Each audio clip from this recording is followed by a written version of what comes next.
Settings. 100 FPS. 720.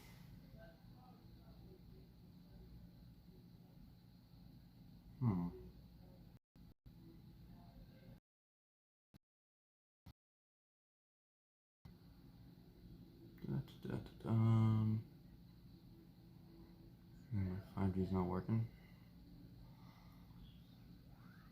Let's see if my mobile hotspot.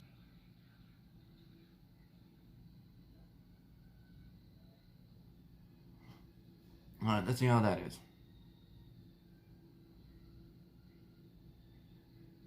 Going up. Michael Riley, Rosie Wren, Brianna, hey guys.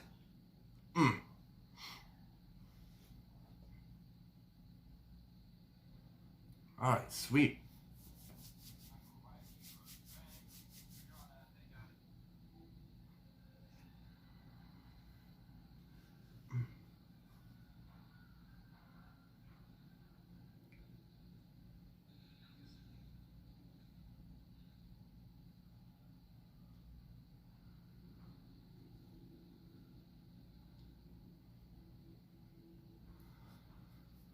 Alright, we have 5 people watching. Hold on, I gotta orient the chat to be on the left-hand side.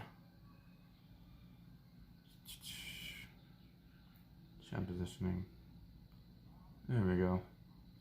Oh, that's much better. Okay.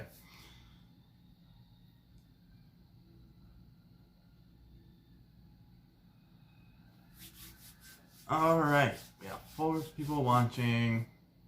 Well, hello everyone and welcome to my stream. As you know, I'm Orlando Mike and we are here for my first ever Star Wars movie marathon. And I have to say, this will be my longest live stream to date. From Star Wars The Phantom Menace all the way through The Rise of Skywalker encompasses 22 and a half hours of runtime, not including any breaks. So this is looking to be a very long stream, but I'm battling it out. And also during the stream, you guys, I will be doing a fundraiser, and any donations made to me tonight or tomorrow on May the 4th will be then donated to a fundraiser to benefit medical workers and first responders. So if you guys go to my PayPal in the description, whether it's $1, $5, $10, $20, even 50 cents, whatever you guys can spare, it will all add up and it will benefit medical workers and first responders immensely during this time.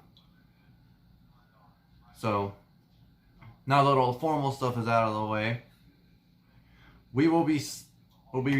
I will be watching these movies in order in terms of the Star Wars timeline. So meaning episode 1, episode 2, episode 3, Solo, Rogue One, 4, 5, 6, 7, 8, 9. But now I'm not sure how many of these movies Disney Plus actually has. But like for me, I have the entire Star Wars saga on Blu-ray. Plus, and now just so you know, that saga is only 1 through 6. But I also have Solo, Rogue One, Force Awakens, The Last Jedi, and finally, The Rise of Skywalker. So the runtime for all these movies is 22 and a half hours, but my stream is probably going to run longer than that because of the fact that obviously I'm going to have to get up, I'm going to have to change the movies, you know, snack breaks, restroom breaks, etc. Although I'll try and keep the restroom breaks to be between movies, that way I don't have to pause the movies. Excuse me.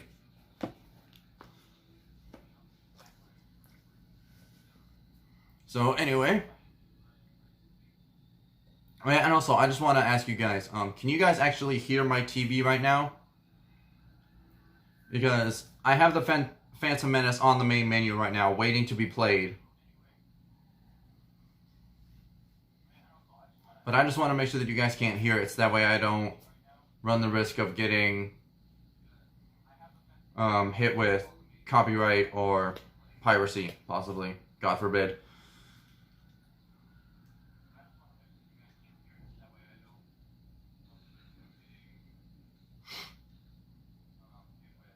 Okay, Brianna can barely hear it. Okay, let me try to turn it down. Yeah, because my TV is literally on volume level 3 right now.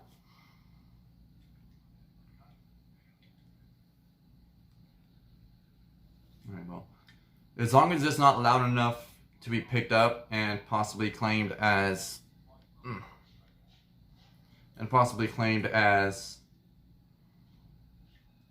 copyright or piracy. Okay, maybe I just mute it altogether. I mean, lucky for me, I'm gonna have the subtitles on, so I'll be able to actually at least read along with what's happening. Plus, I know these movies so well. It shouldn't be an issue of understanding what's going on. Yeah, I'll give it another 3-ish minutes before I start the movie, just in case anyone pops in.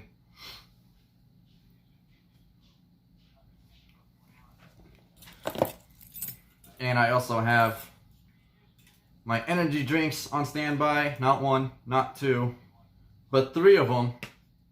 And I have more out in my refrigerator, so I'm ready to go. Because I already worked an 8-hour shift today. So now that I'm probably about to go, about 24 hours straight of streaming on top of an 8-hour shift. Needless to say, I'm going to need these if I'm going to stay awake.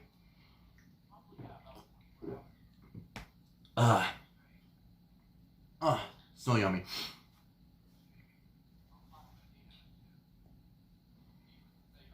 And Caroline, thank you, but you're more awesome than me. All of you guys watching right now who support me, who like my streams, you comment, you share, you subscribe, you guys follow me on my social media, you guys are awesome. You guys are the reason that I do this. And I had the idea today when I was at work that a lot of my friends in the Disney YouTube community, they're doing like Disney trivia or creator talks. So I'm thinking of maybe doing some trivia streams, maybe reaching out to some of my friends in the DisTube community and trying to do like group streams together, which would be fun. Give me 1 second.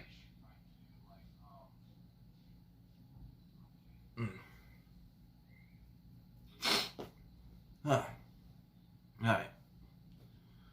Yeah, also I do want to shout out my friends Walt at Mouse Talk, Dole with Dad, Tanya, that crazy Disney lady, Bob and Ashley, my friends Turn It Up World. They are all going to be going live tonight. Tanya is currently live right now. I think Mouse Talk is live right now. Turn It Up World, they're going to be going live at 9. Dole with Dad will be going live at 9, I think Dole with Dad is live right now, and then he's going to be going live at 10 with someone else. So he's going to be doing 2 streams tonight. So if you guys could, obviously I'm going to be watching the movies, so I'm probably not going to be watching my friends' live streams, unfortunately. But if you guys could go over to all their channels and tell them that I say hi, that would be awesome, guys. I would appreciate it. But just be careful not to mention that I'm live streaming, because I know some of my friends in the DisTube community don't like it when people go in their live chats and say like, "Oh, I'm live streaming too," because then it seems like the person who comments is trying to take viewers from the person who is live. So just go over to their channels, tell them I say hi, I love them, and that I think they're awesome. I'd appreciate that, guys. Okay, Dole Dad goes live in an hour. I know Tanya's live right now. I think Walt over at Mouse Talk is live right now. Alright. Well, I don't think we're going to waste any more time. we're going to kick this off. I'm going to start the movie right now, but I think there's like a 5 to 10 second delay between what I'm actually saying and when you guys hear it. So I'm gonna wait 5 seconds. So that way you guys can start your movies, and that way, so that way we can actually be synced up. Oh, Walt ended the stream? Okay.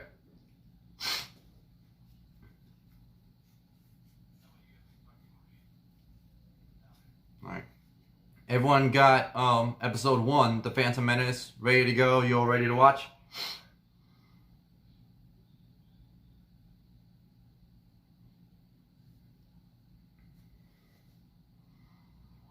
Alright, Shelly's ready.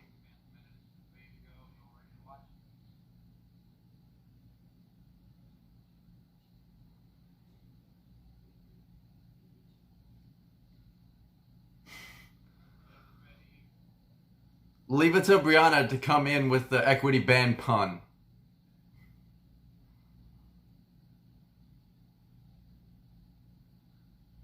Alright, guys. Shelly's ready. Brianna's ready.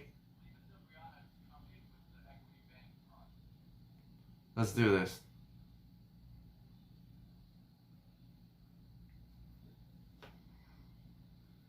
That's alright, Michelle. I mean, to be honest, episodes 1, 2, and 3, they are not the best Star Wars movies by any means. So, I do not blame you if you haven't seen them.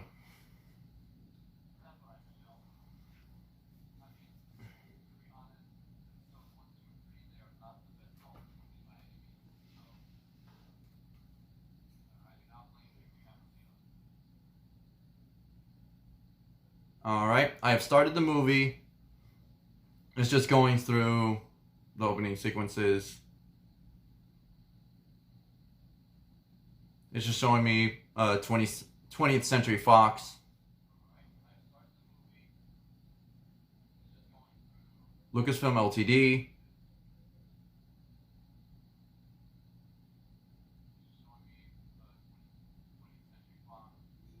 And now it says a long time ago in a galaxy far, far away.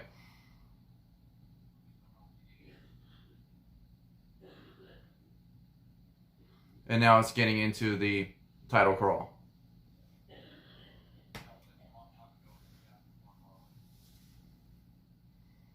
Oh, okay, you just don't own them. Hold on, guys. I'm gonna put this in the comments.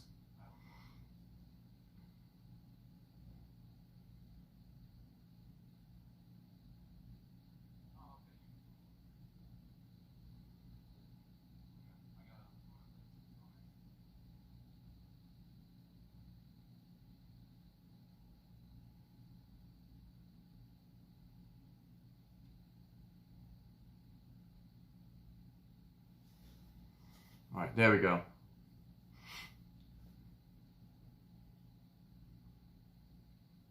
All right, it's getting towards the end of the title crawl.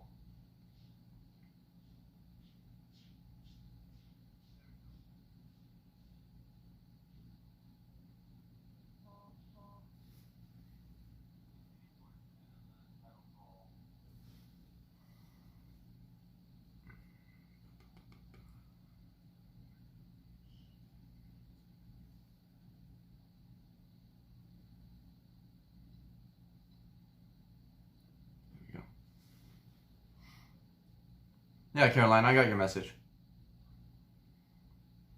Okay, so the Republic ship is, or I should specify, the Republic ship with Qui-Gon Jinn and Obi-Wan Kenobi is approaching the Trade Federation blockade.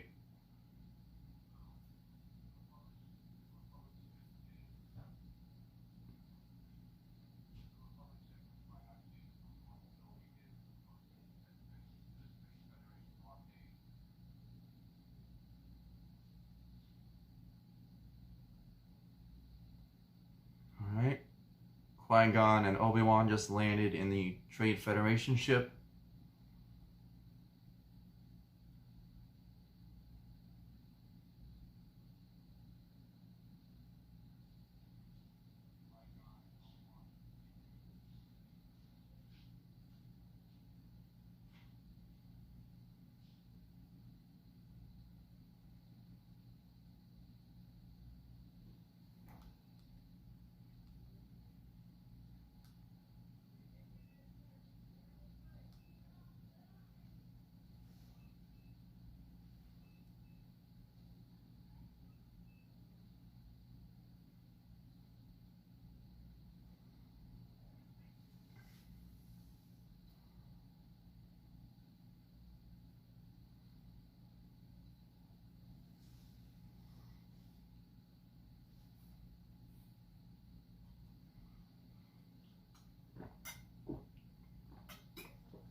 Shelly, I am at. Oh, wait.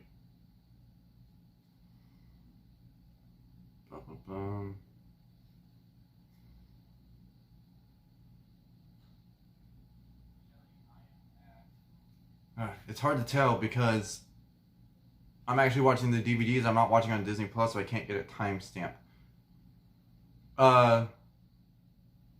The leaders of the Trade Federation are now talking to Darth Sidious.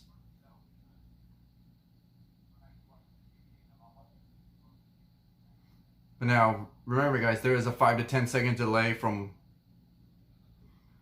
Streamlabs to YouTube. So make sure you're about 10 seconds ahead. That's that way you're caught up to where I am.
Oh, okay.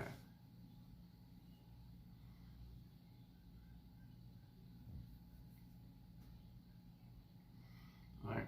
So, Qui-Gon and Obi-Wan just snuck onto the invasion ships, and now Queen Amidala is talking to the Viceroy of the Trade Federation.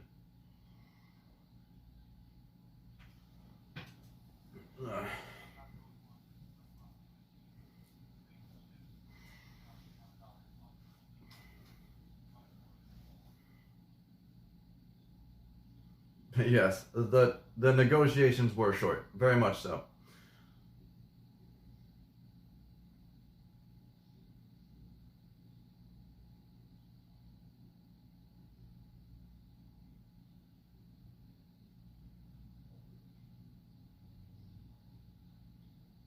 But a one fun fact that surprised me about this movie that I didn't learn until years later was that Keira Knightley was the one who played the queen in the makeup. I can't believe I didn't realize that until years later.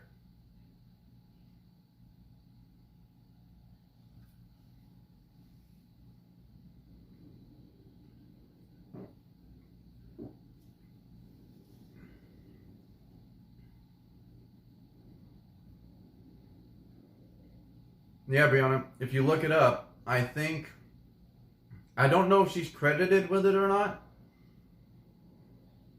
Hey, Ben, what's up, dude? Yeah. So, obviously, as you know, Natalie Portman actually portrayed, Padme,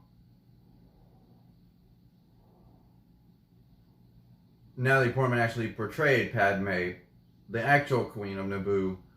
But Keira Knightley was cast to be her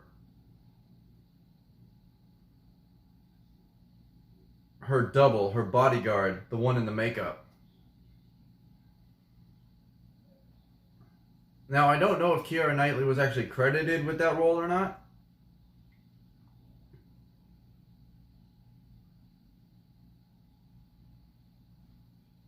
Yeah, I'll just look it up real quick. Trust me, Ben, I know you love Star Wars, dude.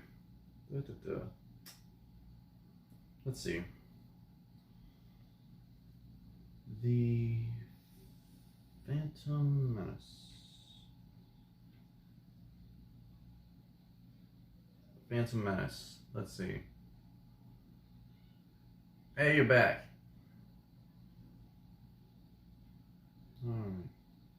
Oof. Episode 1 has a 53% rating on Rotten Tomatoes and 51% on Metacritic. Ouch.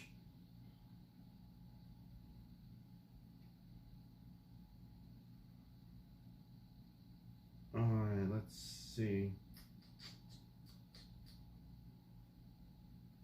Cast. Natalie Portman is Queen Amidala.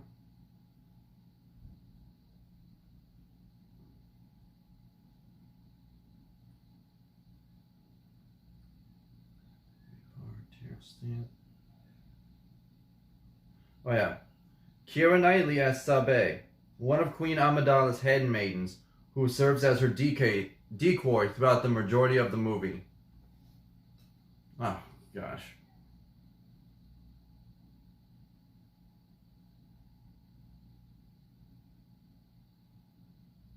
Literally the most annoying thing to ever happen to Star Wars just appeared on screen.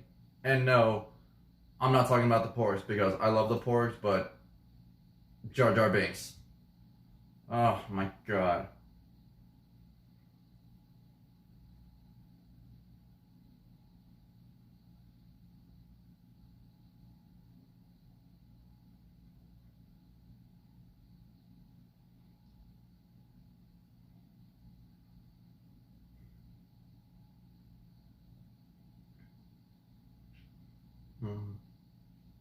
I actually have this photo with me with a stormtrooper from a couple years ago before Galaxy's Edge was open, when the First Order troopers just kind of wandered around in Hollywood studios. I was wearing my stormtrooper jersey, and one of them stopped to take a photo with me, which was neat.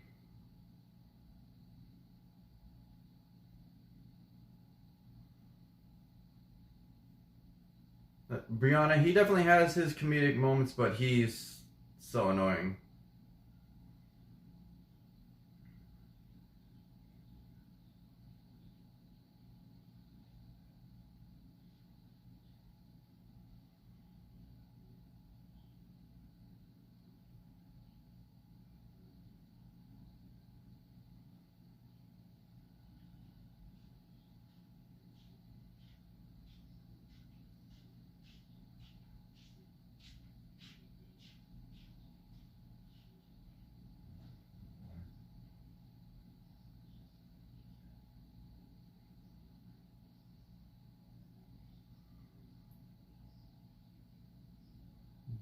Well, in accordance to Star Wars canon and lore, Gungans are a semi-aquatic species on Naboo.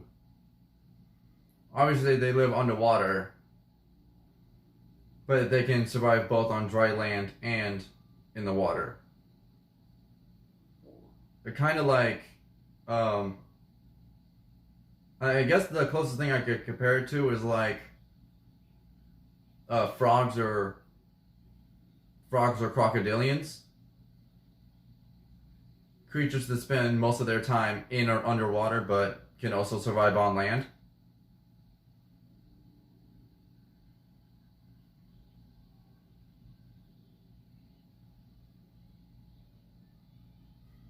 Although I will say I do like that one liner when one of the guards shocks him and he's like, "How woo."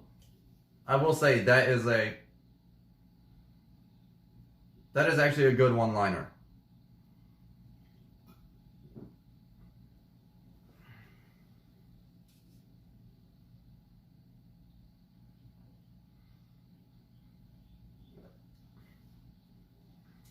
Busting ass.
There's always a bigger fish.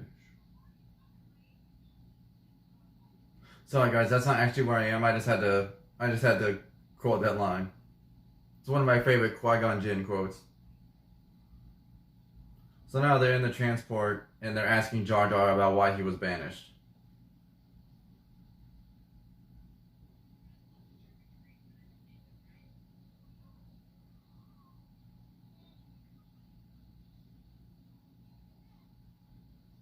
So now one of the fish is following their transport.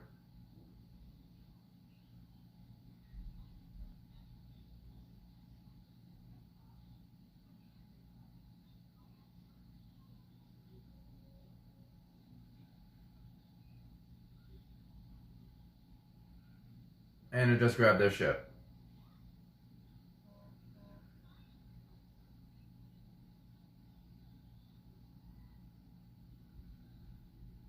But now the bigger fish grabbed the smaller one.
Alright, so the Trade Federation droid armies just invaded the city, the main city on Naboo.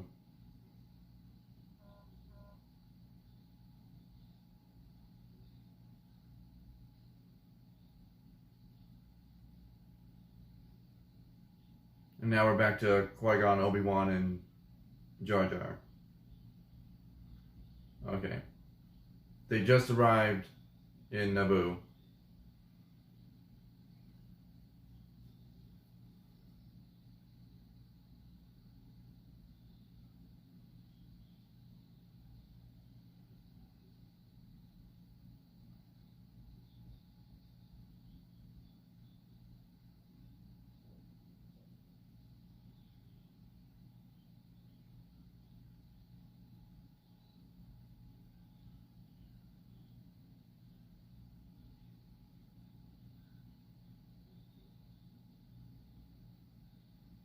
Hey, Craig is here. What's up, buddy?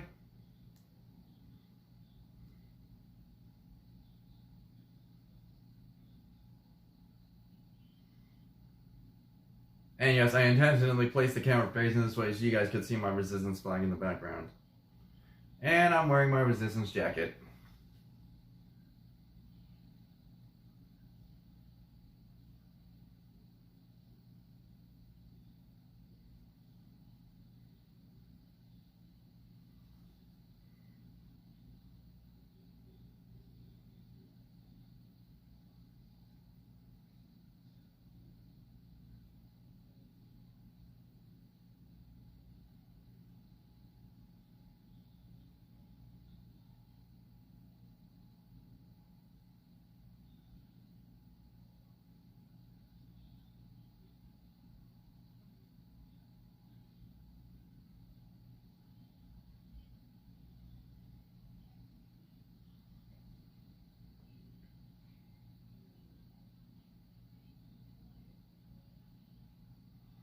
Caroline, I am definitely down for that.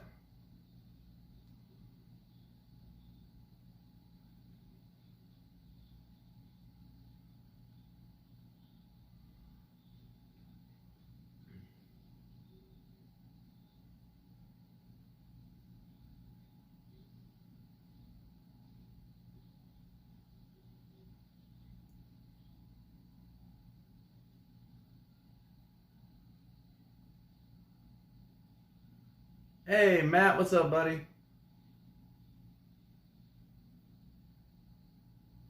Nothing good. I've just started my Star Wars movie marathon.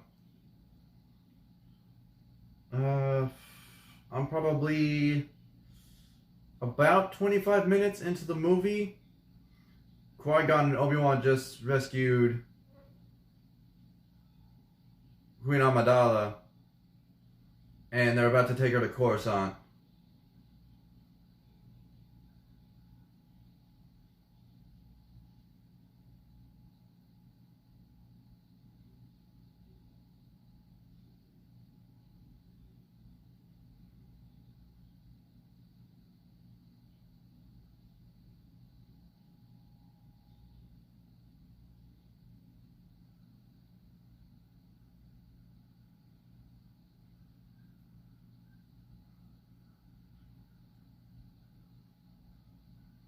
Okay, 2-day park hopper, cool. Yeah, whenever you're down here, Caroline, I'll try and meet up with you one of the days if I'm not working.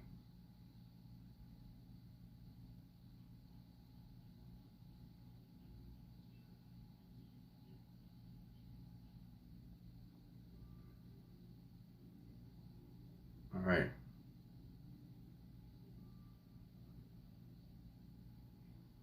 So they're now on the Queen's Naboo starfighter, and they're making their way to Coruscant.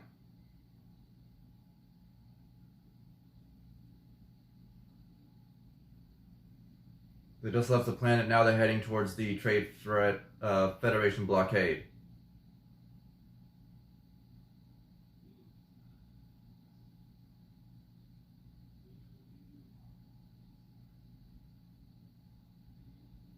The shield generator's been hit, and now the droids are heading outside to fix it. One of those droids, famously being R2. And yet somehow R2 is the only one who survives.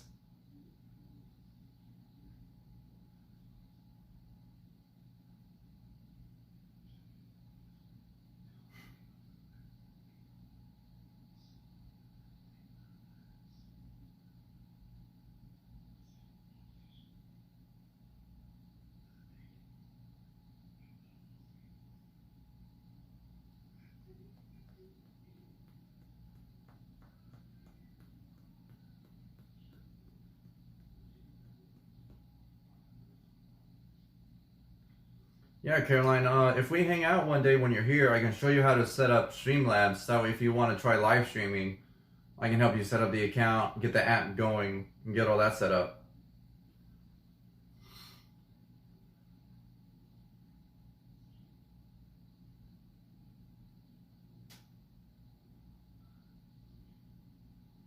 Okay. So they're now past the blockade. They just decided Tatooine is probably the safest place for them to go since the ship is damaged. And now it's back to the Trade Federation.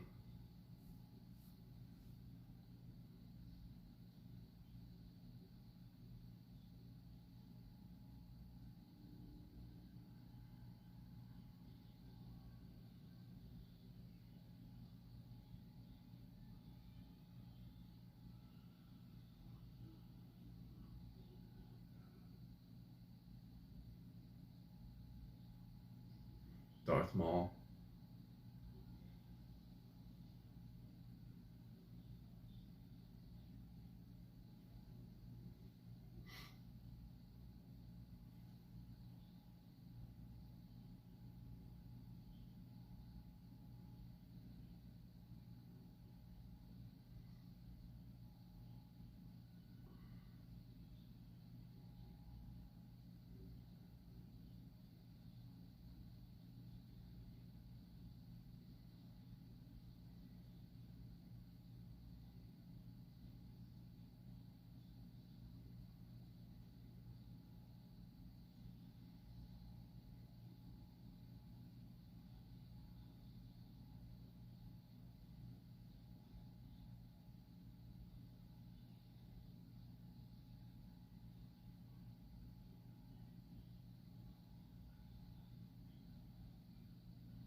Shelly, you just said that was Kira.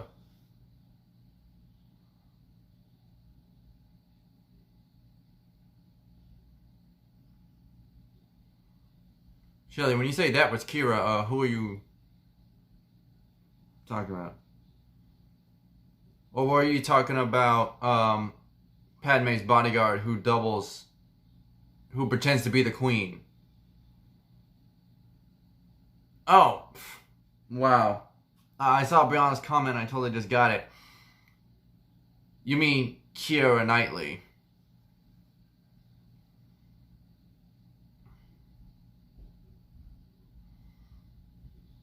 Yeah. Guys, I worked an 8-hour shift. I'm tired. Now I'm probably going to be up for 24 straight hours doing this marathon. So I'm not going to be running on much sleep. Yeah. Yeah, I mean, obviously with her and the various makeup and the different hair pieces and things that she's wearing, obviously you don't recognize her. Because, I mean, first time I saw Keira Knightley was when she was in the Pirates of the Caribbean movies as Elizabeth Swann. It wasn't until I went back and watched this movie as an adult and looked at the cast credits that I saw her name pop up. And I was totally shocked.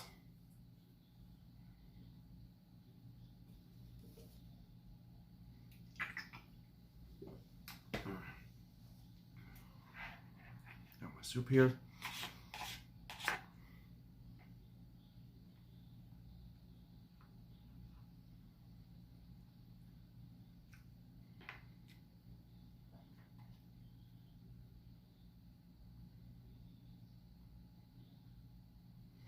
Alright, so Qui-Gon, Padme, and Jar Jar are now walking into Watto's shop to see about getting parts for the ship.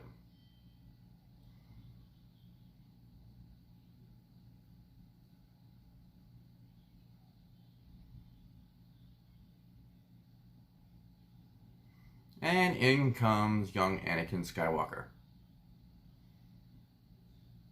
Hey, Melanie, what's up?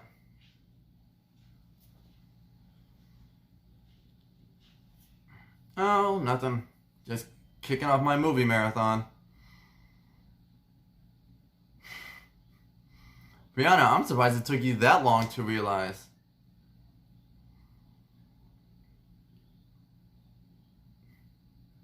God, what a cheesy line.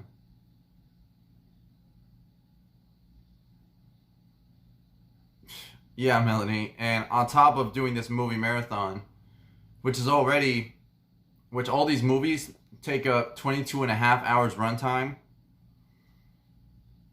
I already worked an 8-hour shift, so I'm probably going to be going 30 plus hours without sleep doing this live stream, so, but hey, that's why God invented energy drinks.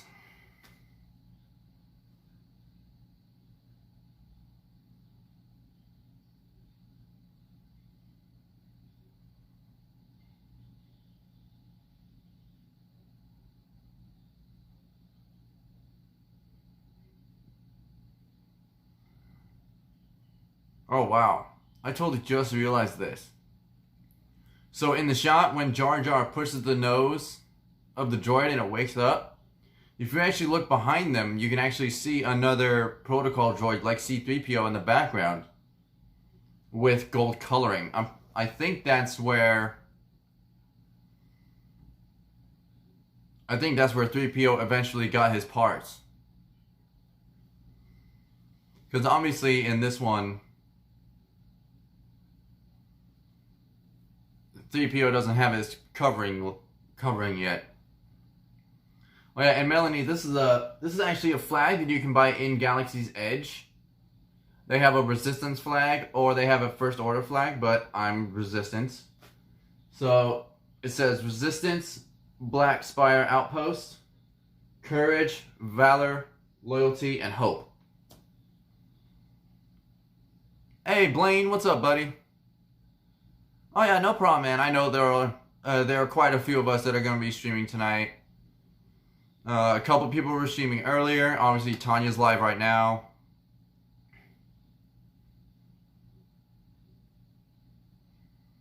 I think my buddy Aaron's going to be going live.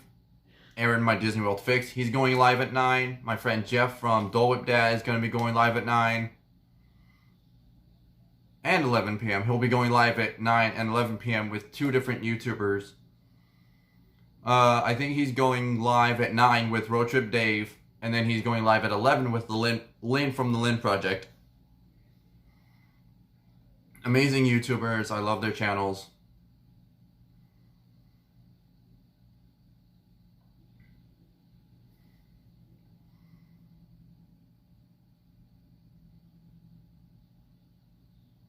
Oh yeah, and I forgot Resort TV 1 is live right now. They're doing a replay of one of their streams. And Blaine, may the 4th be with you.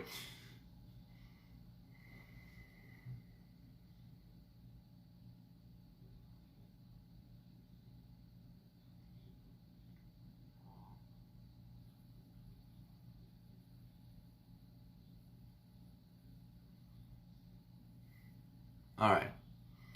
So, Okay, so Qui-Gon, Padme, and Jar Jar have left Watto shop. Jar Jar just tried to eat one of the food items hanging up in the market, and it landed in Sebulba's food.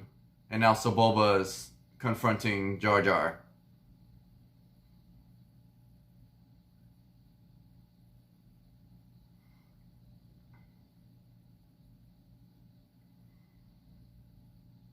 Yeah.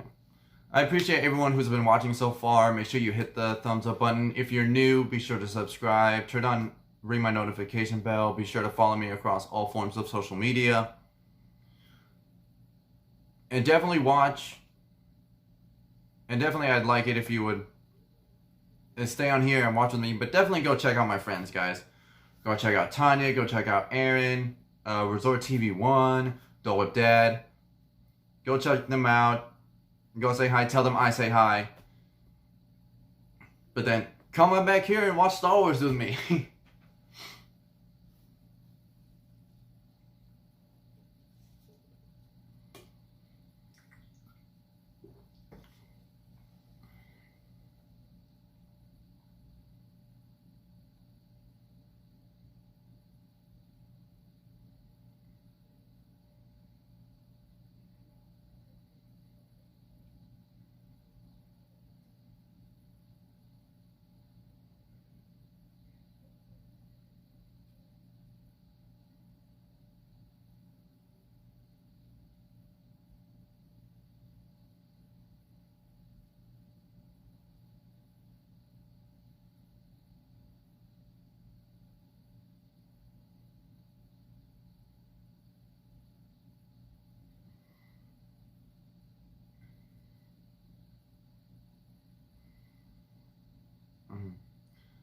Well, yeah, it's not May the 4th yet, but I mean,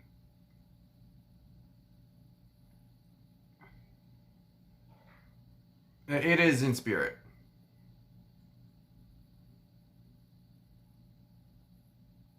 Yeah, so Anakin just brought Qui-Gon, Padme, and Jar Jar into his home because the sandstorm's coming, just to make sure we're all caught up in on the at the same moment of the movie. And now we're seeing C3PO for the first time. Incomplete, of course.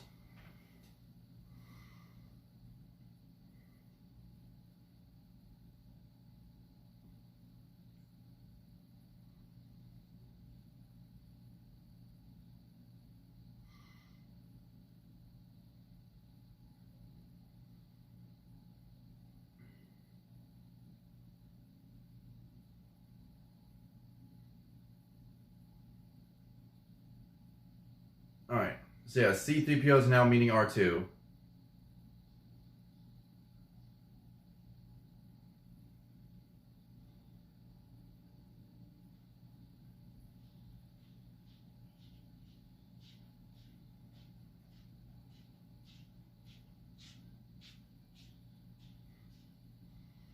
I just love how innocent 3PO was in this movie compared to the other ones. 3PO was always so snarky and stubborn in the other movies, but in this one, he's like a little kid. He's just being like super nice and friendly to everyone.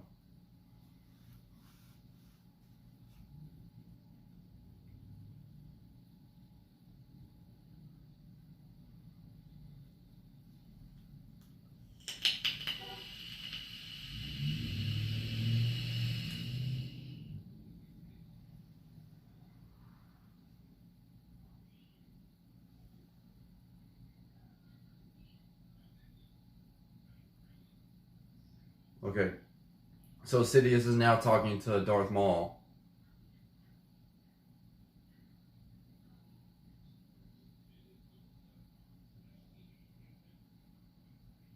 And now we're back on Tatooine.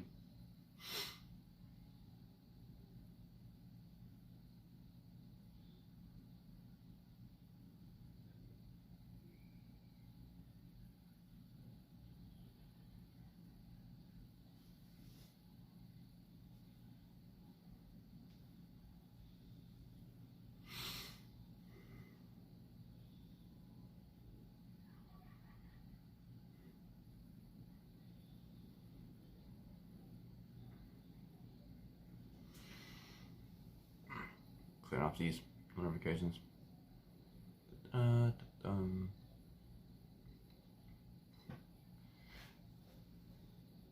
Michael Riley, yes, I will be up all night. I'm going to be watching these movies all the way through, non-stop, no sleep.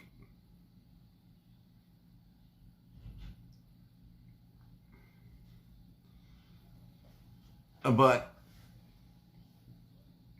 that means I'm definitely going to be without sleep for a while because I already worked an 8-hour shift today from 11 to 7.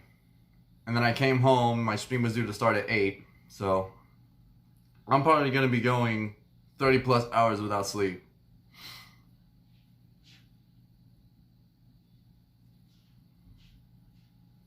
But hey, again, energy drinks.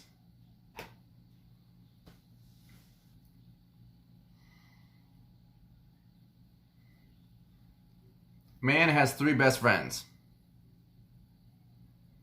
Or, sorry, a man has 2 best friends. Dogs and energy drinks.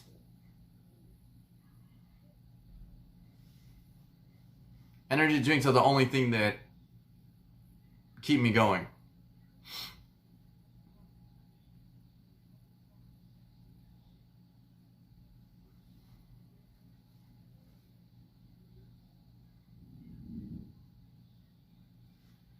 Let's put it this way. Energy drinks to me is like coal to the boilers in the Titanic.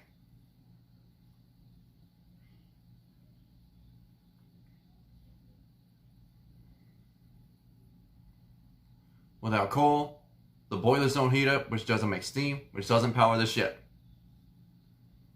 So without energy drinks, I don't have caffeine, which means I don't function. Let's just put it that way.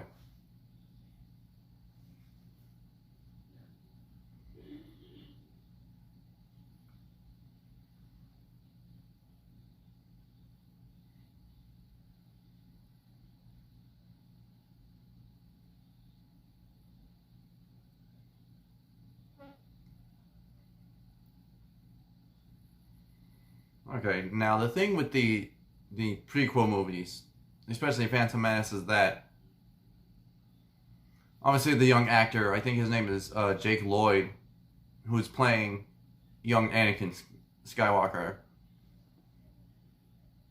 I mean, in regards to the role, yeah, not the best, but I mean, he's adorable, so.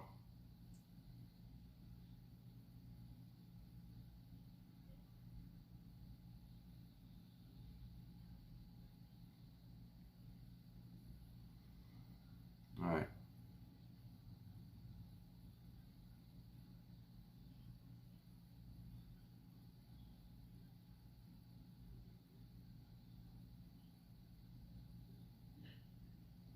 Alright. Qui-Gon is back in Watto's shop, and he just said he's going to put up the Naboo ship as collateral to sponsor Anakin in the pod race.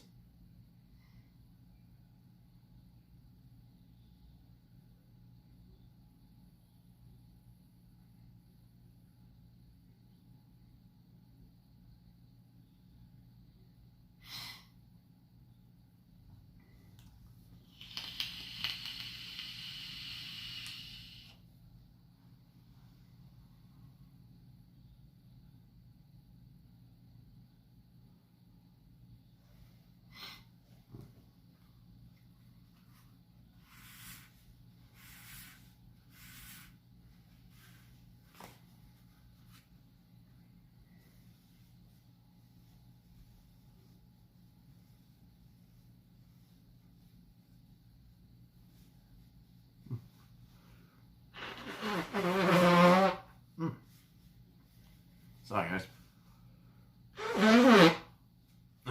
Dang allergy season.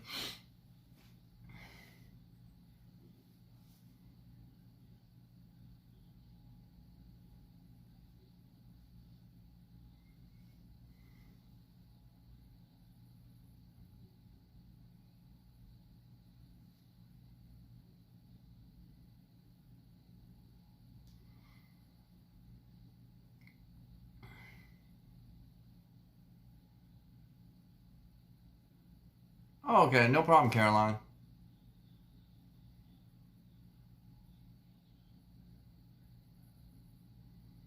Yeah, Caroline and Ben, when you rewatch this, if you guys have any questions about Streamlabs, you can always reach out to me. You can reach out to Brianna.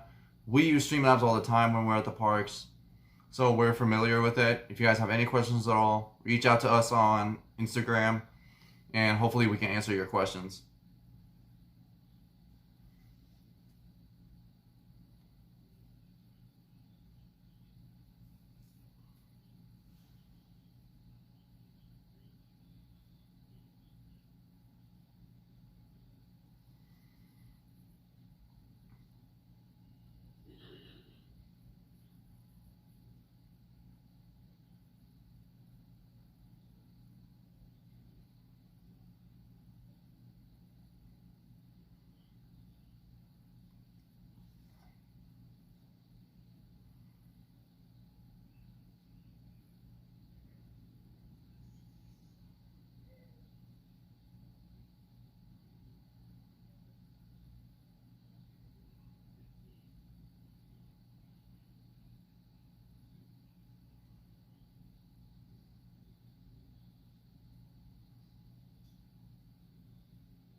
All right. So Qui-Gon was just healing Anakin's wound and got his blood sample so that they could do a midichlorian count.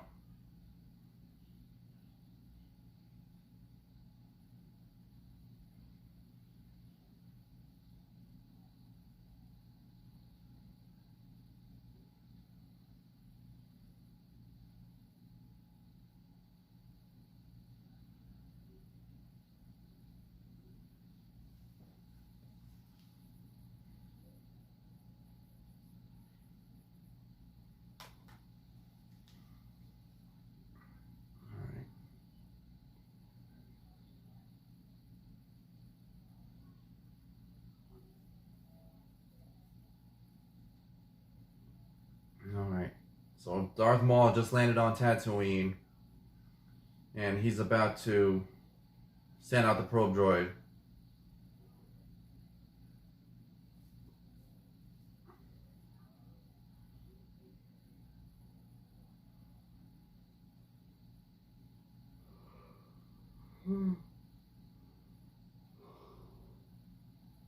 All right.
All right. So the pod race is just getting ready to start. They're introducing all the racers. They just introduced the Boba.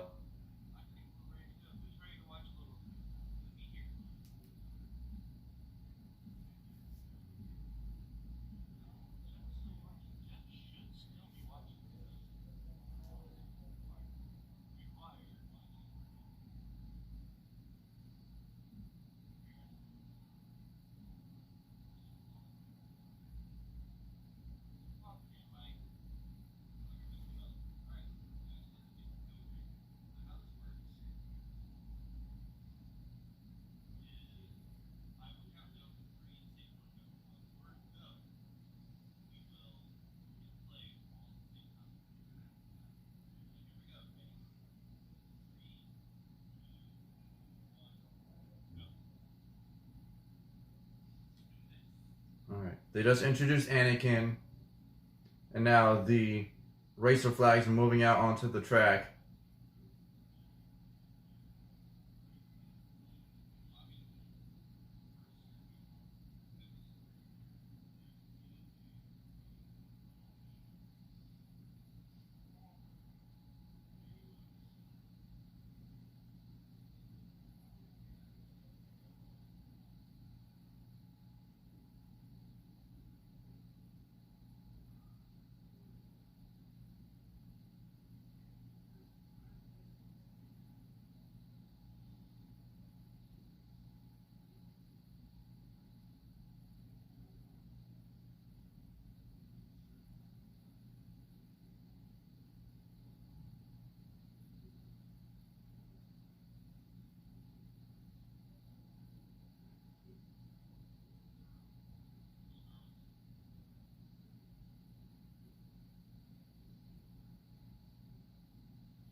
Alright, so Jabba the Hutt just came out. He's getting ready to officially start the race.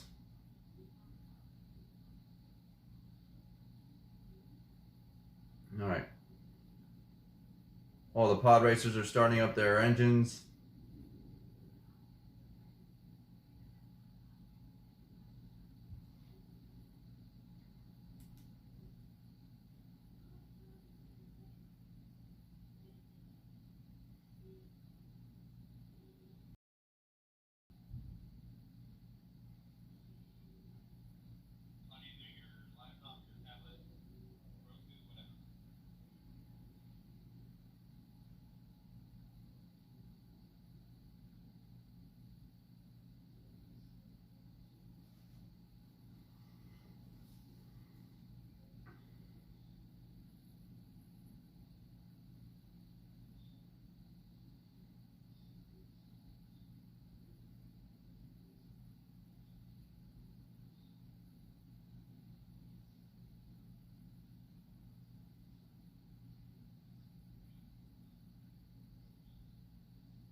Alright. And for any of my Walt Disney World based friends or people who frequently visit Walt Disney World, I love that they actually have the physical. I love that they actually have the physical pod racer vehicle there in Star Wars Launch Bay.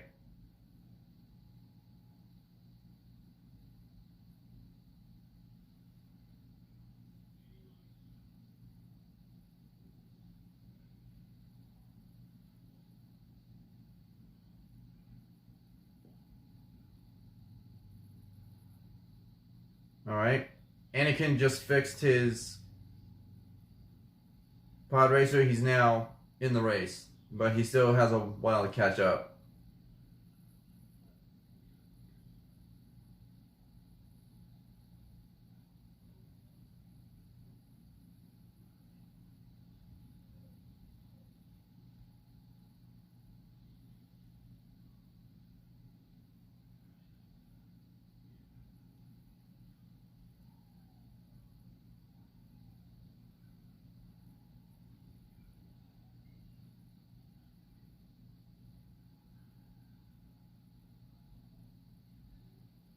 Oh, yeah, I've always wondered this. So, in episode 4, when Luke and Wedge are preparing to go into the trench, when they're trying to destroy the Death Star, and Luke says, it'll be just like Baker's Canyon back home. I wonder if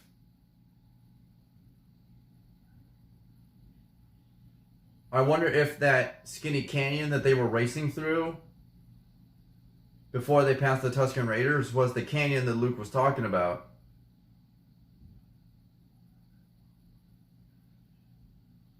Oh, actually, the race announcers just said that there were Tusken Raiders camped out on the Canyon Dune turn. So I wonder if the canyon there, the narrow canyon that are racing through, the tunnels, and then the wide canyon are the is Baker's Canyon that Luke was talking about in episode 4.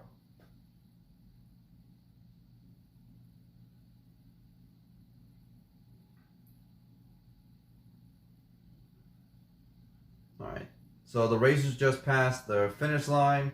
They are now on lap 2.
Sebulba's a cheater.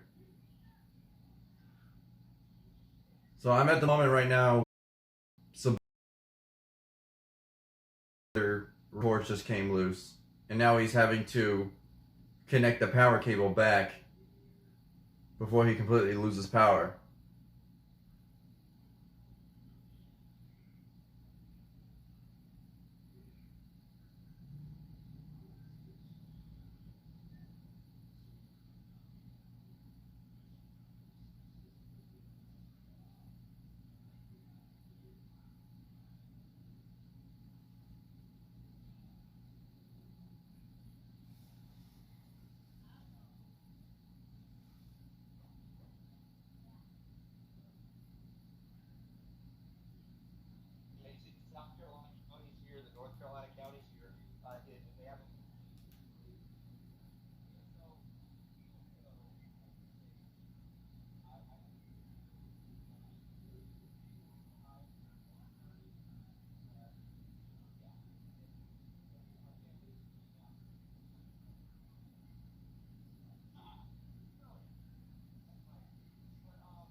All right.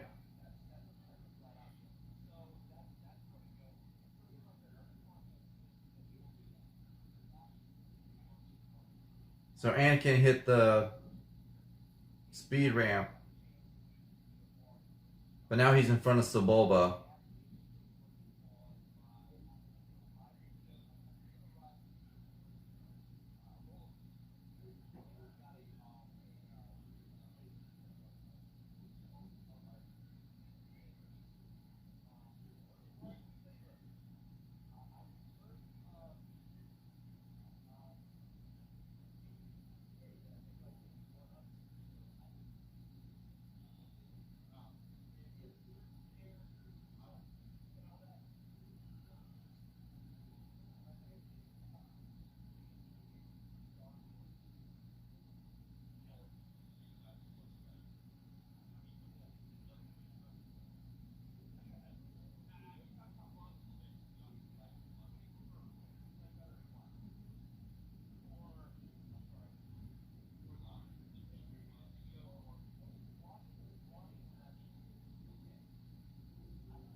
All right. So Anakin and Sebulba's engines were just caught, but then Anakin hit the thrusters, and now Sebulba crashed. So Boba has crashed, and Anakin just won the race.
Alright. So Anakin and Qui-Gon are back at his house. Anakin just gave his mom all the winnings. And Anakin just now learned that he's been freed.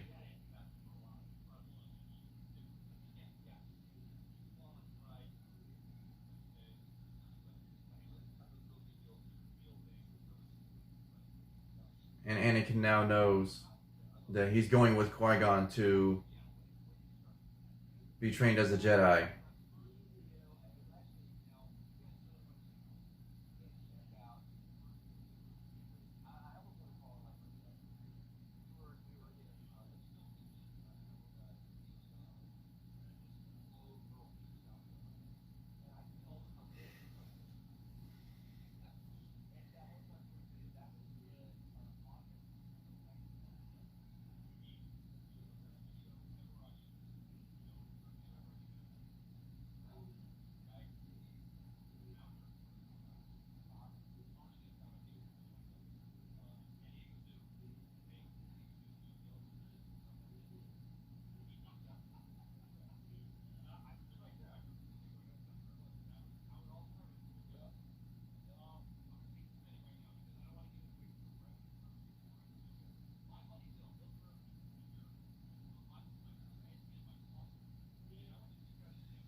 Okay, now as much hate as the prequel movies get,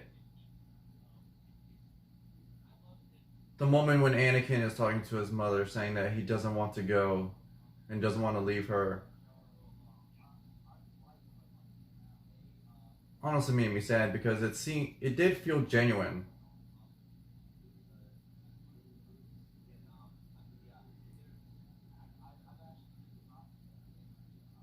You know, Anakin just woke up 3PO to tell him he's leaving.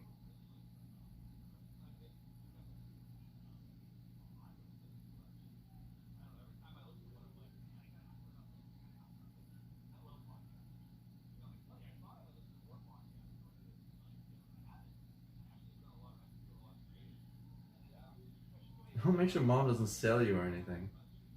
Sell me?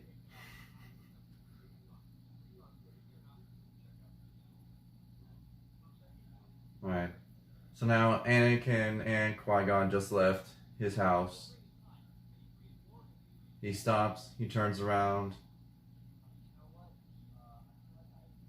and he runs back to hug his mom one more time.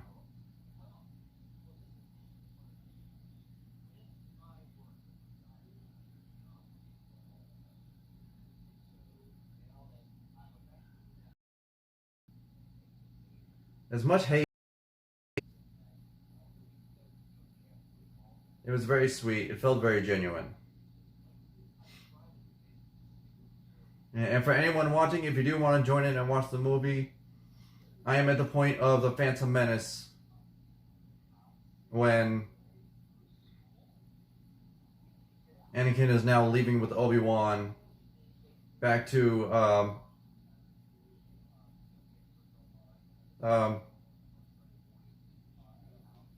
Padme's Nubian ship right before they get attacked by Darth Maul. I wish I was watching this on Disney Plus instead of the actual DVDs, because then I can give you an exact minute and second timestamp. Okay, Maul just got on his little speeder, and now he's heading out.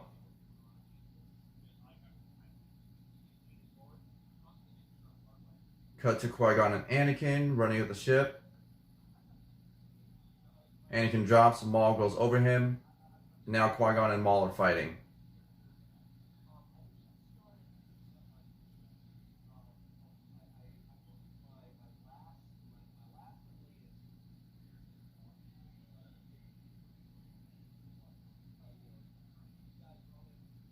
I might have to go back to my Wi-Fi. My connection's getting a little spotty.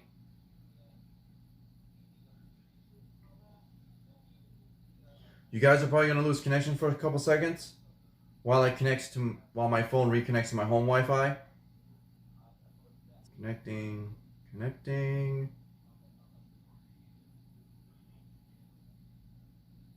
Yeah, that was not a good idea. Switch back to my hotspot. Sorry guys. Apparently my Wi-Fi is a lot more unreliable than I thought. Let me just connect back to my mobile hotspot.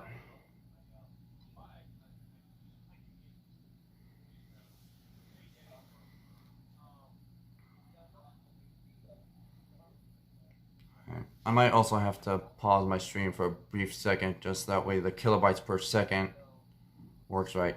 Want to pause the stream?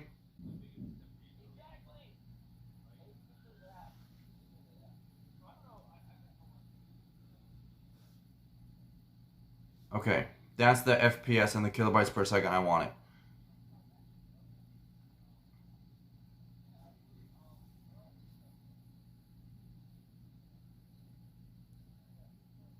Sorry, I got more notifications.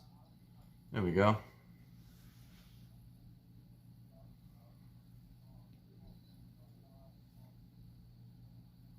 Alright. So Anakin's on the ship. He's talking to Padme, and he just gave her the little necklace.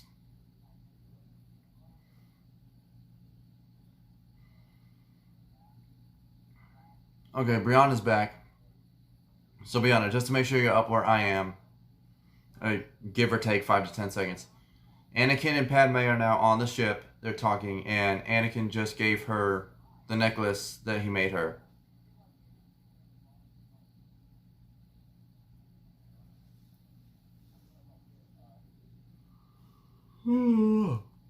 Here come the yawns.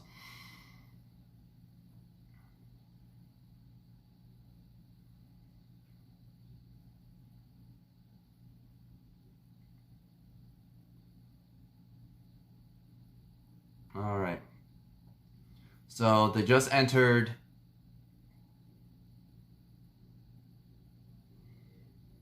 All right. So they just entered Coruscant. They're about to land and talk to Palpatine and Chancellor Valorum.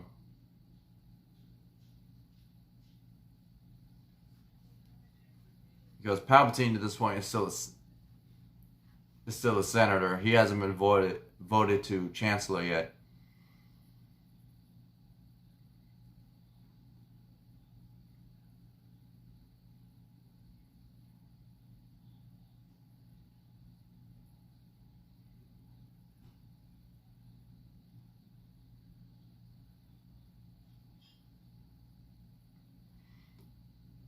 Hmm.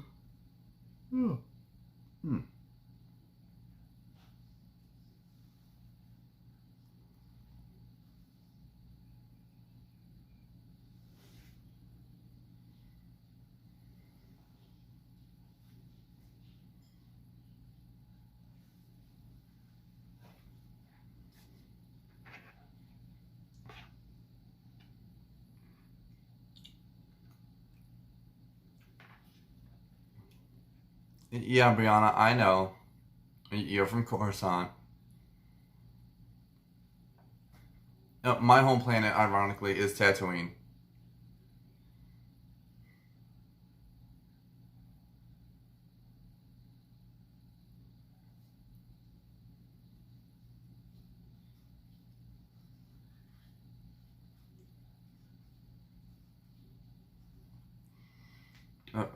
Trust me, Brianna. We're picking up what you're putting down. We know what you mean.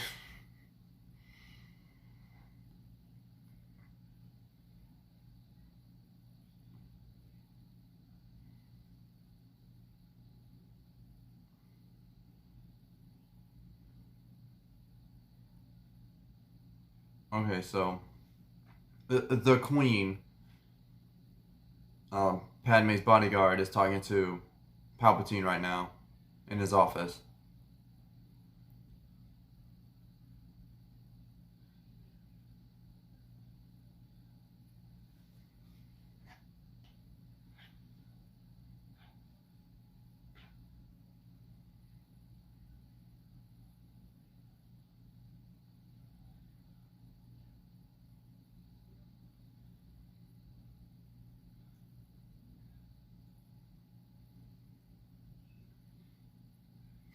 Oh my gosh, really, Brianna?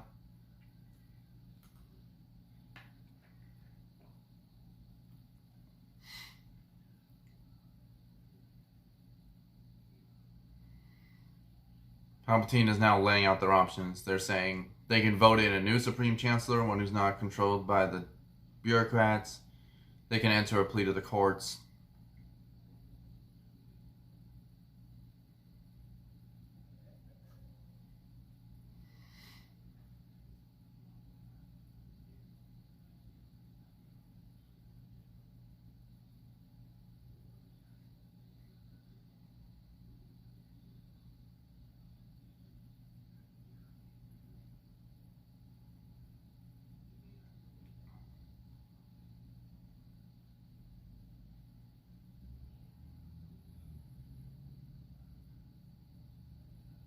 Oh, Mace Windu.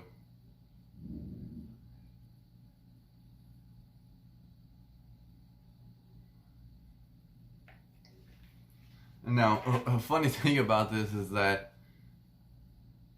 when Samuel L. Jackson was being cast and was given the lightsaber options, he was like, your lightsaber can be blue or green. Samuel L. Jackson was like, and I'm paraphrasing for family-friendly reasons, he was like, forget all that. I want my lightsaber to be purple. And then obviously, here's a little bit of movie magic for you. Samuel L. Jackson actually had, and I'm paraphrasing again, Bad Mother Trucker engraved on the actual prop lightsaber hilt that he used when filming the movies.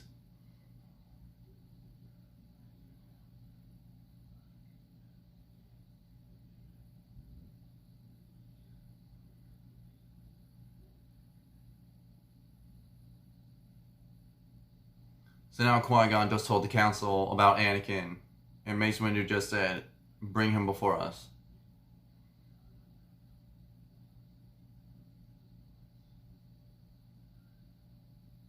But clearly the council is apprehensive about meeting Anakin. Because Qui-Gon was going on about the prophecy of the Chosen One, who was supposed to end the Sith.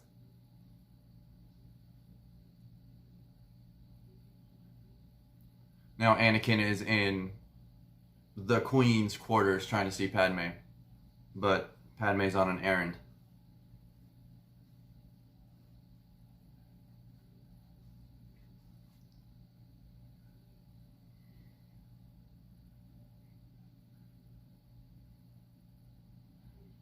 God, it is so bizarre seeing Keira Knightley in the makeup because you don't even recognize it's her.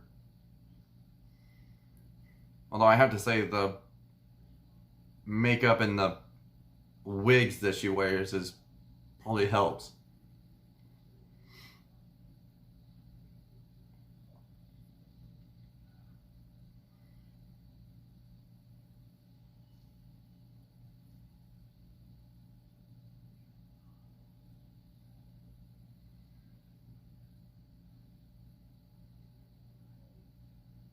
Okay, so now the Senate is meeting and Palpatine is now saying that the Trade Federation is taking control of the planet.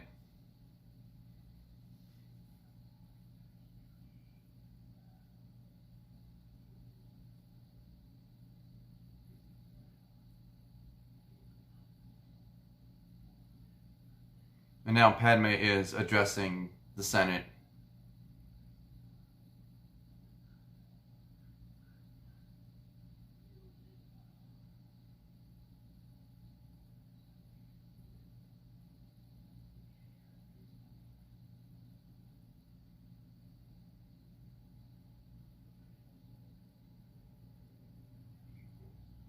Wait, it was Natalie in that scene?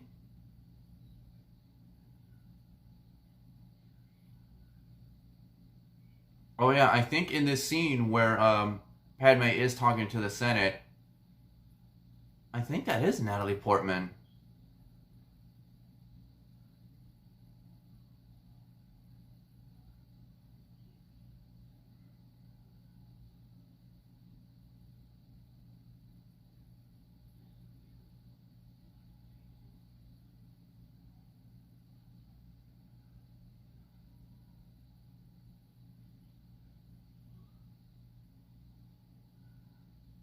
Oh yeah, that's definitely Natalie.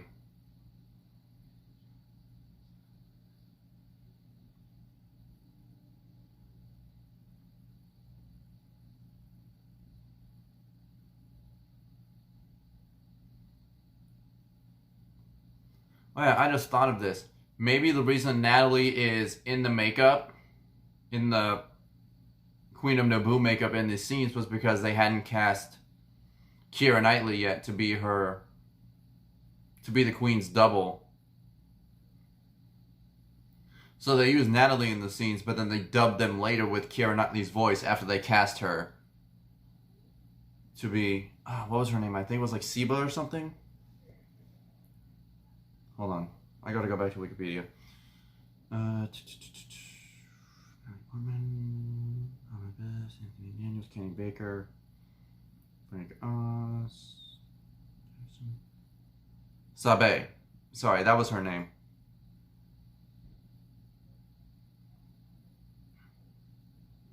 There you go, production.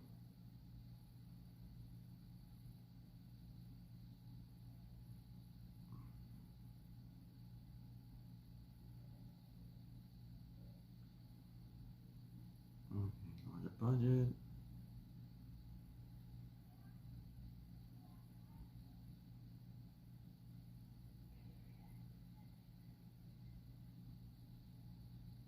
Production and design.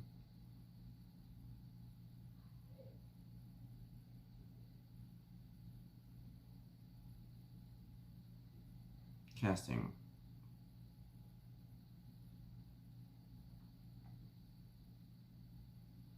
Okay, here's something. Keira Knightley's parents tried to convince her not to audition, but the teenage actress still sought a role since she was a Star Wars fan.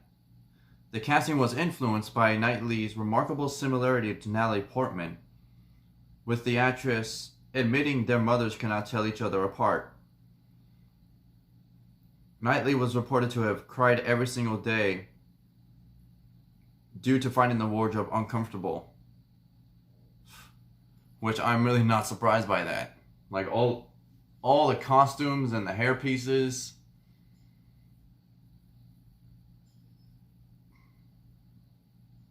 They definitely look uncomfortable. I have it. So right here, that's I think that's Natalie. Oh no. Oh yeah, that's.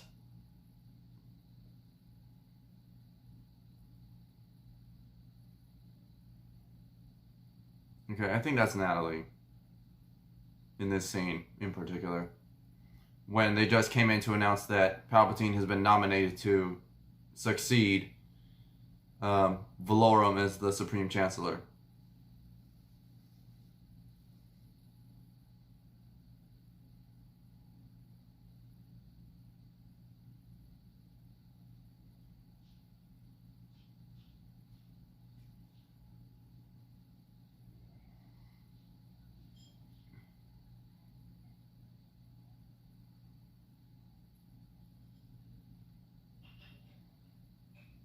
Yeah, so going back to that comment. So obviously I think they cast Natalie first, and they had her filming these scenes in the makeup and the costumes and the hair pieces. But then Kiara was cast after. So on the scenes when they're on Naboo and everything like that, that was Kiara. And then in post-production, they dubbed Kira's voice over Natalie's in the scene when the Queen is pleading to the Senate to change Supreme Chancellors.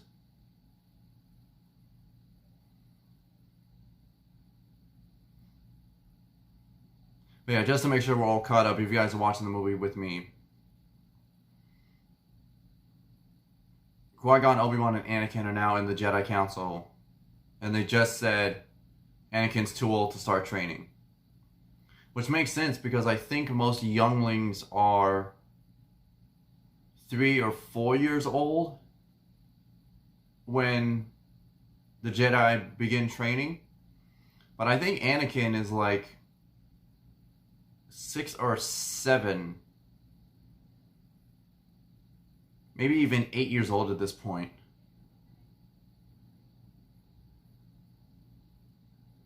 So Qui-Gon just said that he'll take on Anakin as his Padawan. But the council just told him that a master cannot have two apprentices. But then Qui-Gon says Obi-Wan's ready to face the trials to become a master. Now the council is saying that there's a new chancellor being sworn in, and that in doing so it will draw out the Queen's attacker. Okay, yeah, he's 8 or 9.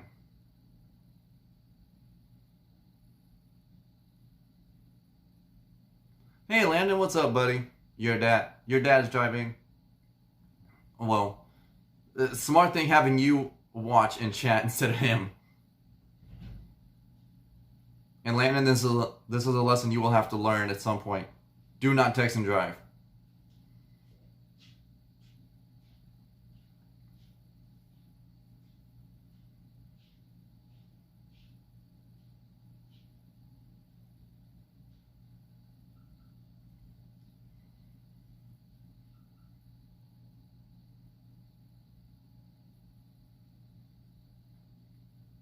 Yeah, Brianna, right now, Obi-Wan is getting on the Queen's shuttle. Now Obi-Wan and Anakin are talking. Qui-Gon saying, midichlorians are a microorganism that lives in all living things. He's explaining midichlorians to Anakin.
Oh, okay. So yeah, I just looked on Google at pictures of Kira and Natalie. I think the way to tell them apart, at least in this movie, is that Kira has more arched eyebrows. So her eyebrow kind of arches like this partway back of her eyebrow like that. But Natalie has flatter eyebrows. Hold on, let me find that picture. Here. So this picture here, if you guys can see it, the color photo is, hold on, get the lighting right. Okay, so the colored photo is Kira. The black and white is Natalie. So you notice Kira has like an arch at the halfway point of her eyebrow, whereas Natalie has an arch more towards the outside of her eyebrow. So I think that's the way to tell them apart.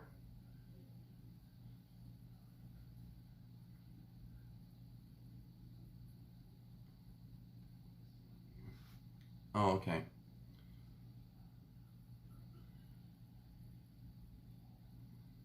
So Qui-Gon and Obi-Wan just arrived back on Naboo. They sent Jar Jar to go to the Gungan city.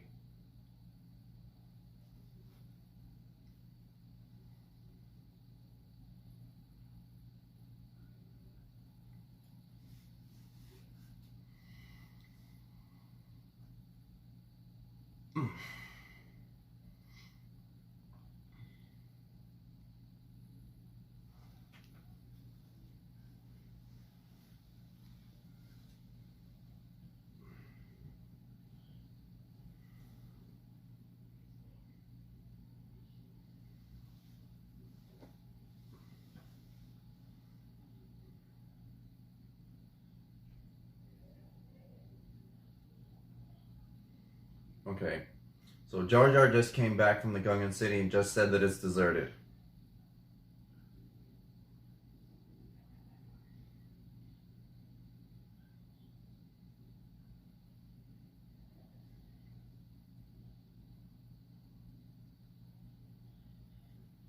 And now Jar Jar is leading them to the sacred place where the Gungans meet whenever they face trouble.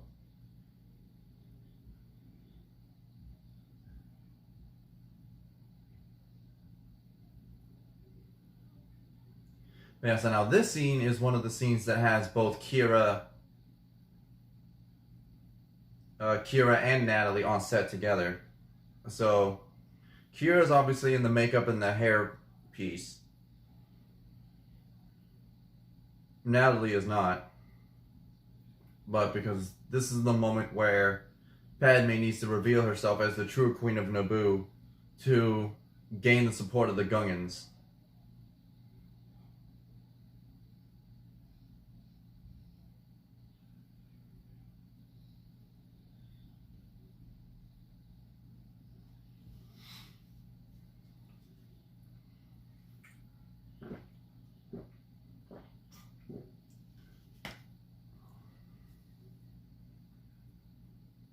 So Natalie just said, "I am Queen Amidala."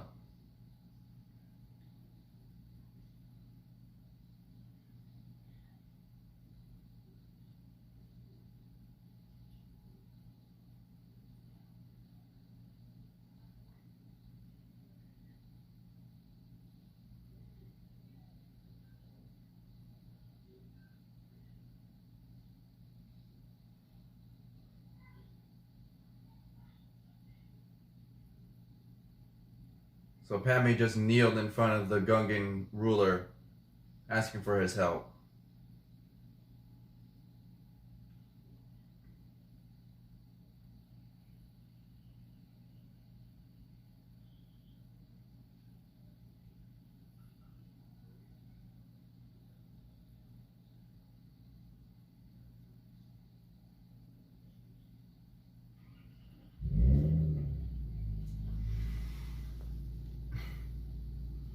Thanks, Streamlabs.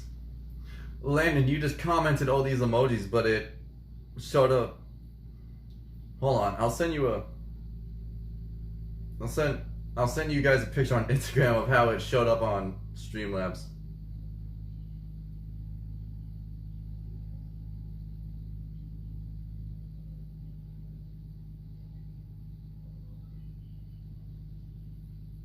Hold on, I just gotta find your Instagram.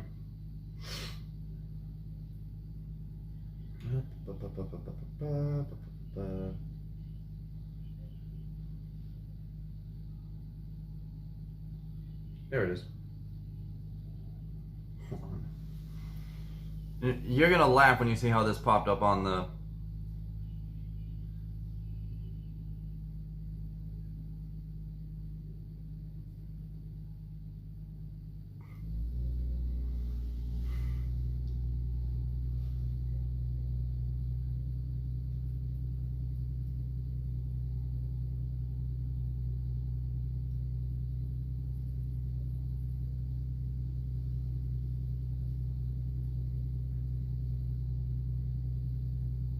Oh, I see. That's why it didn't appear in... That's why it didn't show up in StreamYard or Streamlabs. It's because it's one of those, like... It's those, like, YouTube emojis.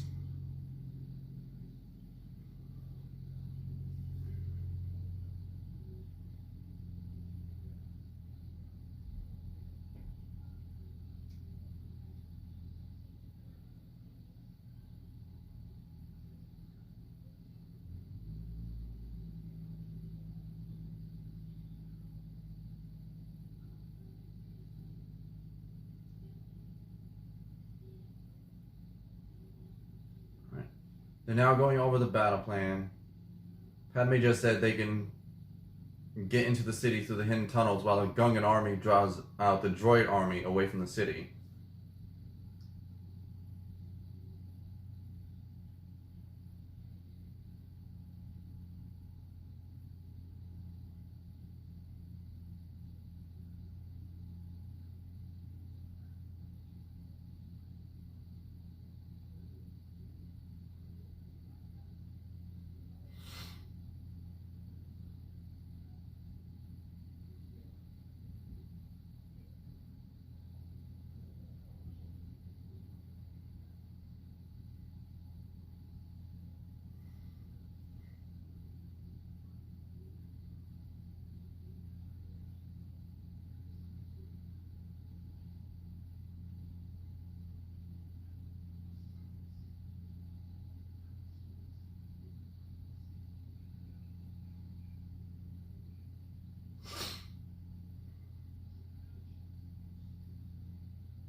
So the Viceroy just updated Sidious on the Gungans moving on the city.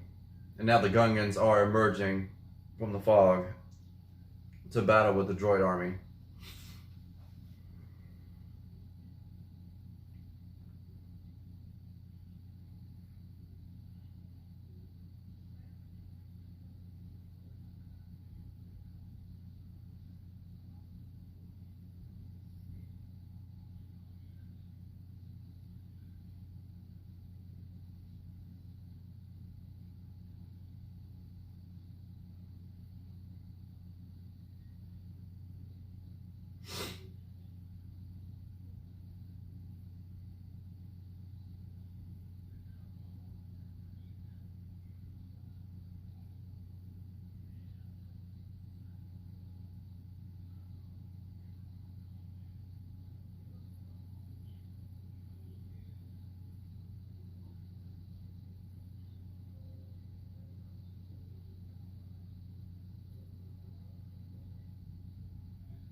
Qui-Gon, Obi-Wan,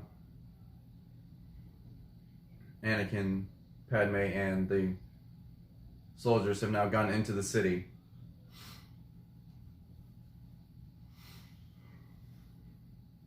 And now they're making their way into the main palace.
Alright, so the Naboo pilots have now made it into their starfighters, and now they're heading out into space to battle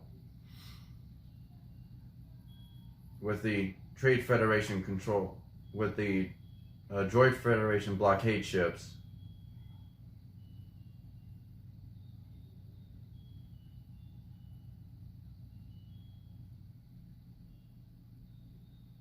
Hey Jesse, you made it!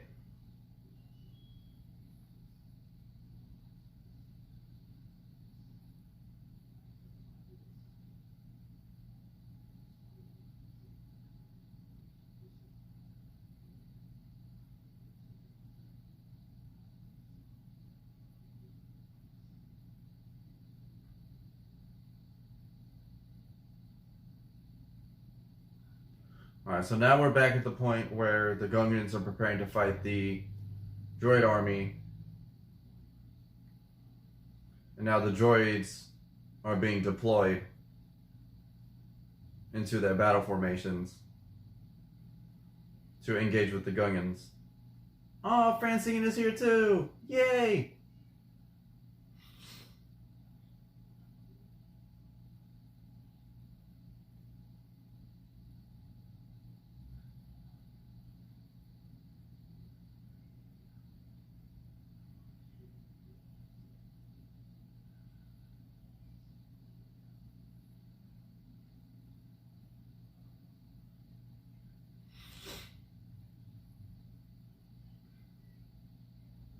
Alright.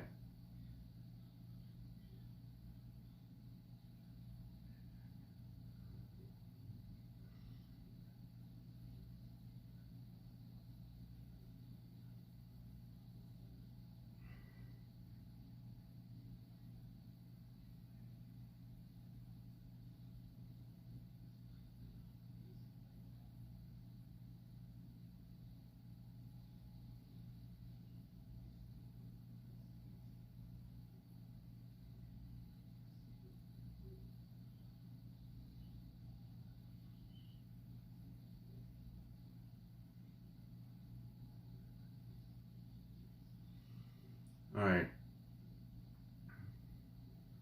So Qui-Gon, Obi-Wan, and the others are about to head to the throne room to capture the Viceroy, but now Darth Maul's in their way.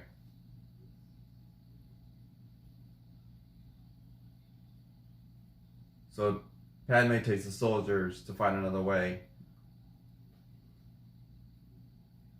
Now Qui-Gon and Obi-Wan are about to face off with Maul.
So we just saw Anakin take off into space in the Naboo fighter ship, and now it's back to Qui-Gon and Obi-Wan fighting Maul.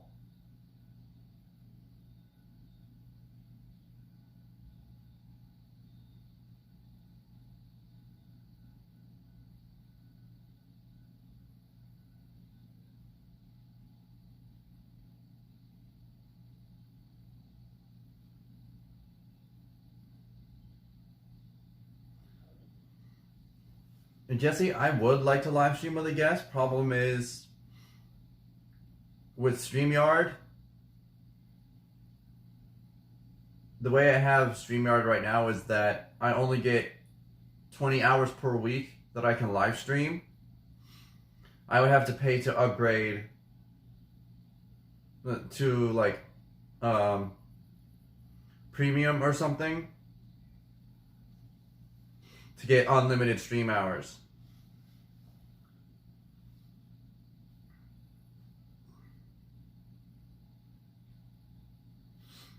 Yeah, and I know Tanya's doing that. Ugh. Dang allergies. Yeah, I think the thing with Tanya is that she can afford to pay for the premium service on StreamYard that gets her unlimited stream hours.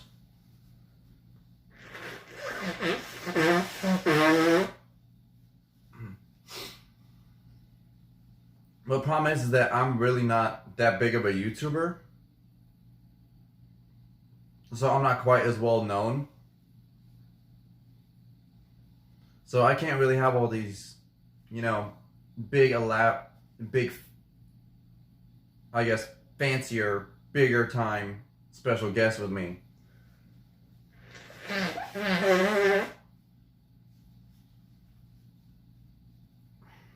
As much as I would love to have people like, Equity Ben and Branding Dave and all these guys live streaming with me, I'm not that well known. So, I don't know. Maybe that's something I can do if they're up for it, but I don't know.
Oh, I appreciate that, Jesse.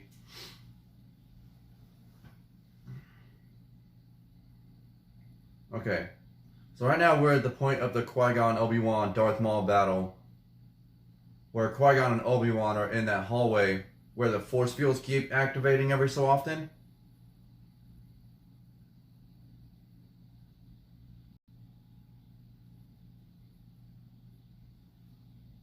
Oh, come on. Okay, there we go.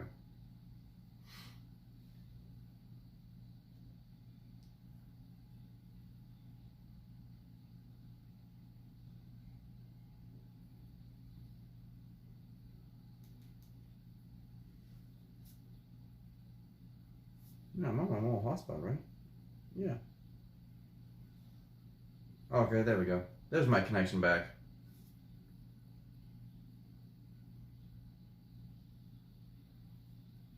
Oh, come on. Why are you doing this to me, Streamlabs?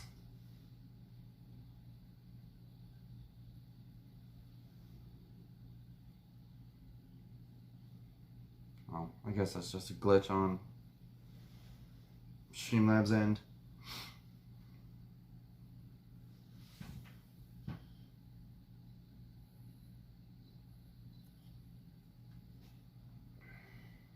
I guess Streamlabs is just being funky, being on my mobile hotspot.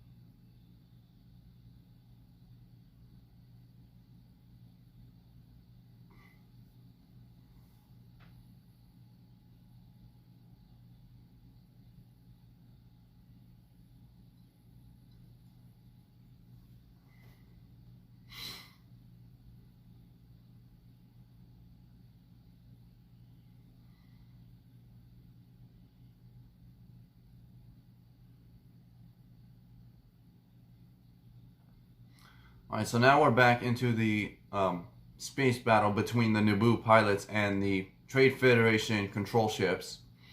Anakin just crashed inside one of the hangars of the one of the Trade Federation stations.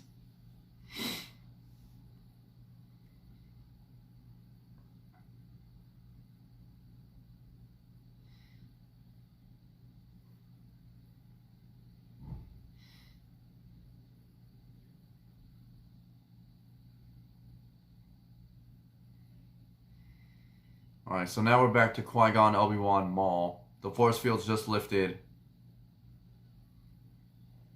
Now Obi-Wan just got stopped by the force field. He has to watch Qui-Gon and Maul fight. And obviously we know what happens to Qui-Gon here. But for anyone who hasn't seen the prequels, spoiler alert. Yeah, if you guys haven't seen the prequels, now would be a good time to unfortunately stop watching, because Qui-Gon actually dies. Hence why he's never seen in any of the later movies.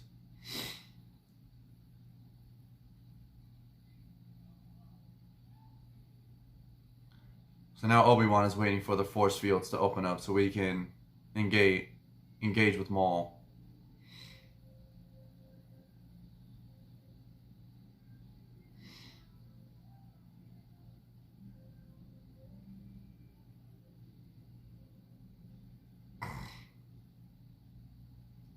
Okay, there we go. Streamlabs decided to work right again.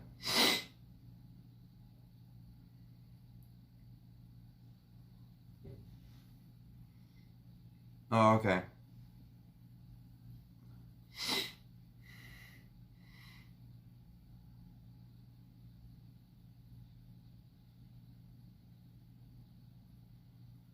Okay, so Padme was just captured by the Viceroy.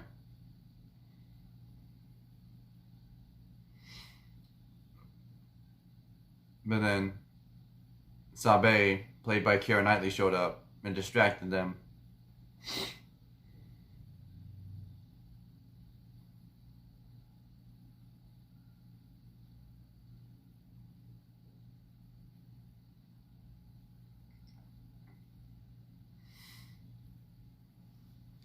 Alright. And now Obi-Wan and Maul are fighting.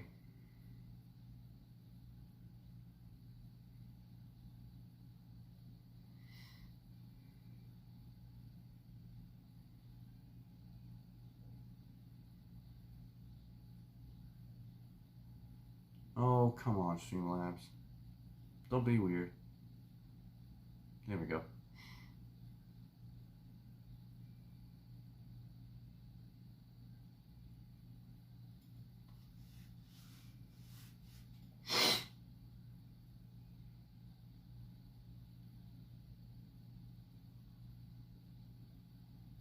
Alright.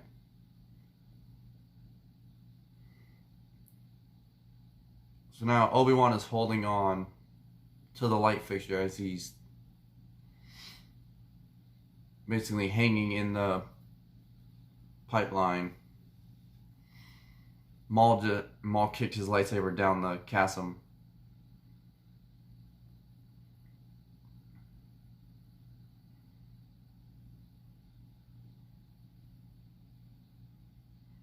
And now Anakin just fired off 2 proton torpedoes, and now the Droid Federation ship is losing power.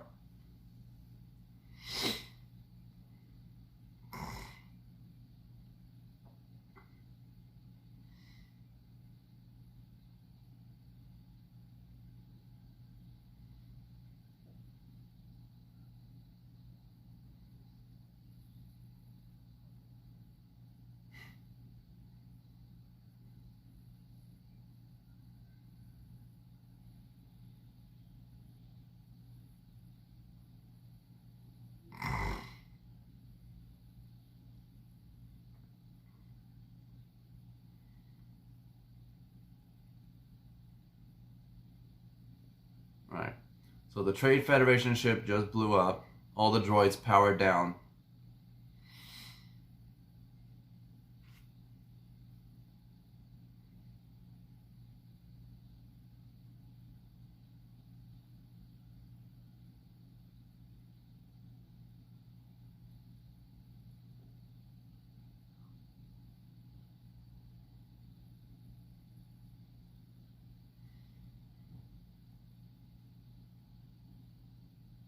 Alright, so Obi-Wan is still dangling.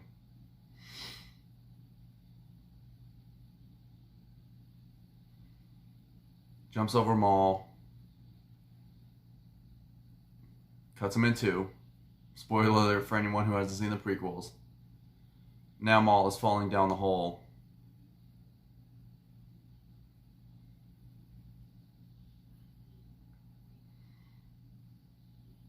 Now Obi-Wan goes over to console Qui-Gon as he dies. Hey Jeff, my buddy Case of the Kingdom, what is up, man? You made it. You joined just at the tail end of The Phantom Menace. And Qui-Gon is... So, Qui-Gon just died. Unfortunately.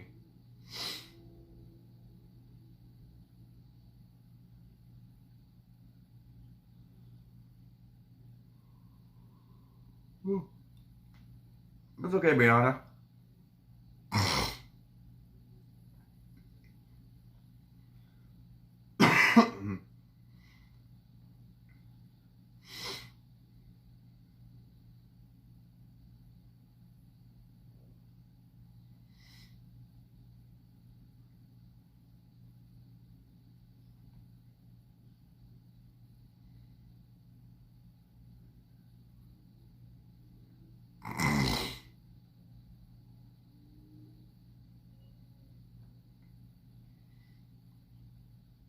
Aw, tell her I say hi too.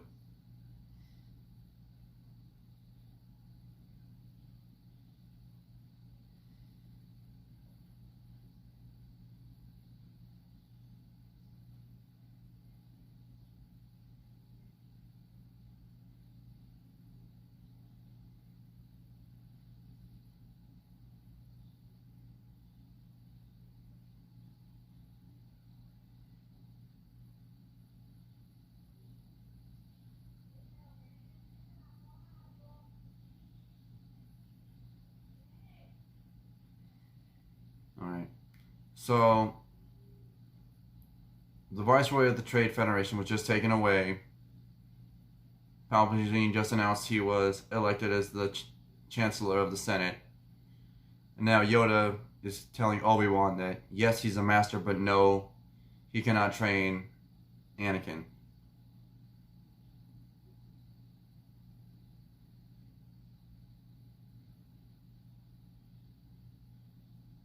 That's awesome, Jesse. And I'm guessing when you say by 50%, you mean at 50% capacity. Okay. So Yoda just told Obi-Wan that Anakin will be his apprentice. And now they're at the funeral of Qui-Gon.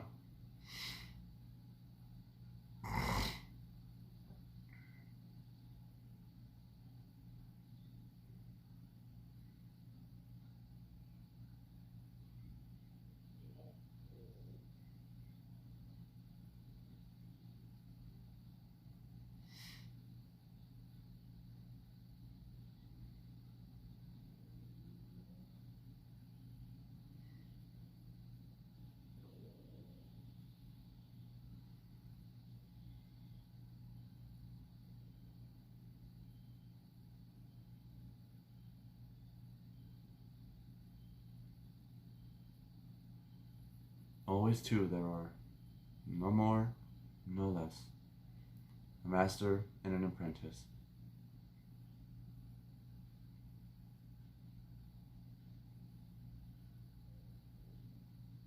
Man, they pretty much spoiled with who the fact that Palpatine was the Sith Master when Mace Windu said, but which one was killed, the Master or the Apprentice? And then the camera pans on Anakin, Obi-Wan, Padme, and then Palpatine last. So I think they pretty much confirmed that right from the get-go.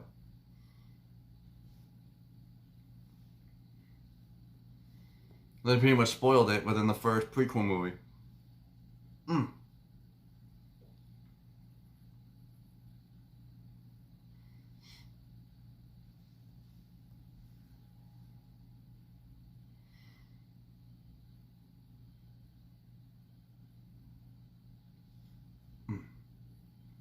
So now we're back on Naboo.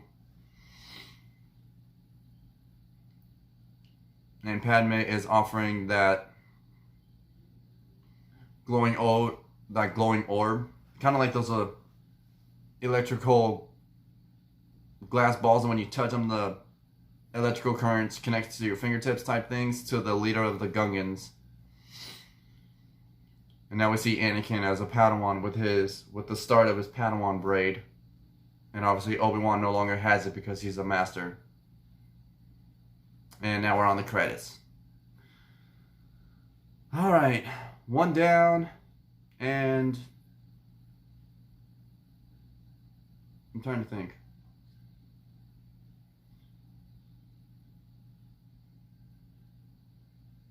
One down, 10 movies to go. Alright, so I'm gonna go over. Honestly, I'm probably gonna switch over to Disney Plus at this point. So that way I can watch the others on there. But then when I watch Solo, I'll switch back to my DVD player. So go to Disney Plus real quick, go to Star Wars.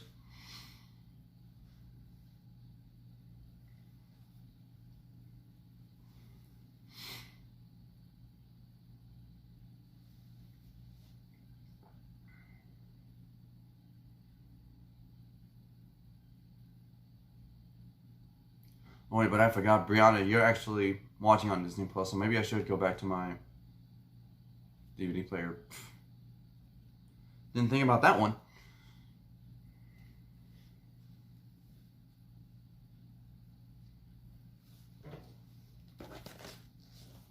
Alright. No problem. Alright guys, give me 1 second while I switch over from episode 1 to episode 2. Ugh. Ugh.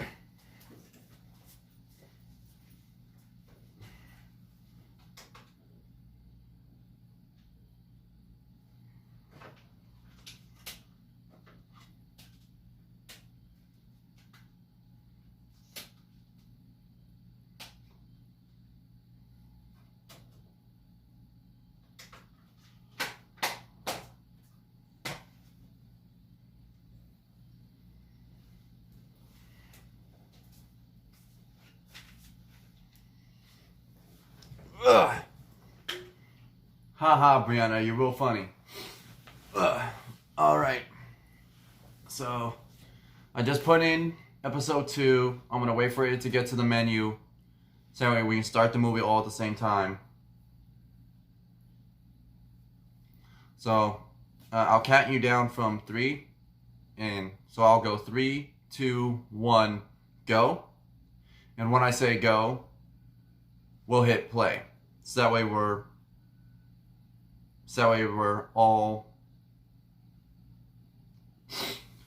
synced up on the movie.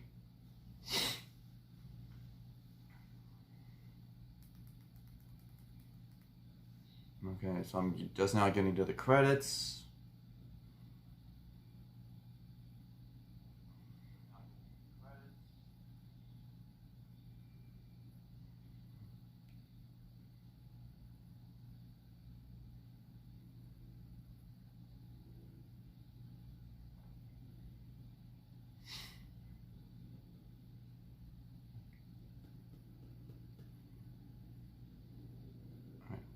Everybody ready to go for episode 2?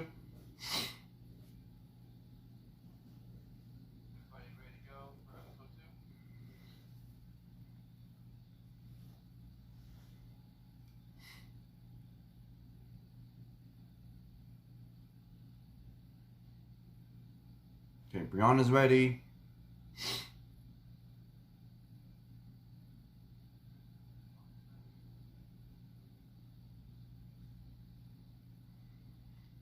Michael Briggs is ready.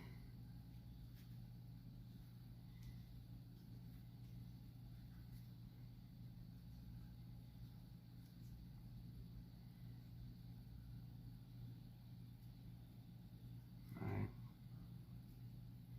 I'm just waiting for any last second confirmations before I hit play.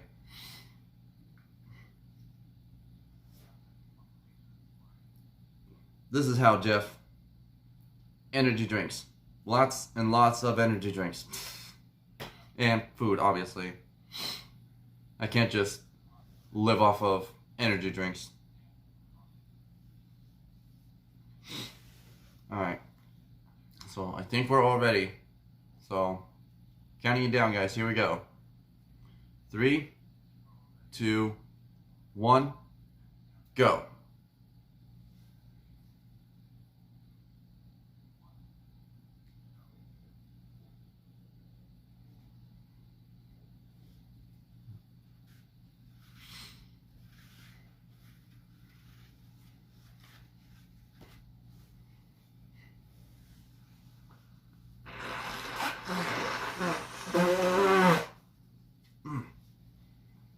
Gosh.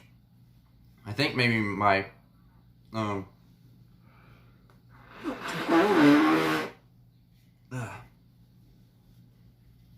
think the filter on the AC unit in my apartment needs to get changed because my allergies are just messing with me right now.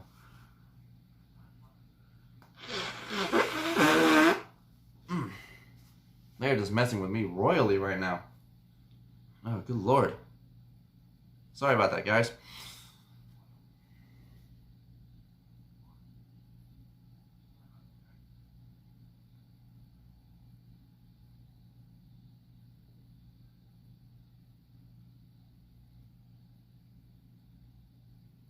And cue the title.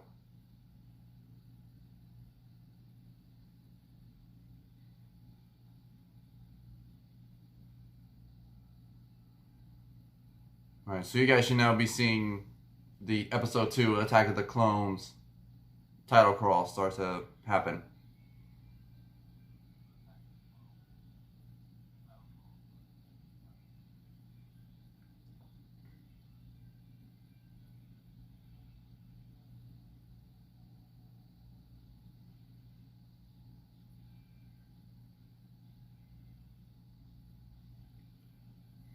Yeah, and just to add a little more Star Wars canon into this live stream. So, obviously, it goes The Phantom Menace, Attack of the Clones, Revenge of the Sith in the movies. But the TV show, Star Wars The Clone Wars, takes place between the events of Attack of the Clones and Revenge of the Sith. Which, if you're a hardcore Star Wars fan like myself, I actually know the years that all of this has happened. So, Attack of the Clones takes place 22 years before the Battle of Yavin, which was the battle that occurred on the first Death Star.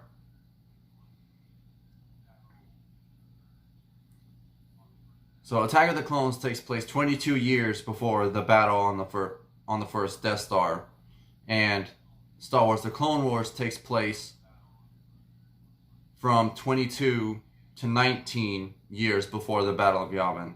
So all 7 seasons of the Clone Wars encompasses 3 years of Star Wars canon, pretty much.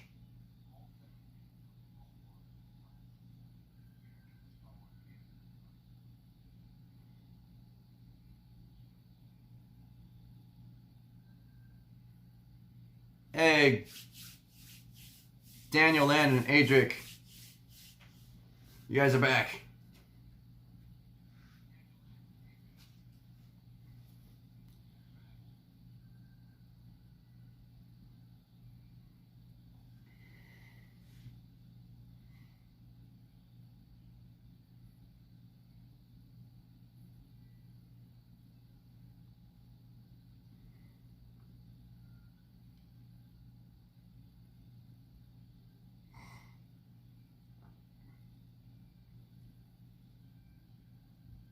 Brianna, I am at the point of the movie where the new Queen of Naboo's ship just exploded.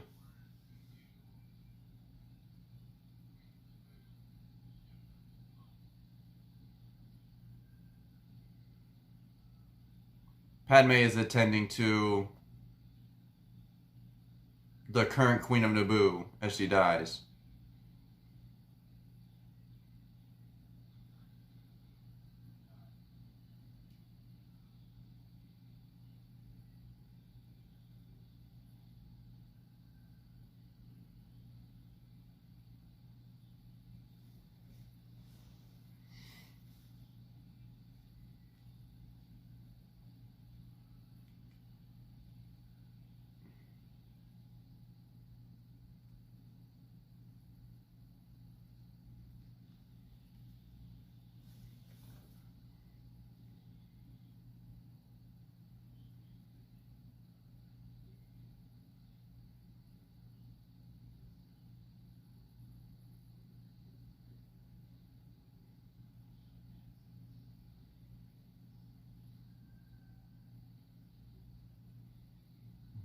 So the Jedi are now talking to Chancellor Palpatine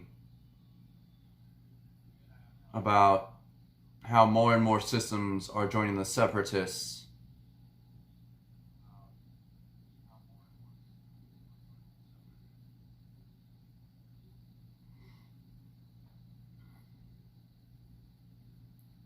Jillian Dudleyson, hey, what's up, man?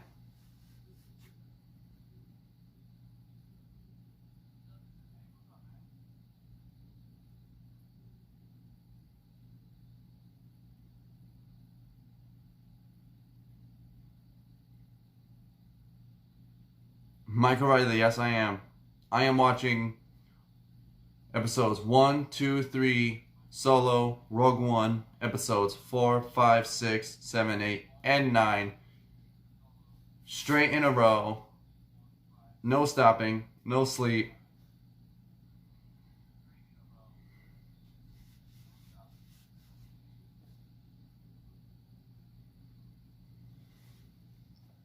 Oh, I appreciate that, Dylan. But I appreciate you coming on and watching, buddy. Yeah, Michael Riley, episode 9 is Rise of Skywalker. Did I miss episode 9? Oops. Well, I already finished episode 1. I just started episode 2. So I still have episode 3, Solo, a Star Wars story, Rogue One, a Star Wars story, and then episodes 4, 5, 6, 7, 8, and 9. So I have a long way to go.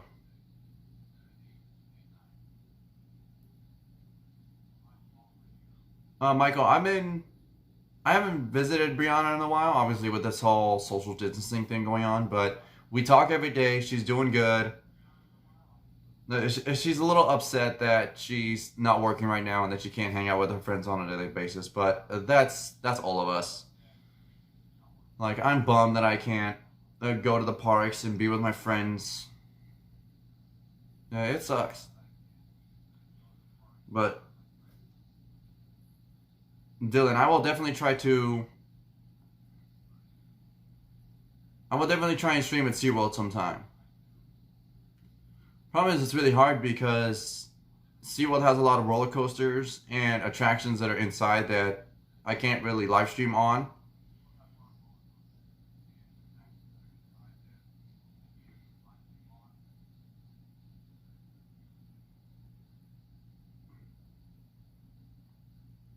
Well, Michael, we're excited, man, and we can't wait. And we definitely can't wait to meet you, dude. We're excited.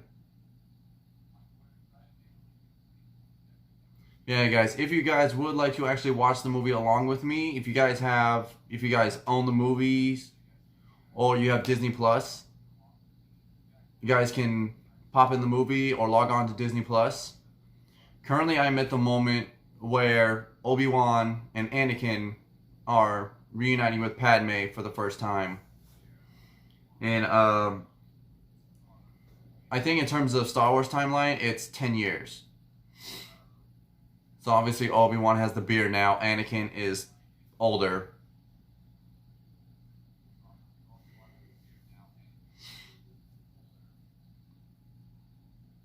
Dylan, what's your request, bud?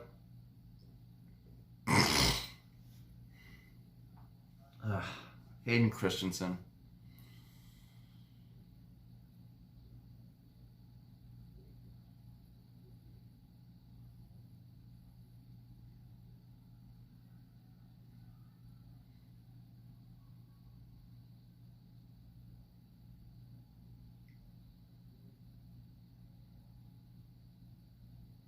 Hayden Christensen, in my opinion, probably wasn't the best pick to play Anakin in episodes 2 and 3. But I did love that they brought him back in episode 9 when Rey is hearing all the voices of the Jedi who have come before her in her head, and Anakin is one of the voices.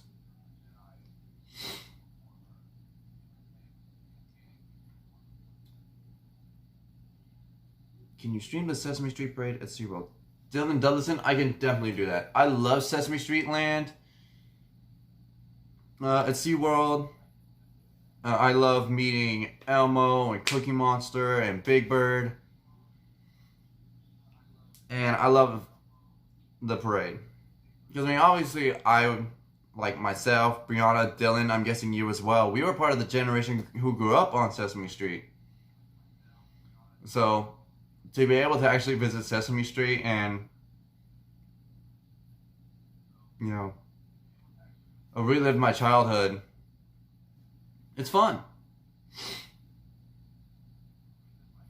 Mike, I'm already booking the trip for next year. Still trying to decide what hotel to stay at. Either Grand Floridian, Contemporary, Polynesian, or Boardwalk.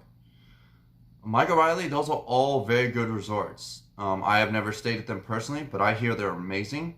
However, my home resort is All Star Music. It's one of the value resorts. Much more affordable. But I love the theming. They have jazz, they have calypso, they have rock, they have country.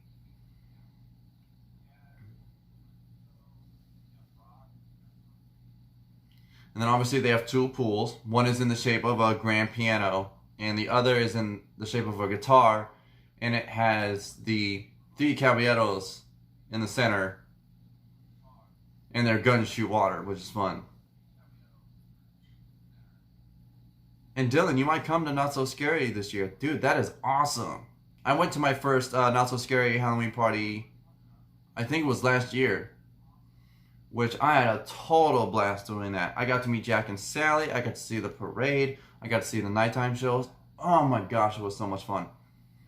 Brianna and I actually went as Jack and Sally incidentally, so it was funny meeting Jack as Jack. Oh, that was 2018, I'm sorry. So that was 2 years ago.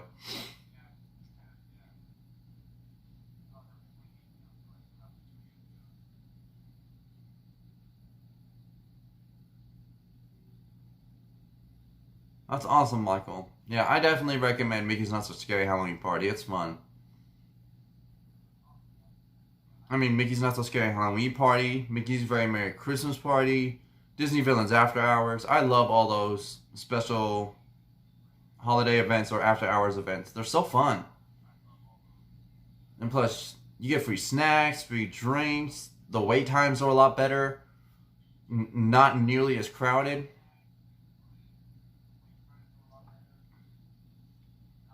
Michael, my mom's holding up well. She's currently in the living room watching TV.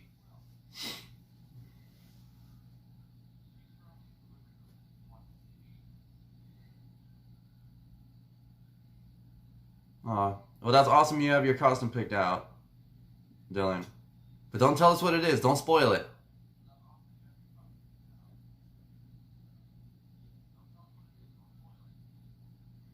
I know, Brianna. I'm bummed too. Especially because Villains was so fun. I mean, I love the Halloween party. I love the Christmas party. But I'm sorry. Villains was just so cool. I mean, the DJ, the free Mickey bars, popcorn, and soft drinks. The Villains Unite the Night Council show was so fun. And here, I'll text my mom real quick and tell you guys that you say hi.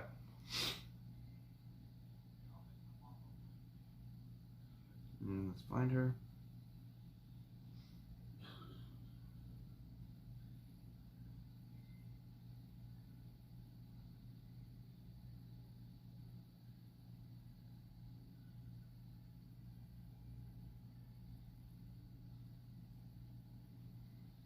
Alrighty.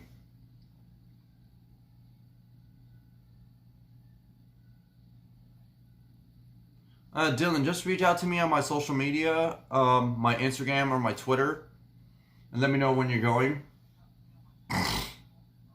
And we can figure something out. Yeah. If you guys are watching the movie along with me, whether on DVD or Disney Plus, I am at the part of the movie where Anakin just killed the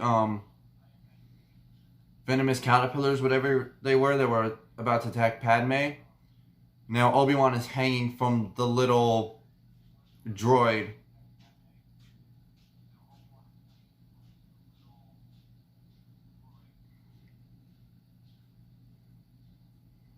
And now Anakin is getting into a ship so we can follow Obi-Wan. And Dylan, yes, I do. I do have a Facebook page. It's Orlando Mike. So if you look it up, you should be able to find me that way.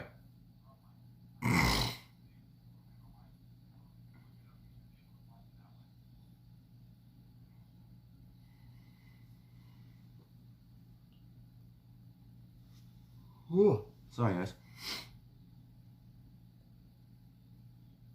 Dylan, you've never seen Star Wars? Well, hold on. When you say you haven't seen Star Wars, do you mean you haven't seen any of the movies, or you just haven't seen the prequel trilogy, episodes 1, 2, and 3? Or as they're alternatively known, The Phantom Menace, Attack of the Clones, and Revenge of the Sith.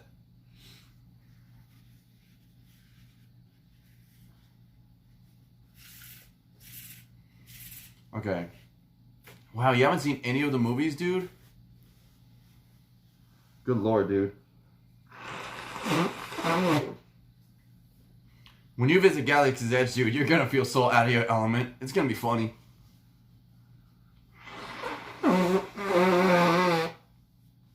Sorry, guys.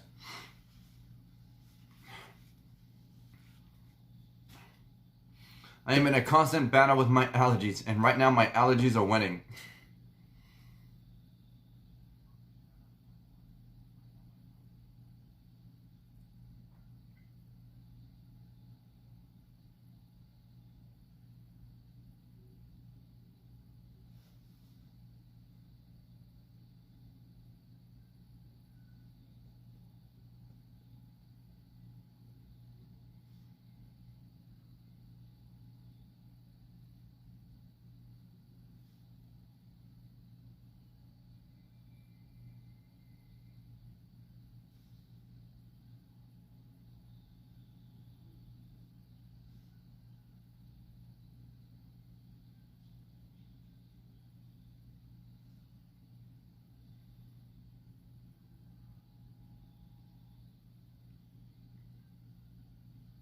Oh, well, I appreciate you liking my page, Dylan. The thing is, I don't really give out my personal Facebook.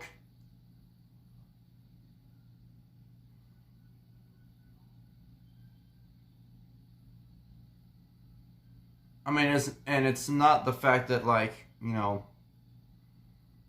I don't trust people is just the fact that, you know, I like to keep my YouTube / social media life separate from my personal life. It's like, it's nothing against you, buddy.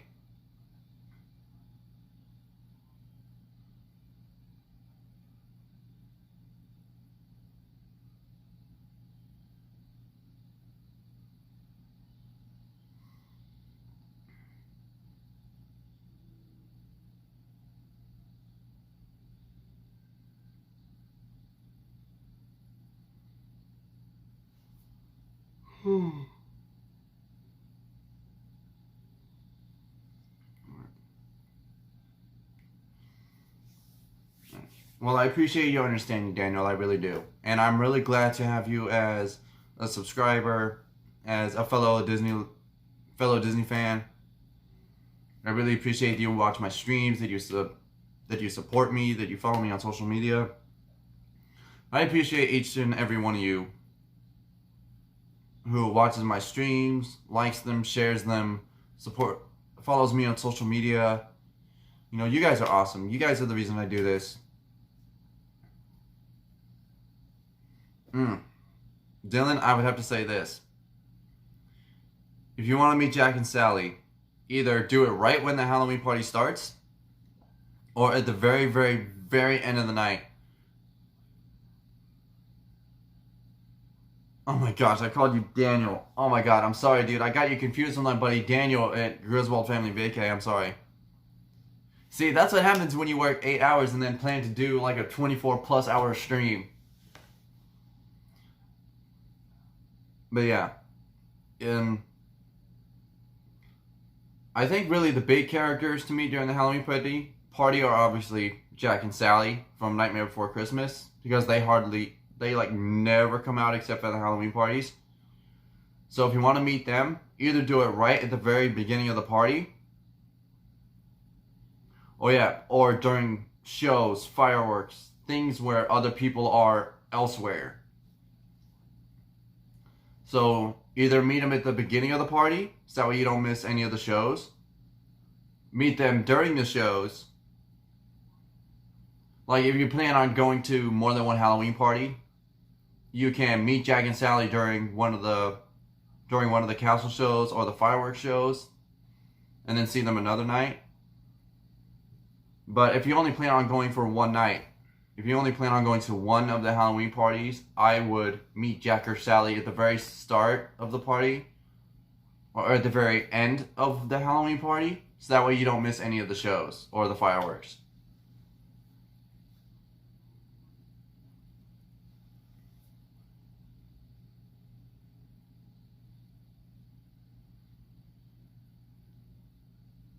And Dylan, if I do call you Daniel again, I apologize in advance.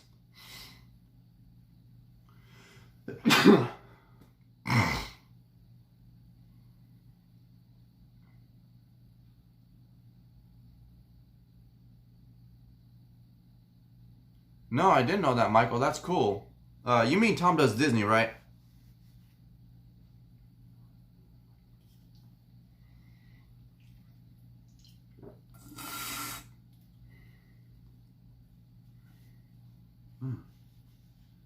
No, I didn't know that, dude. That's cool. Although I think I've heard Tom mention a friend of his from back home who always watches his streams.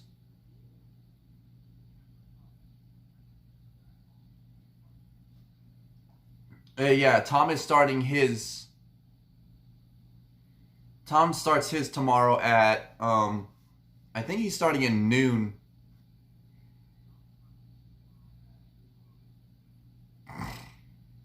Okay, so that is you. All right. So you're the friend Tom is always raving about.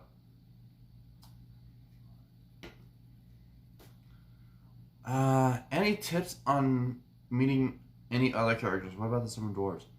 Well, I'm trying to think of the other characters that meet during the Halloween party.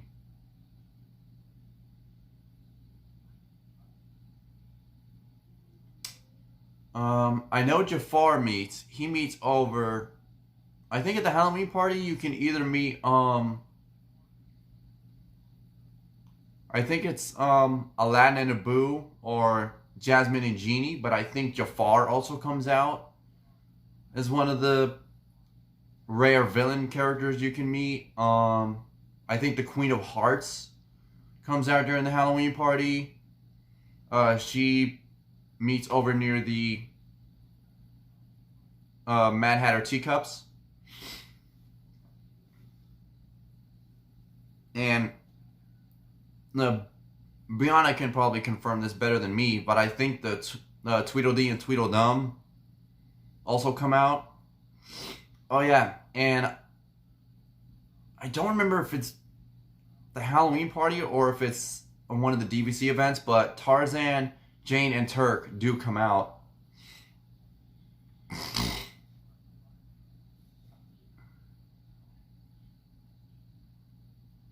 Okay, well, yeah, Brianna just said they switch up a few of the meet and greet characters every year. Which I'm not surprised because, you know, you want to change it up. You want to change some things so that way people keep coming back. Oh yeah, Moana comes out during the Halloween parties too. She meets over at the entrance of the Tiki Room. Oh yeah, and I should note that during the Halloween parties, they do not do the Enchanted Tiki Room. That show does not run because they have it closed off for the Moana meet and greet. But you walk through the queue of the Enchanted Tiki Room, you meet Moana, and then you walk through the actual Enchanted Tiki Room. You walk in through the exit, and then you're back out into the Magic Carpets of Aladdin area. Oh yeah, so Brianna just said it's during the Halloween party that Tarzan, Jane, and Turk come out. They meet over by the Swiss Family Robinson tree.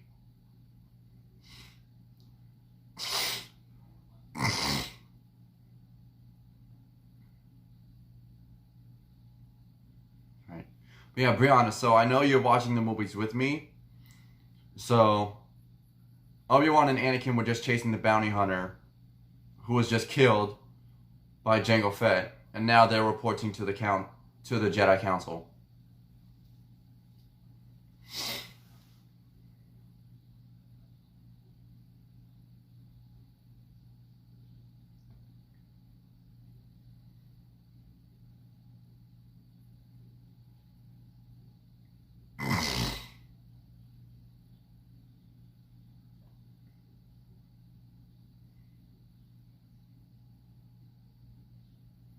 Okay. So yeah, the council just told Anakin that he's going to escort Padme back to Naboo.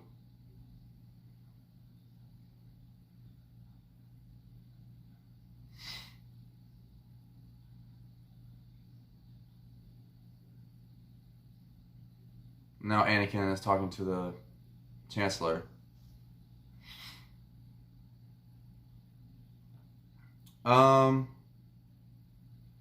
I think Tarzan, Jane, and Turk meet intermittently throughout the entire party.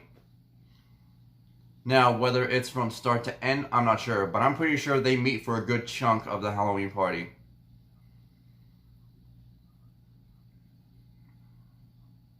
But yeah, I think the best thing to do would be to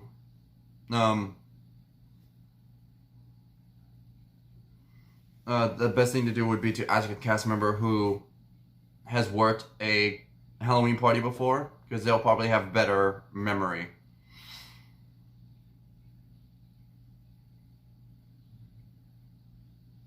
Ah, dang, Michael. That stinks. Do you mean May the 4th or do you mean July 4th? Independence Day.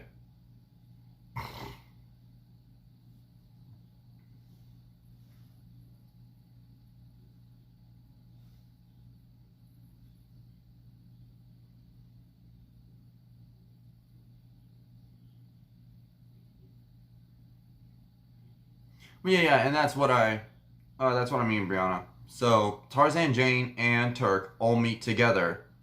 It's not like Tarzan meets, then Jane, then Turk, and then they just switch. No, Tarzan, Jane, and Turk all meet at once. But in terms of the actual schedule, I'm not sure.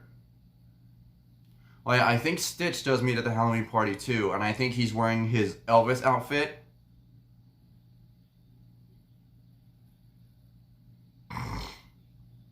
Hmm. I'm just gonna. I think some of the characters do. I know Stitch does because even during regular park hours, he'll sign things. Obviously Aladdin and Jasmine do. I think Jafar does. I think Genie does. Obviously Abu doesn't because Abu doesn't know how to write. I think Jane will. I don't know if Tarzan or Turk do because Turk's obviously a gorilla and Tarzan never learned how to write. But Tarzan might sign, I don't know.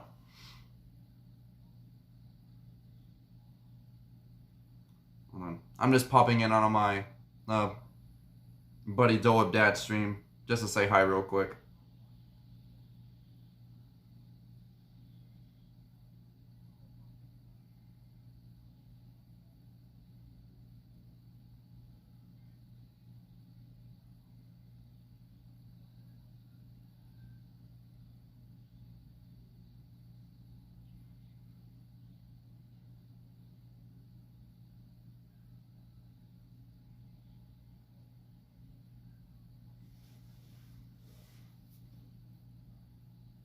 Oh, Turk does sign autograph books. Huh, that's interesting.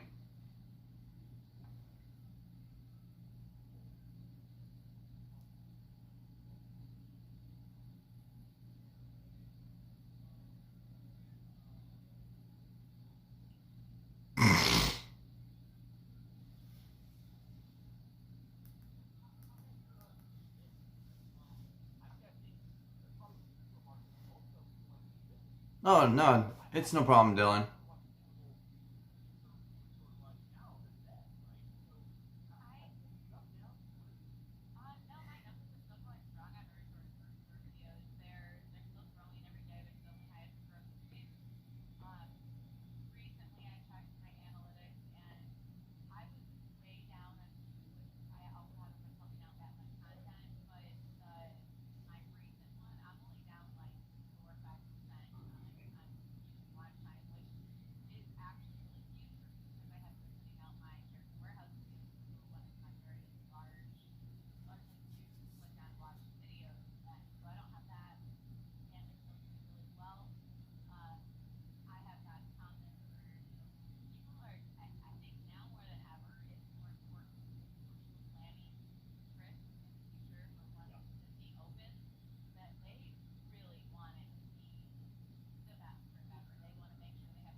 Okay, see, Dylan, that would be an awesome meet and greet.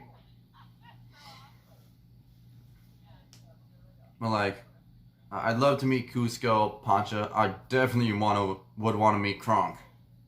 I mean, who wouldn't want to meet Kronk? Who's a rare character you've always wanted to meet? Brianna said Tweedles, villains, Moana. Brianna, you met the hyenas one year? Okay, Brianna, you get a 5-minute silent treatment for that one.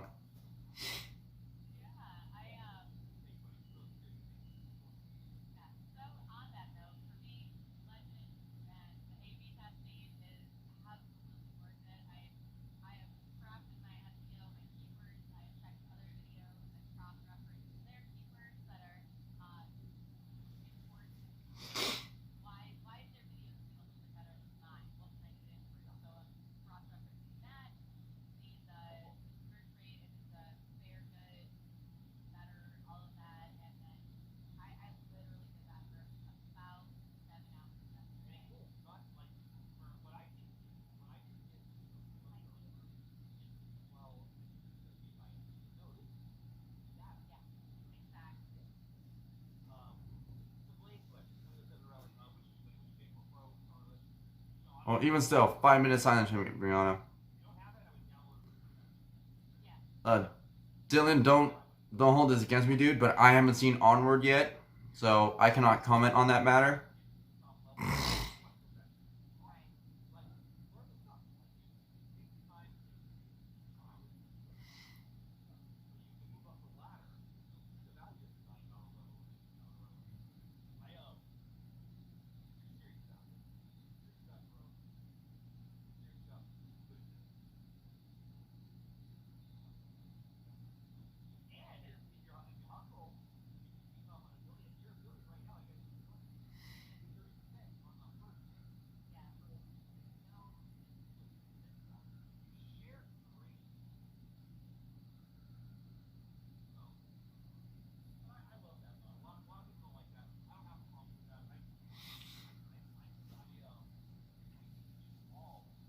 Ugh.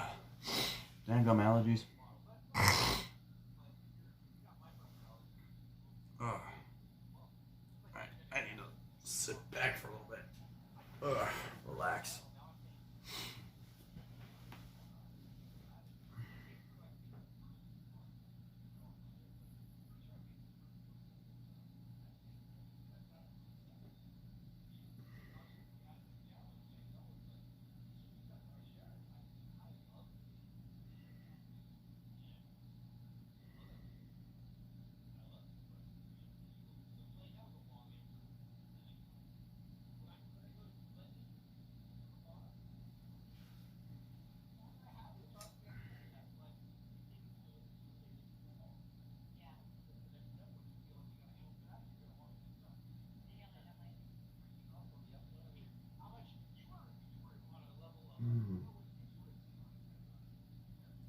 Dylan, I'm not sure.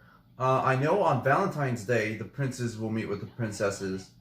Like I was at Epcot on Valentine's Day because I think it was for one of the Disney on Broadway shows, and I got to meet Snow White and her prince, which was really cool.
Oh, hey Teresa. Sorry, I just went on to Dole Whip Dad stream just to say hi to a little bit.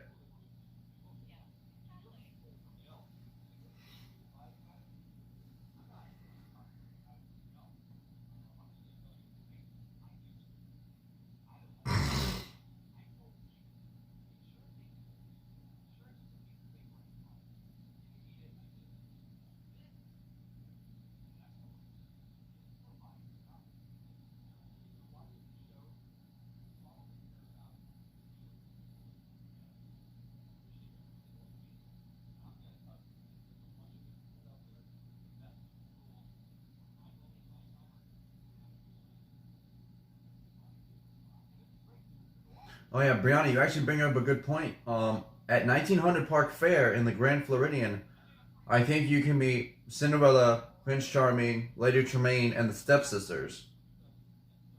So I think that's a place where a prince will come out with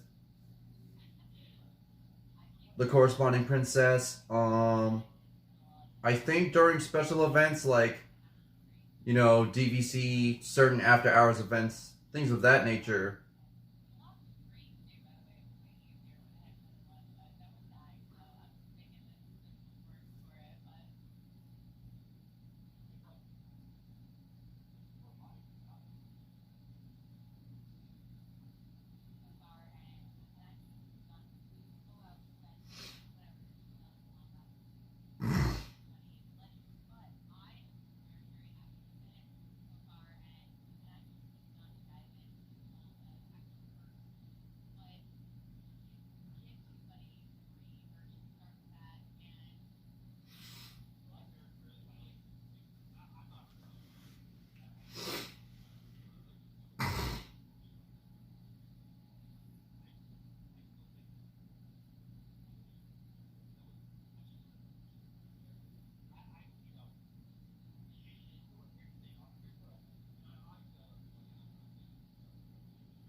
Oh my gosh, you guys are not gonna believe this.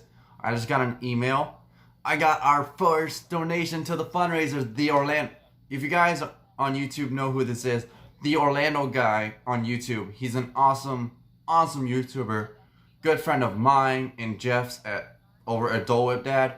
Just donated $25 to the fundraiser. Yes, we have our first donation, and we still have basically 9.5 movies left. We still have Episode 3, the original trilogy, the sequel trilogy, and Solo and Rogue One. So we still have a lot of time to raise money for first responders and medical workers. So if you guys would like to donate to the fundraiser, my PayPal is in the description. Whether you want to donate $1, $5, $10, $20, or something crazier than that, every little bit helps you guys to aiding the first responders and medical workers who are working so hard during this time period in the world.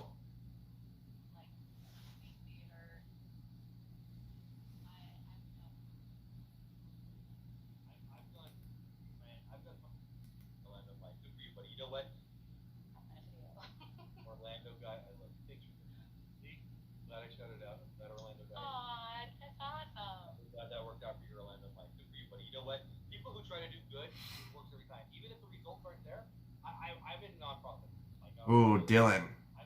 I'd have to say it was Jack Skellington and Sally. I mean, they're such rare characters, and I grew up loving Nightmare Before Christmas. I still love the Nightmare Before Christmas, and so I would have to say Jack and Sally was definitely at the top of that list.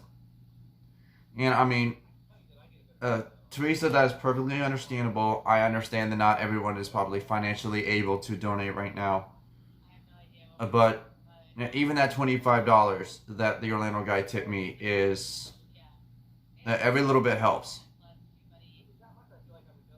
Dylan, Jack, and Sally do not unfortunately sign books. However, they do hand out these little cards that have their signatures on them.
Yes, Dylan, definitely have your camera ready. But that's with any character meet and greet. Like, if you come here from out of town and you don't have PhotoPass, have your phone or your camera ready.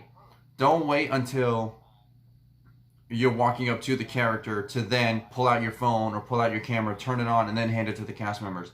Have it on and ready, so that way you can hand it to the cast member, then walk to the character and just start interacting right away. Because the more time you take to get out your camera or your phone and hand it to the cast member and all that, you hold up the pupil behind you. And yes, Brianna, Padme's dress in that scene was very gorgeous.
What character sign and not so scary? I think every major character you meet at Not So Scary will sign. So Tarzan, Jane, Turk, Jafar, Aladdin, Genie, Jasmine. I'm not sure if Abu does. Moana. Well, Jack and Sally, you get these cards that have their signatures already on them, like printed on. So technically, I guess in a way, Jack and Sally do sign. I think Stitch does as well.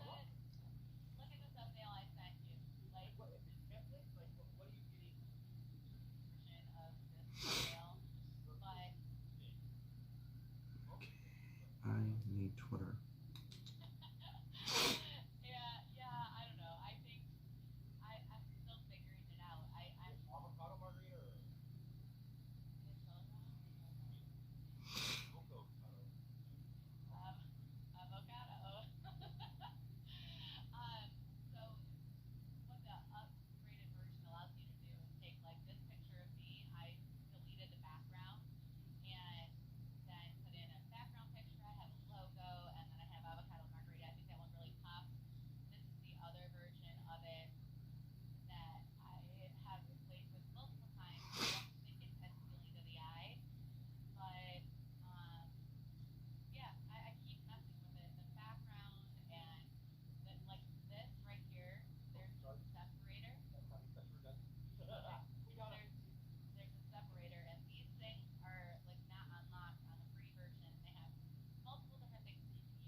I guess in a way, Dylan, he could.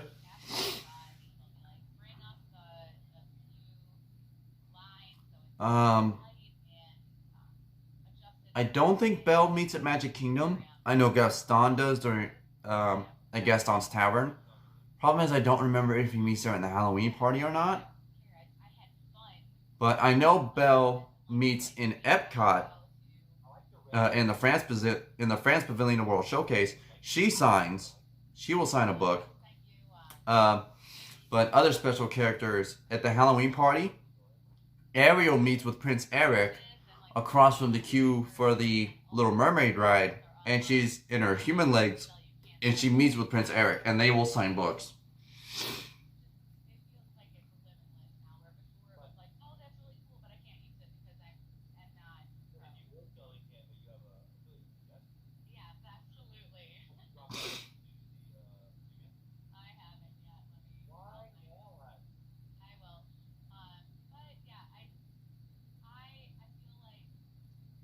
Where are you? Here it is.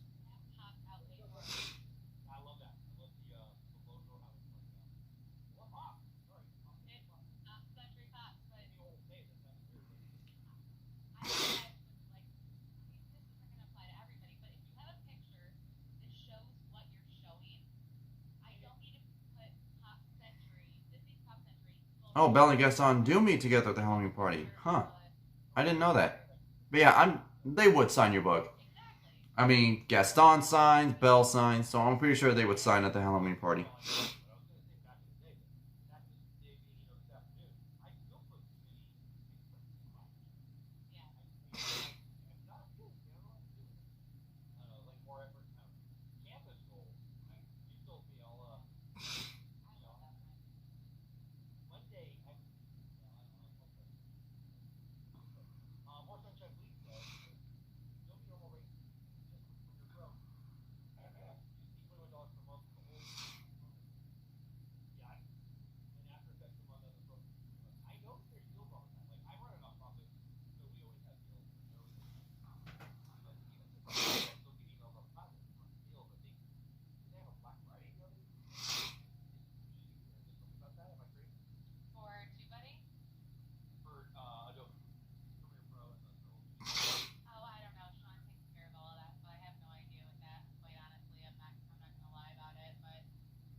Fingers crossed, Teresa.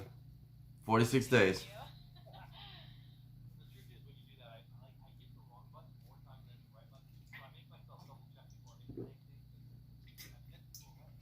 Ah. Well, there's one energy drink gone. Luckily, I still have plenty more.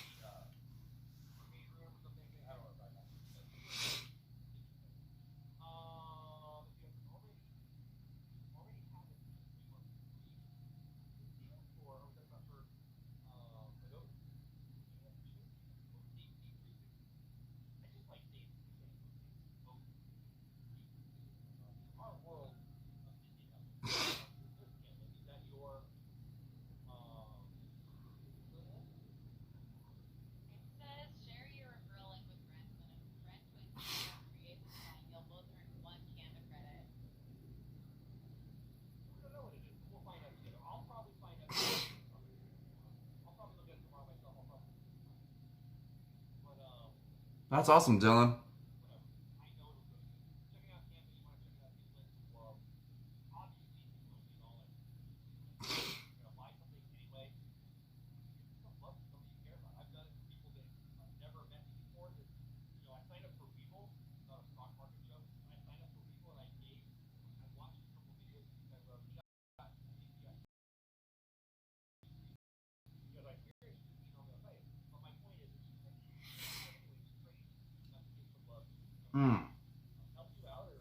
I don't know, Dylan. That's hard.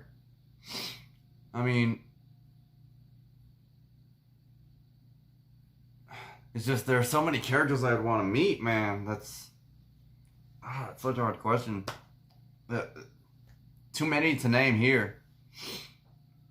Okay, what the heck?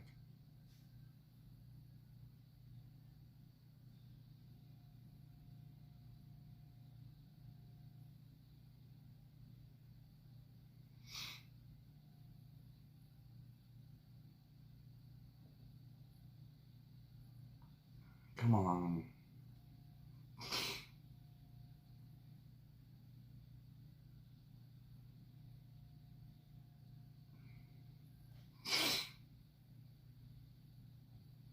Okay, there we go.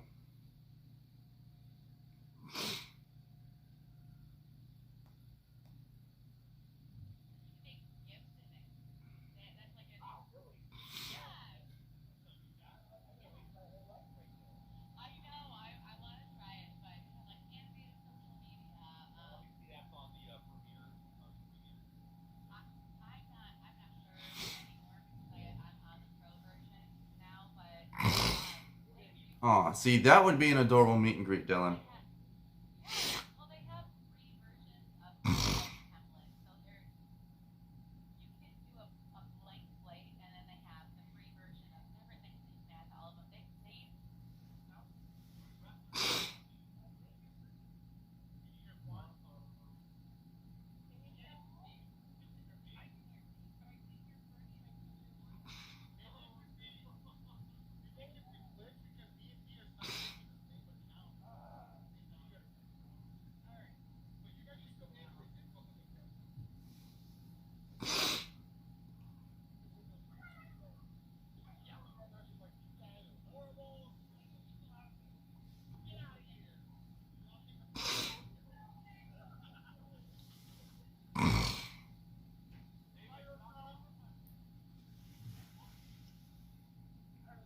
No.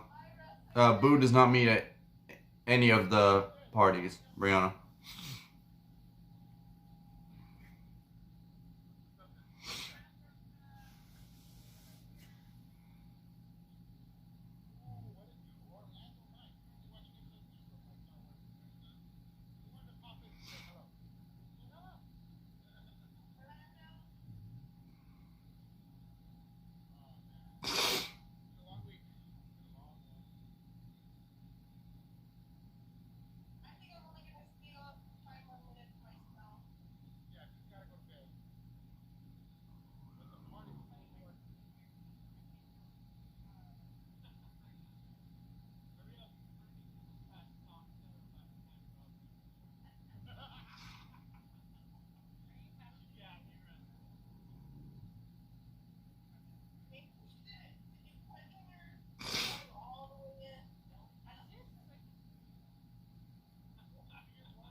I don't know, Dylan. That's a tough question.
Hey, Ben.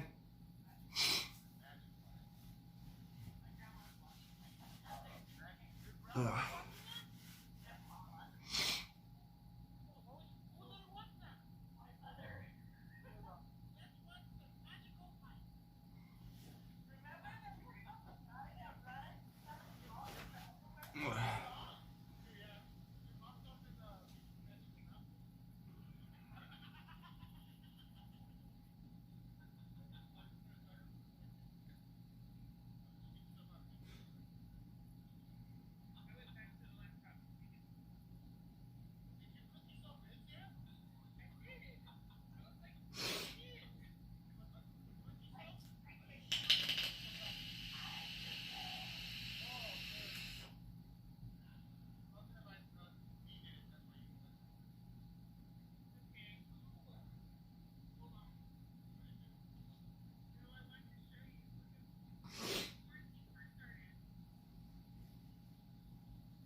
Well, I still have 3 friends watching.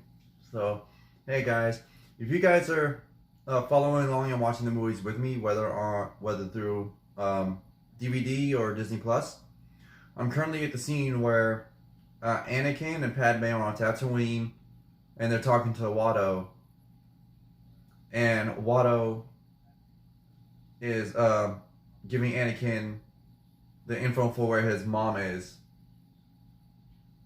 But now we've cut to I think Obi-Wan is following Jango Fett and his son Boba Fett after Obi-Wan went to, I forget the name of the planet, but he went to a certain planet to see the clone army, which is being made for the Republic.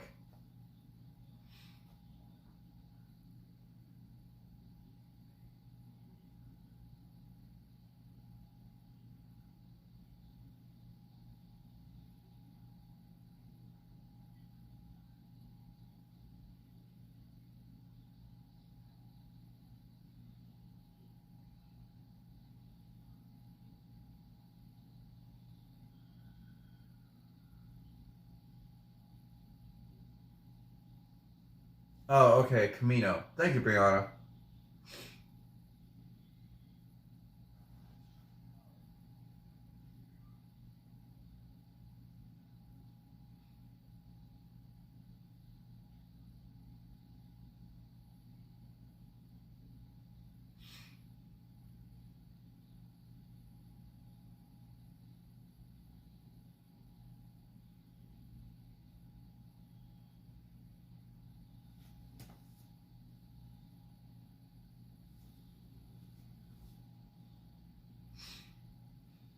Well, I'm glad that you're here, Brianna. And I'm glad that you're watching the movies along with me.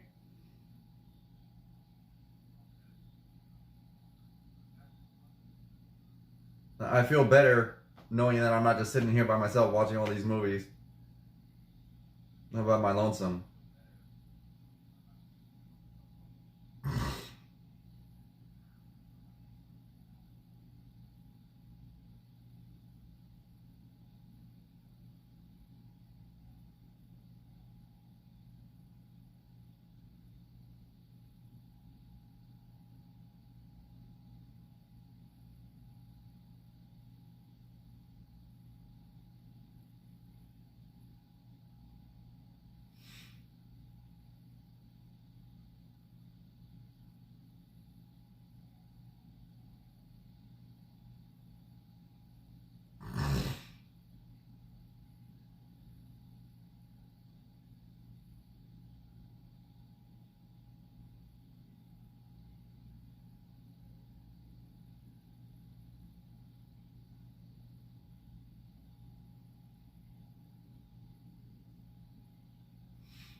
Well, you know what they say, Brianna? Great minds think alike. So here we are doing the marathon together.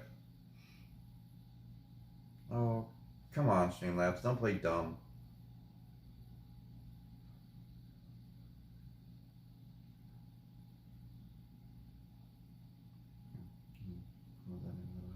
There we go.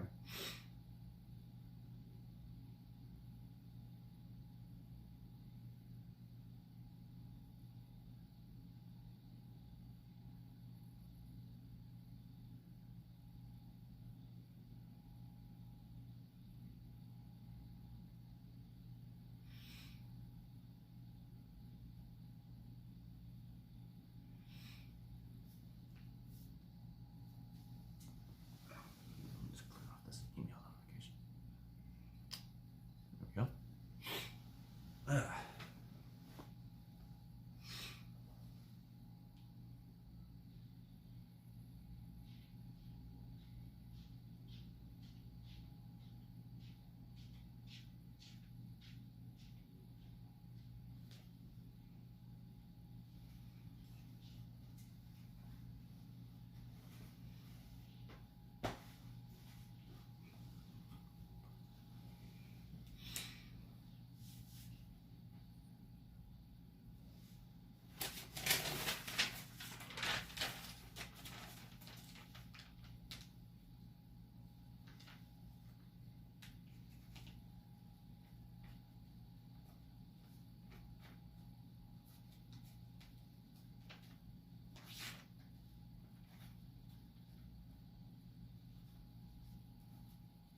saw 3PO in his grimy gray parts.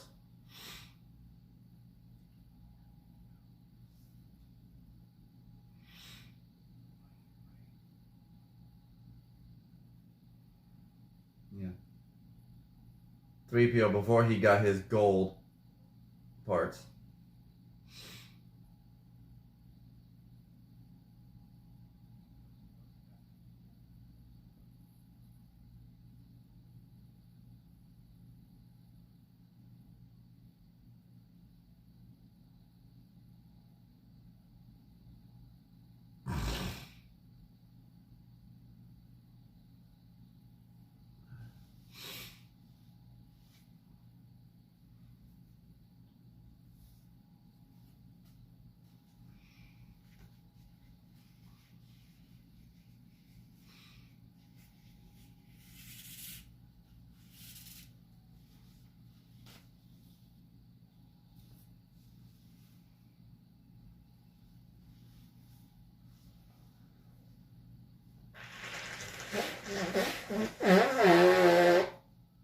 Mm.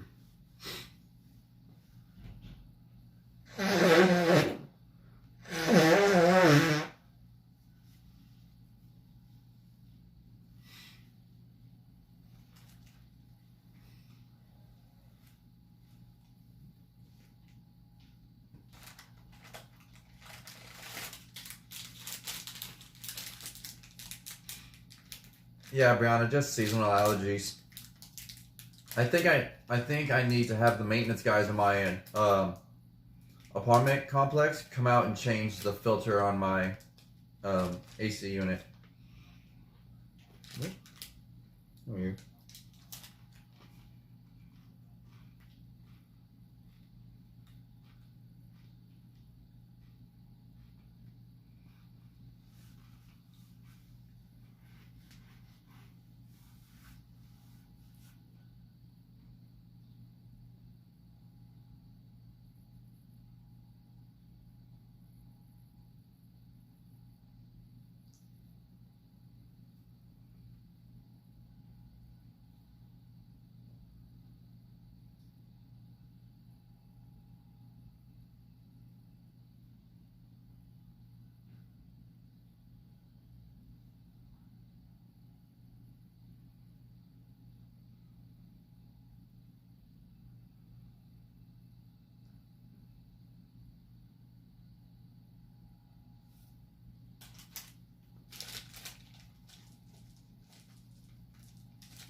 Alright, so Brianna, just to make sure we're still at the same part of the movie, Obi-Wan is now on Geonosis, seeing the battle droids being built, and now he sees Count Dooku talking to the Viceroy of the Trade Federation and I guess the king or something of Geonosis.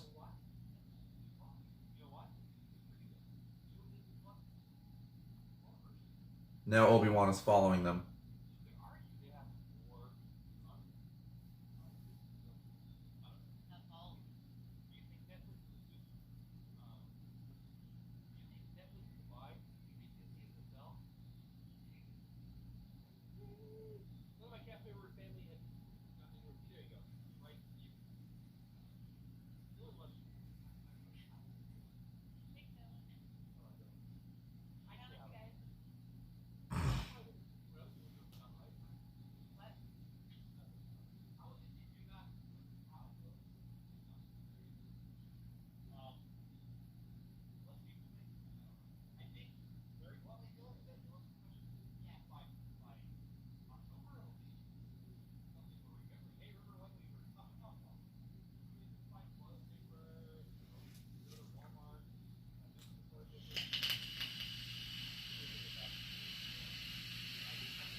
And now Anakin is about to take his first steps towards the dark side with his attack of the Tusken Raider camp.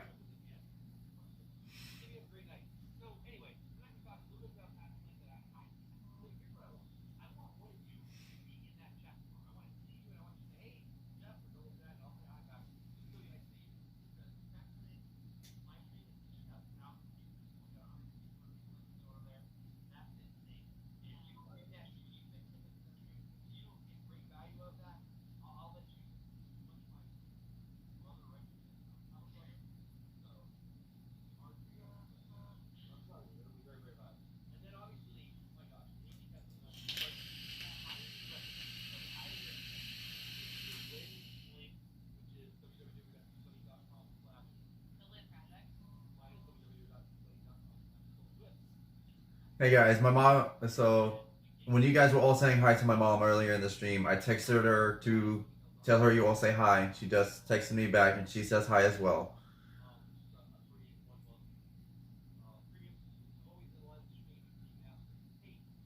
Aww.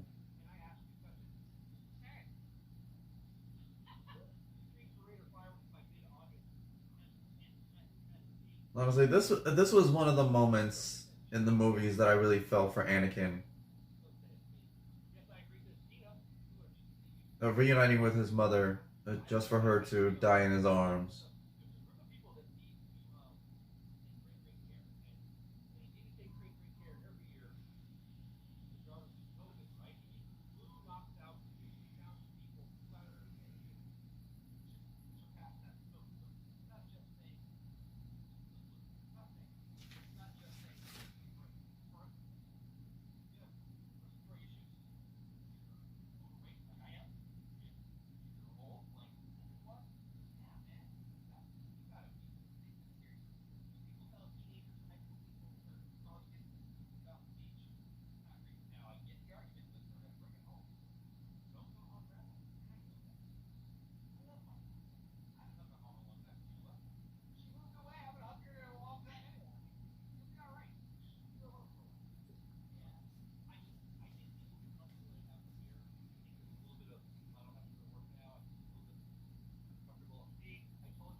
Now, as much flack as Hayden Christensen gets for playing Anakin, he really has that angry look down.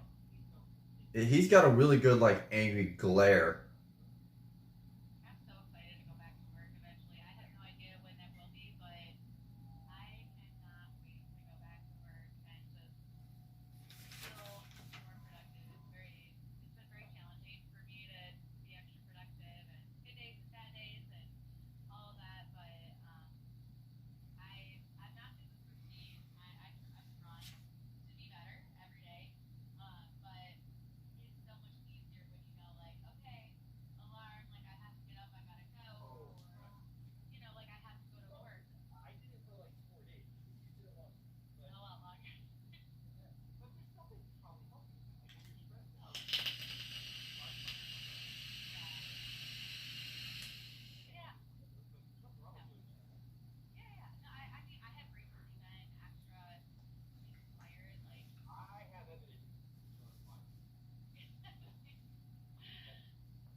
Hmm.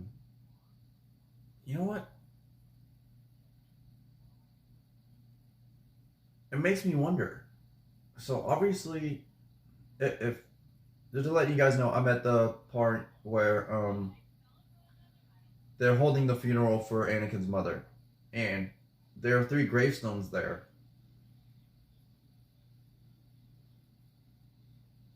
But for those of you who haven't seen Episode 9, spoilers, so you might want to mute this. But when Rey goes back to the Skywalker farm on Tatooine, why don't you see the gravestones there?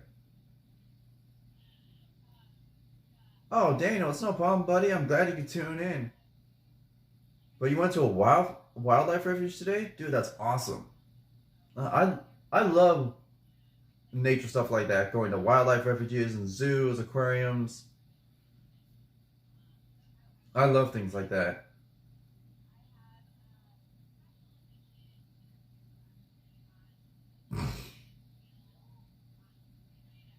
Hey, Rachel, what's going on?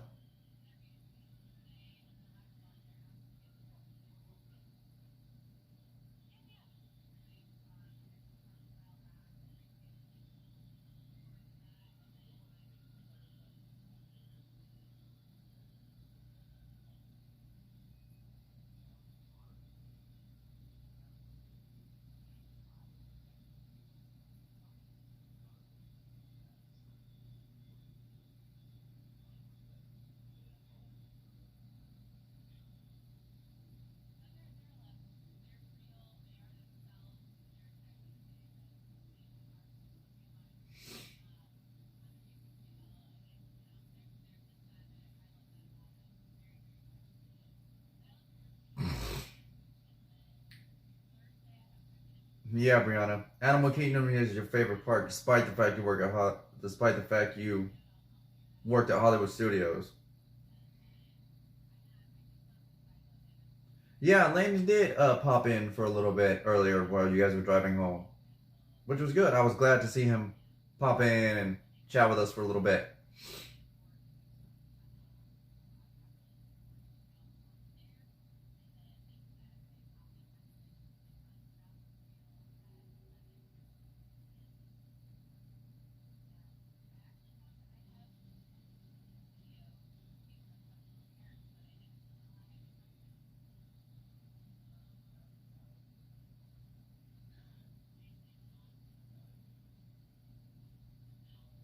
Oh yeah, that's right, Brianna. You did. You did actually start Animal Kingdom. I forgot.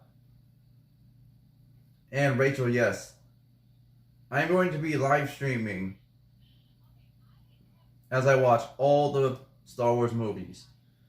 So I'm probably about halfway to 2/3 of the way through Attack of the Clones, and then I'm gonna be watching Episode 3, Rogue One, Solo, Episodes 4, 5, and 6, and then Episodes 7, 8, and 9. And all the while, I am doing a fundraiser, raising money for medical workers and first responders. I already received one donation from the amazing, from the awesome, and one of my favorite YouTube channels, the Orlando guy. He donated $25, so it's definitely a start. I mean, obviously, I understand people are financially tight right now, but I mean, every little bit helps. It's Solo, then Rogue One. Solo, a Star Wars story, takes place um, 10 years before A New Hope. And Rogue One takes place, I think,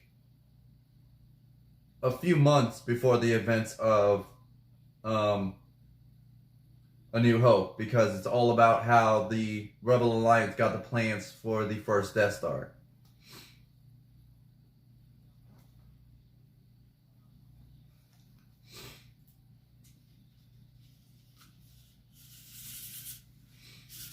Oh gosh, allergies.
I don't know why, but I always fall asleep halfway through Rogue One. I always feel horrible because I really want to watch it all the way through. Well, Brianna, I guess now's your chance.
Oh, wow. Landon almost stepped on a rattlesnake today. Whew. Well, I hope. I mean, I never wish this on any wild animal because uh, it obviously it physically scars them as well as mentally. But I hope the snake has been defanged or had the venom glands snipped. So that way, even if it does bite, it doesn't actually envenomate anything or anyone it bites. So hopefully, even if he had stepped on it and it, God forbid this never happens, but had it bit him, that it wouldn't have even administered venom.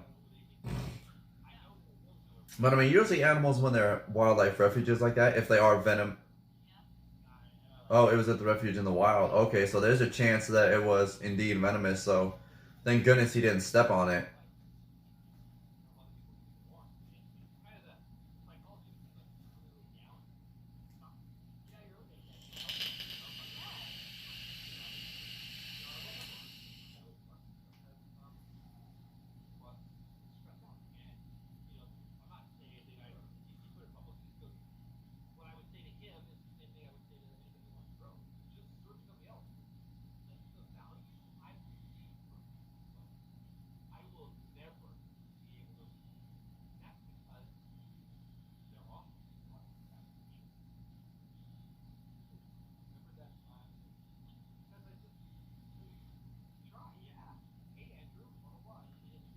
Okay, so Daniel, the difference between StreamYard and Streamlabs is that Streamlabs is a mobile streaming app.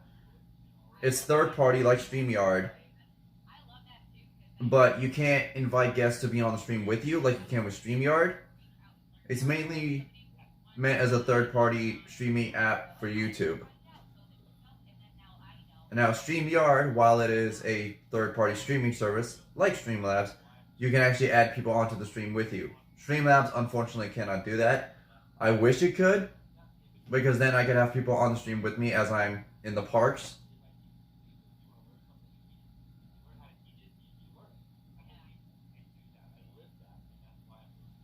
But unfortunately, the Streamlabs is a mobile device app, whereas StreamYard is a computer app.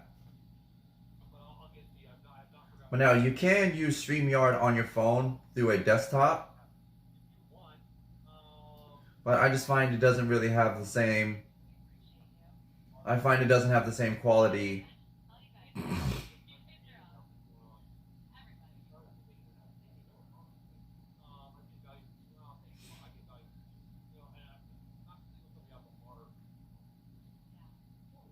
Well, honestly, Brianna, that's a good point, and that goes back to the point I mentioned earlier. Like at the end of the first movie, when they're at Qui-Gon's funeral, and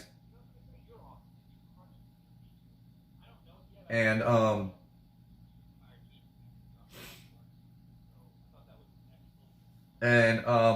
Mace Windu says, "But which one was killed? The master or the apprentice?" And then the camera pans across to Anakin, Obi-Wan, Padme, and then rests on Palpatine. It's like,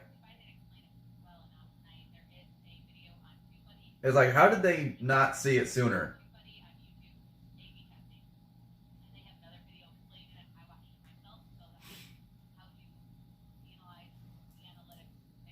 Ugh, gosh, my allergies.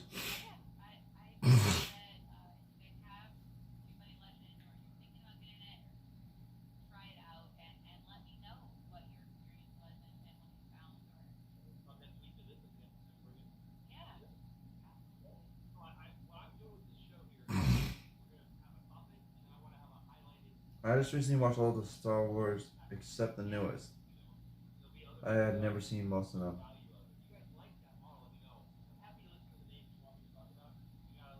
Well then, Daniel, I pose this question to you. Seeing all the movies except for The Rise of Skywalker, what is your opinion of the movies? Did you enjoy them?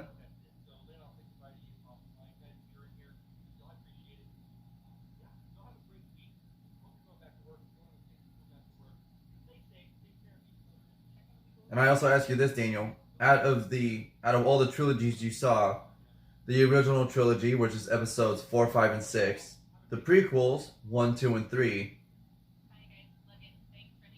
and the sequel trilogy, which is 7, 8, and 9, which I haven't seen yet. Which trilogy is your favorite?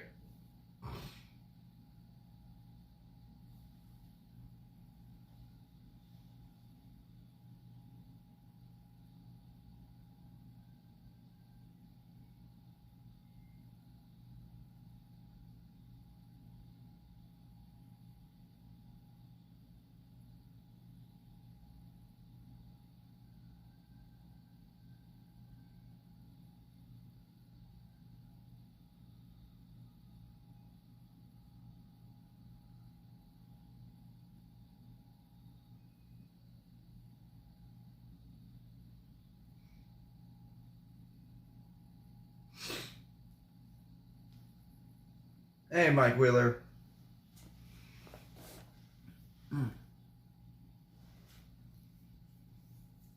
Well, I appreciate you popping in and hitting the like, dude.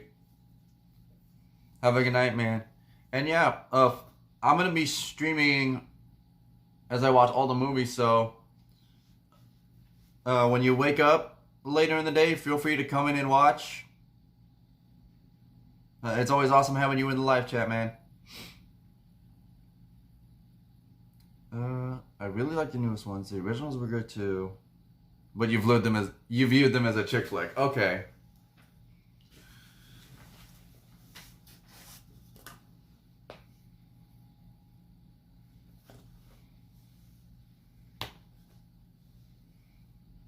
Well, Daniel, as given that you are a first time viewer, I respect those opinions.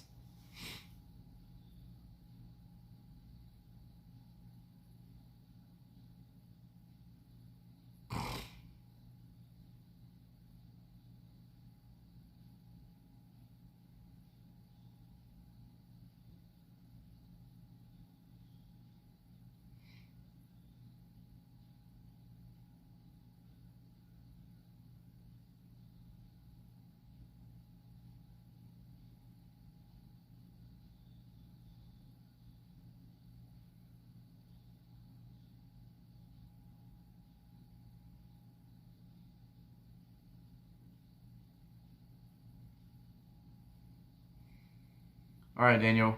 Good night, buddy.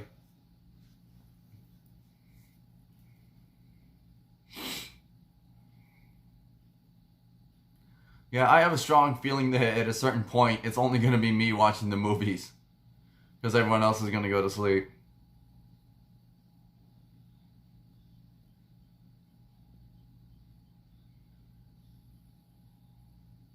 Oh, you were... oh my gosh. You were talking to Mike Wheeler. I'm sorry. Yeah, see, that's the thing about having a... That's the thing about having a subscriber named Mike. It's like I never knew who they're talking to. I never knew which one they're talking to.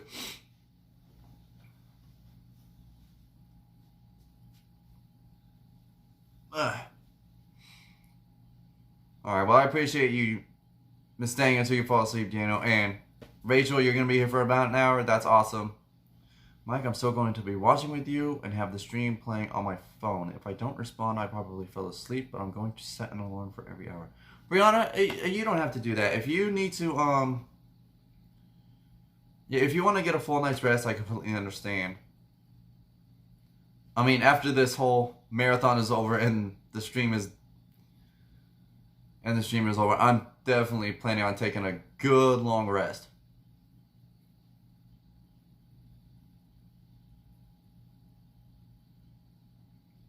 And Landon says he'll be up all night.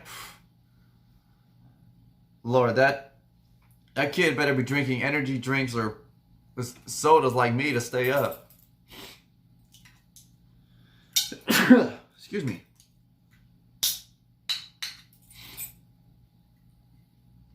Oh, yo, Mike Wheeler.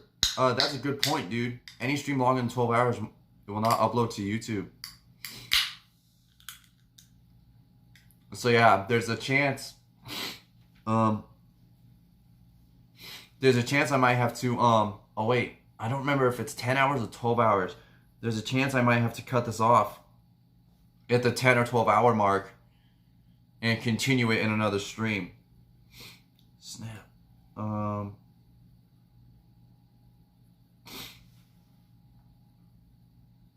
What is the cutoff time for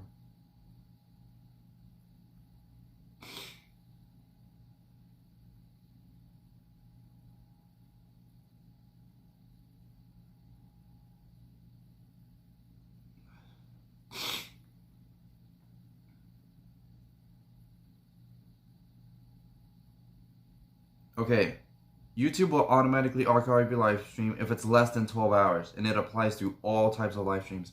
Okay, so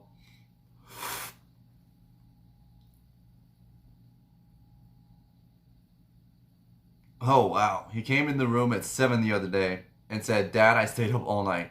Oh my gosh. Landon, if you're watching this, you are one crazy kid. Ugh. All right, so I know I started this stream at 8 p.m., which means I'm probably gonna have to.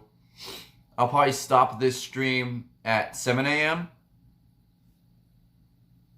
Oh yeah, Mike. I totally. Thank you for the reminder, dude. I mean, normally my streams never go.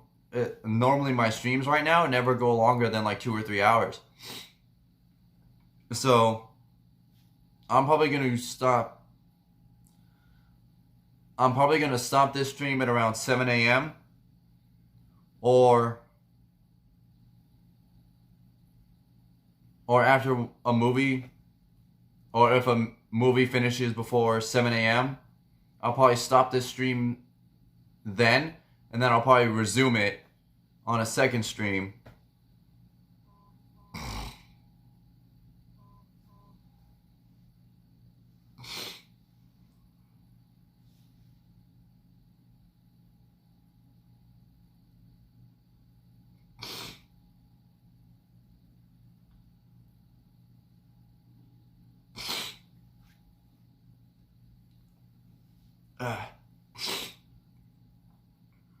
Alright, so yeah, that's the plan. I'm either gonna stop this stream at 7 a.m. or after a movie ends around that time, schedule and start a second stream, and then continue the marathon. Just so, like you guys said, I don't put in all this effort live streaming and then lose it all.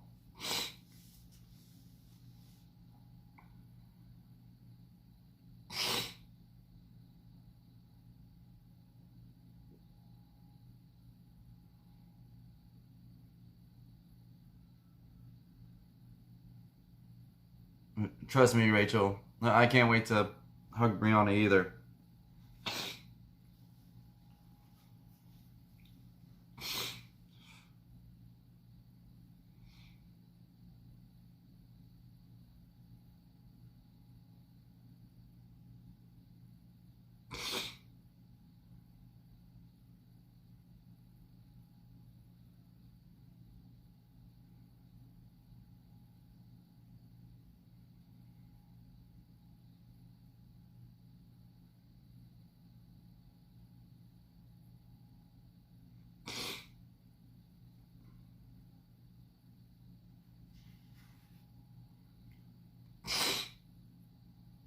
Aw, Brianna, stop.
Alrighty. Well, I know Brianna is watching the movies with me on her end on Disney Plus, but if anyone else would like to watch the movies with me, I am watching episode 2, Attack of the Clones. I am at the point of the movie. I'm at the part of the movie where all the Jedi just arrived on Geonosis. Mace Windu, all the Jedi Masters, and the other Jedi, and they're currently fighting the Geonosians.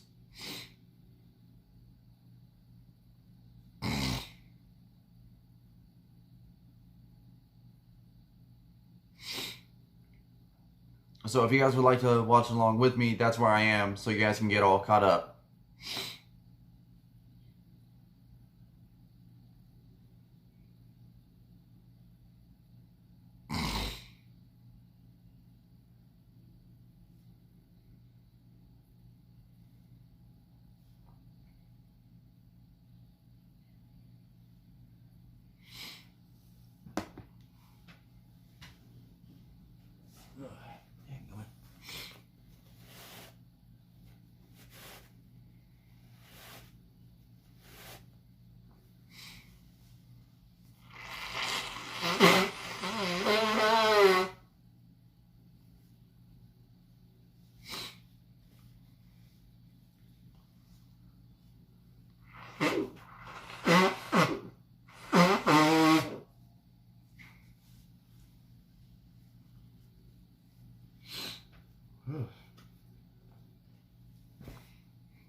And I am having a battle with my allergies right now, and boy, I am losing.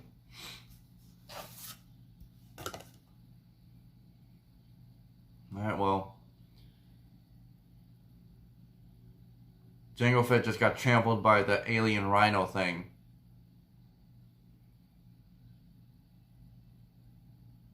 Jango shoots it.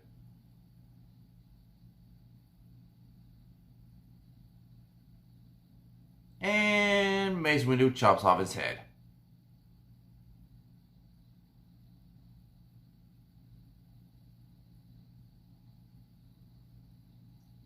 Poor Boba Fett.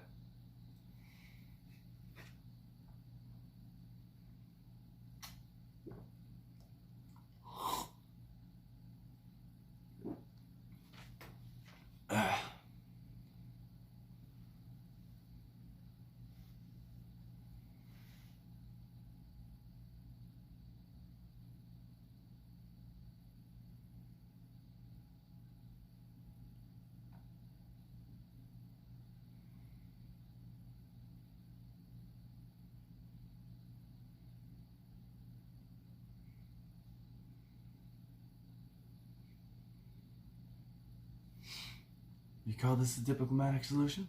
No, I call it aggressive negotiations. Oh my gosh. I gotta say, out of the prequel trilogy, that was actually one of the few decent lines.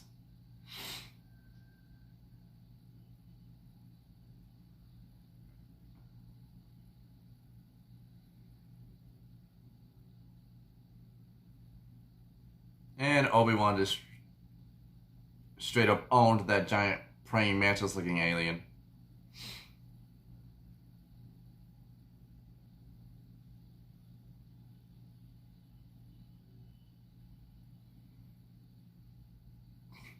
Oh my gosh, I love when R2 pulls 3PO's head off the battle droid's body. 3PO's just like, what are you doing?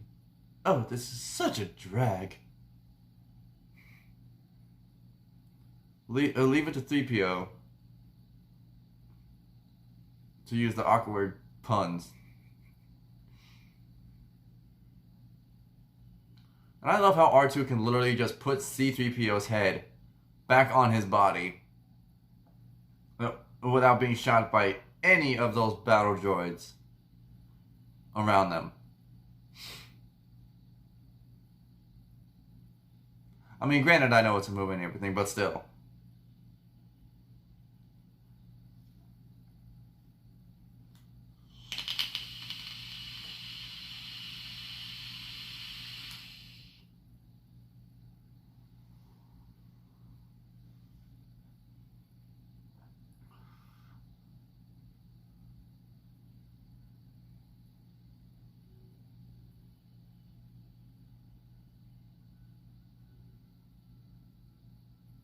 But I will say this. Sir Christopher Lee did such a fantastic job as Count Dooku.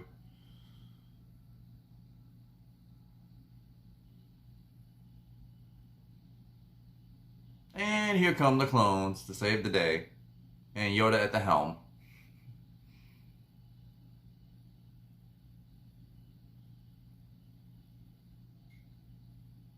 Are other survivors?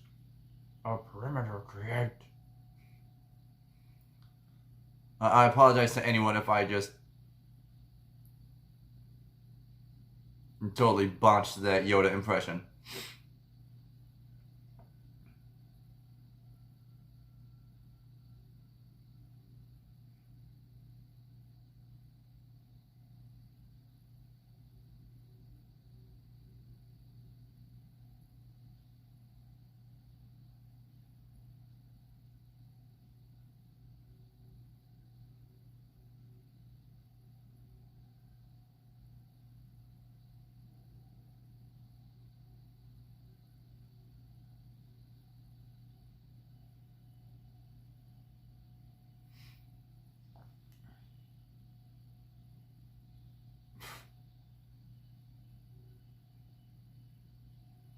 And of course, all those clones show up, save all the Jedi, and yet they leave R2 and 3PO behind.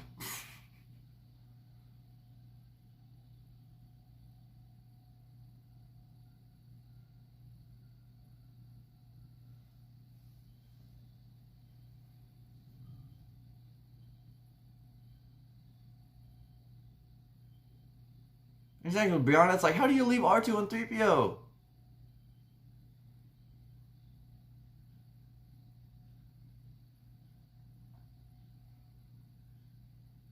Ooh, goldfish. It's such a nostalgic snack.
Oh, well, see, Rachel, now you're just going for the first round knockout. Goldfish and Kool-Aid?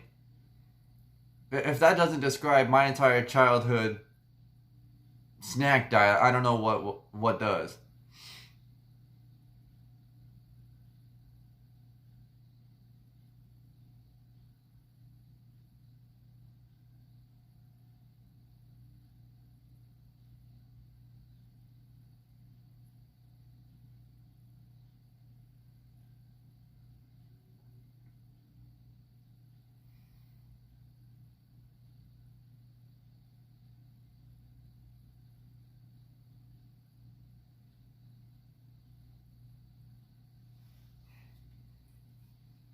This, Rachel. This is the only thing going into my body right now because that's the only thing keeping me awake. Although I do have some chips out in the living room that I can get at a later point if my stomach can't take any more energy drinks. Because I've already drank one, that's my second, and I have a third one on standby. See, Brianna, you know that was your go-to snack as a kid. It was mine too.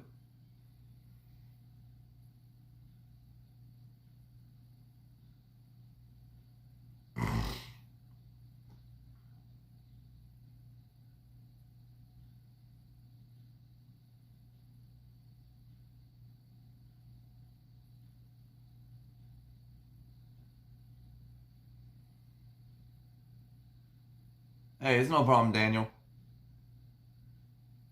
Yeah, Daniel, I'm not sure if you're watching the movies along with me right now, but it's at the point where the clone army is now battling the droid army on Geonosis, and Dooku is now preparing to flee. uh, Dooku is now planning to leave with the Death Star plans.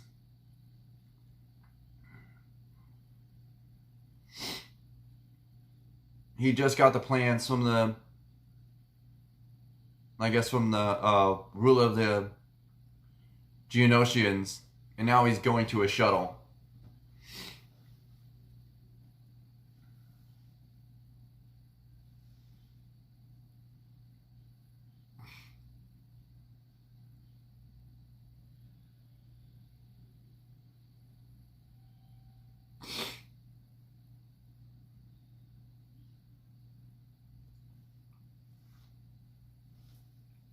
Oh, gosh. Rachel, I do not have any pets currently. I have had pets in the past. All of them have been dogs. I'm sorry, but I am not much of a cat person. I don't like cats. Cats don't like me. I don't know why.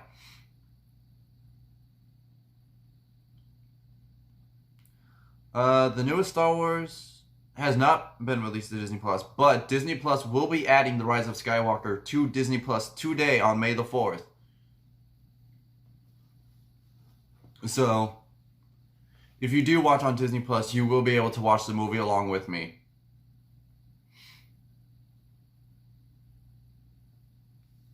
Alright.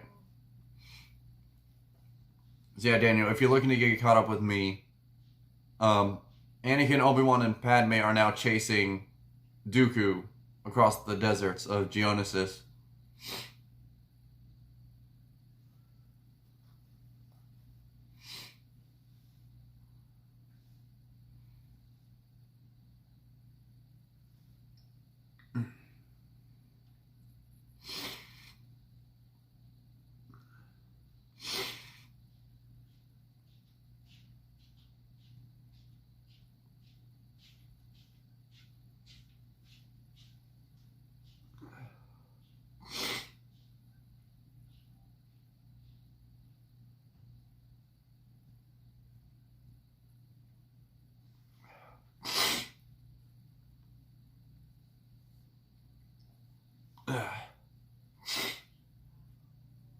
Yeah, Daniel, you have pets. You have dogs, don't you? Or do you own cats? Or a combination of the two? Oh, gosh. I swear, if I go through this whole box of tissues in one day, I'm going to be surprised.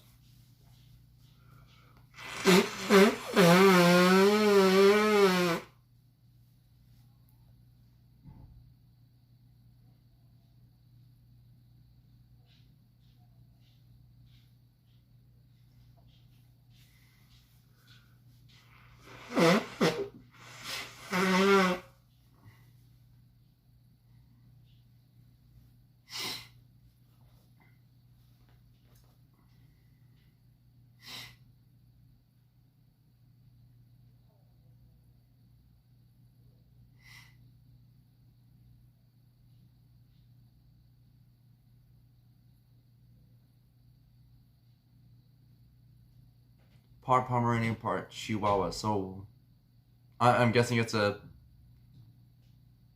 Chimeranian.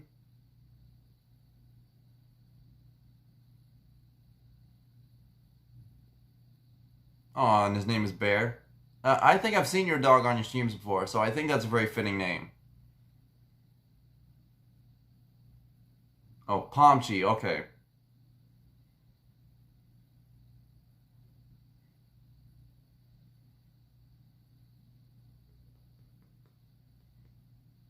And yeah, Brianna, I've seen pictures of your dog. Your dog is adorable.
Aw.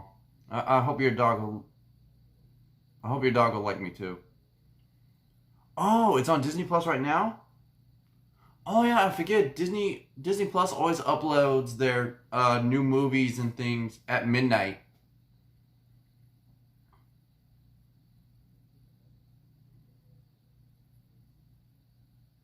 And bye bye Anakin's arm.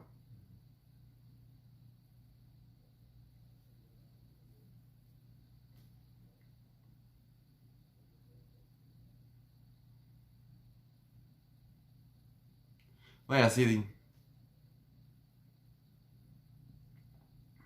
I think they always upload it. I think Disney Plus always upload things at 12 a.m. in accordance to the certain time zones.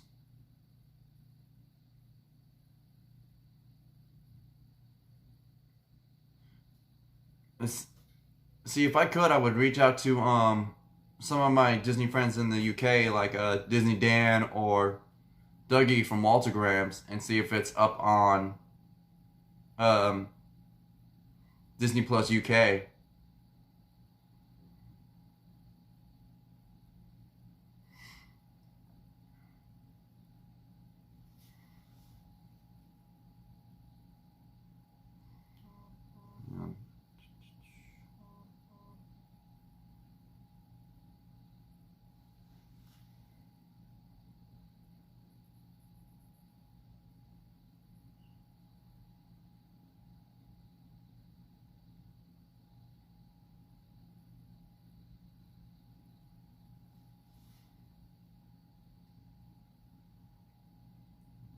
Oh yeah, you guys! I just got sent this awesome picture on Instagram. Shows Shelly, if I can say her name right, Shelly Starwalker is still watching my stream in the background, but she's been doing this awesome art piece. I think, I think it's Leia.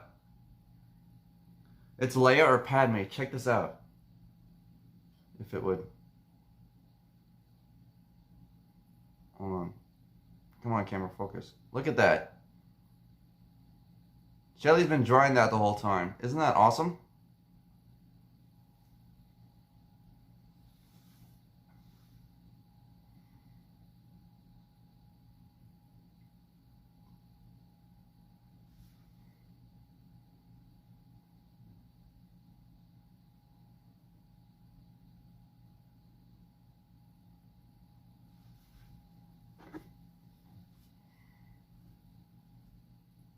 Oh, okay. Leia off of the New Hope poster. Okay.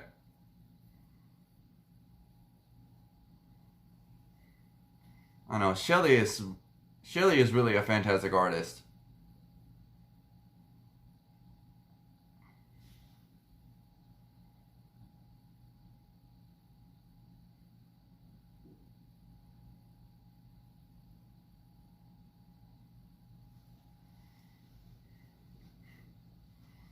Shelly, you're awesome.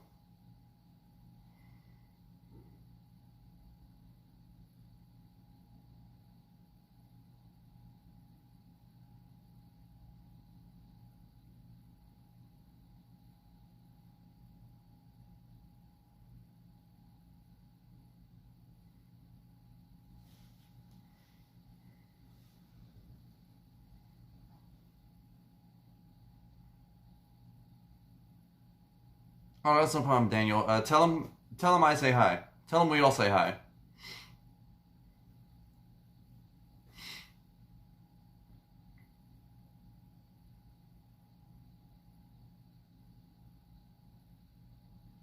I know. I'm trying to remember how many hours ahead of us the UK is. I think they're like 6 hours ahead of us.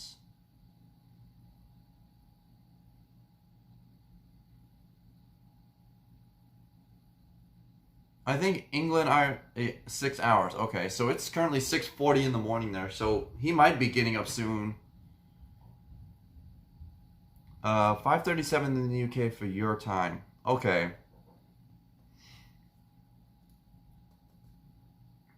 Alright, it's currently 12:40 a.m. in Orlando. So it's got to be at least 5:40 to 6:40, depending on where you are in the UK. So hopefully Dan will be up in the next hour or so. And hopefully he watches so that way I can ask him if The Rise of Skywalker is on Disney Plus in the UK yet.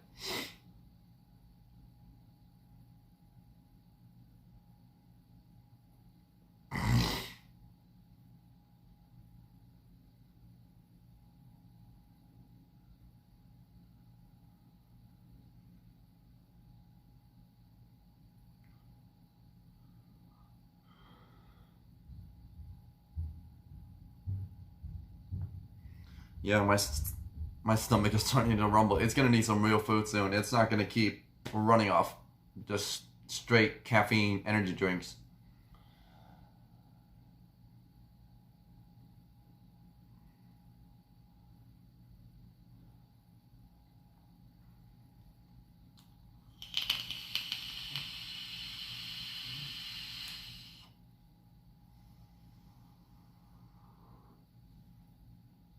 Okay, United Kingdom is 5 hours ahead of Eastern Time. So yeah, it's about 20 minutes till 6 in the UK.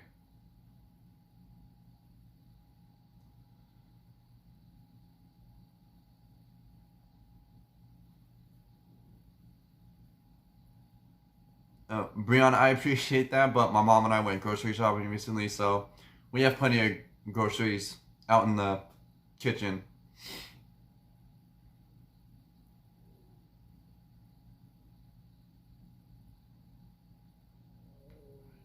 But yeah, I think Attack of the Clones is almost over. So I think between Attack of the Clones and Revenge of the Sith, I'll go and get some food from the living room, get some snacks, maybe an actual meal. So that way I'm putting something of sustenance in my body to combat all these electric lights and BCAA aminos and coenzymes and straight caffeine.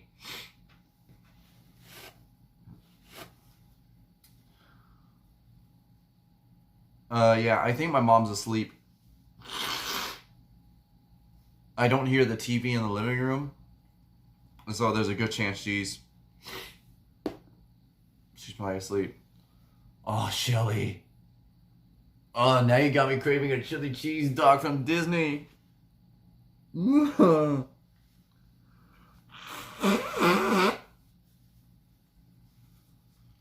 I will say this, when it comes to Casey's Corner, I do prefer the corn dog nuggets with fries. But I absolutely love the pulled pork baked mac and cheese at Flame Tree Barbecue in Animal Kingdom. That is one of my all-time favorite dishes. The baked mac and cheese, the pulled pork, the barbecue, the onion rings. Ah! I need to stop. I'm making myself hungry.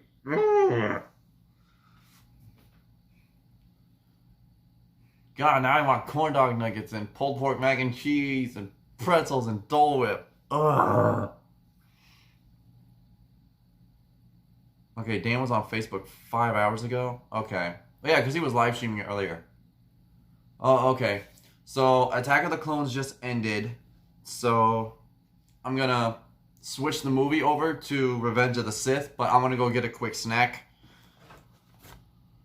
before I do. So, bear with me for a few minutes, you guys, while I go get something to eat. What? Alright.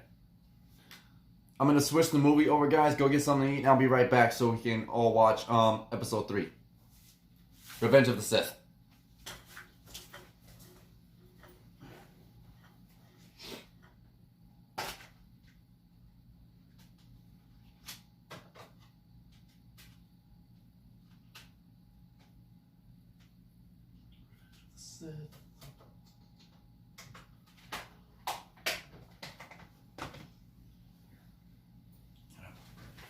Take my phone with me. Oops, so I can keep chatting.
Ugh. Hey guys, I'm back. And Brianna, I would love some of your ribs when this whole thing is over. I'll tell you what. Hey guys, I'm back. But yeah, so. Uh-oh. Of course, I would forget the DVD player remote on the DVD player.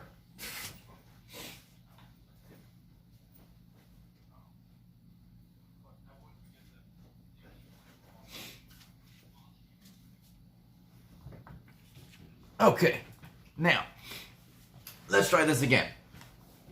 So, if anyone would like to watch along with me, I am preparing to watch Star Wars Episode 3, Revenge of the Sith. Now, mind you, on Disney Plus, I think it goes straight to the movie. But since I'm watching the actual DVDs, it goes through the... It does show the credits like 20th Century Fox and Lucasfilm.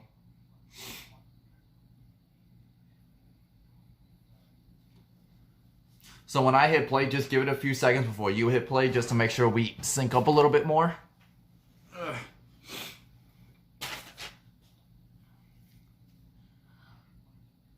Yeah, if anyone would like to watch along, I'll give you a few seconds to open Disney Plus, get episode 3 ready to go, and then we will kick this off. And I think while that's happening, I probably need to schedule my stream for the second half of this fundraiser. So while the movie's going, I'll be doing that as well.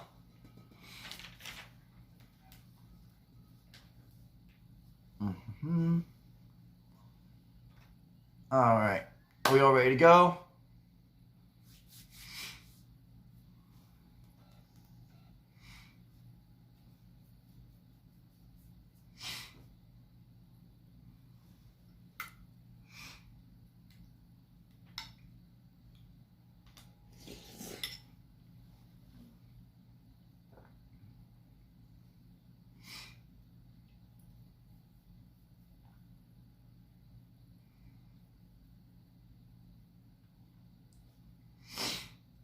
Oh wow, Rachel, you're from Idaho.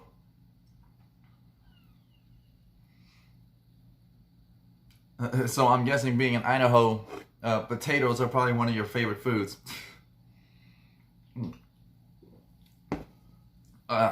Just some Chef Boyardee lasagna. Something quick, simple, but also delicious.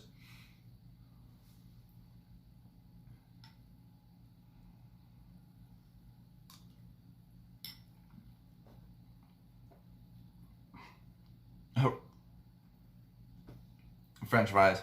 Always a good pick, Rachel.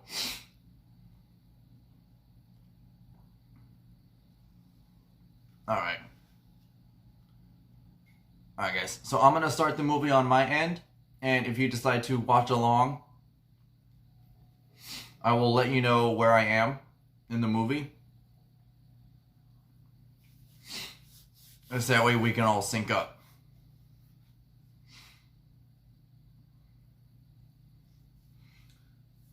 Oh, Rachel, I will say this. Being a Texas guy, I am very much a steak and mashed potatoes guy.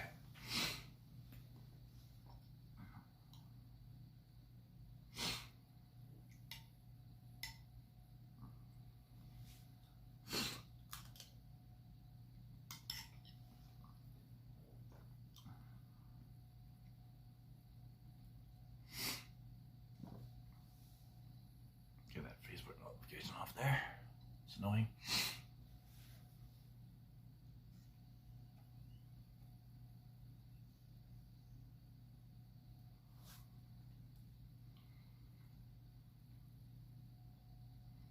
Ooh, yummy. What are you making yourself, Shelly? Since we're all on the subject of food, what are you making?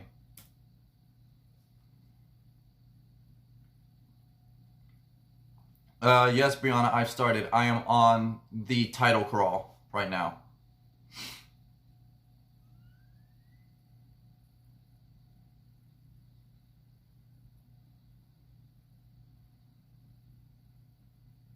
So the first lines after Revenge of the Sith just started.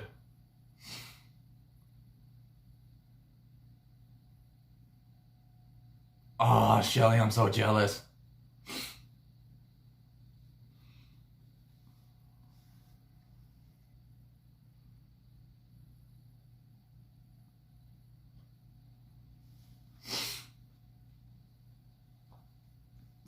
Rachel, if you want to go over, you better get the first flight out of Idaho.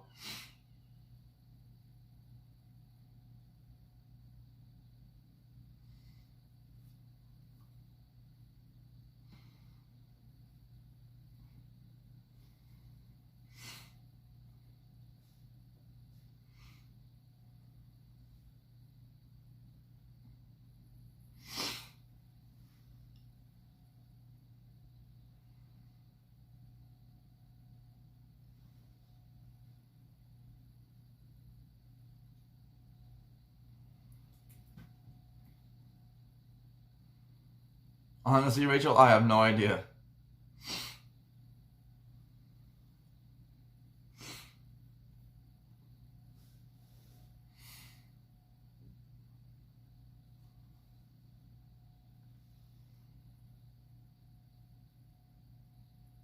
Oh, wow, Rachel. Shelly's in northern... Wow, Rachel. Shelly's in northern Michigan. You'd have to fly like 2/3 of the way across the country. Yeah, Brianna, I'm at the point of the movie where Anakin and Obi-Wan are flying above the battle that's happening above whatever city that is. When they're trying to rescue the Chancellor.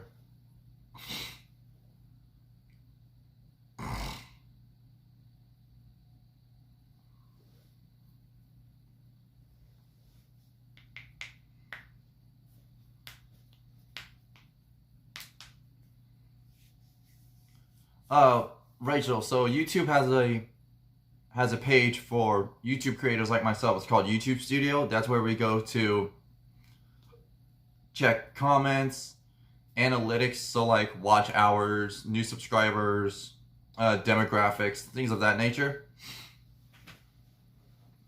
30 hours. Well, Rachel, I wish you the best of luck with that. I wish you the best of luck with that drive. Oh, and it's Coruscant. Okay.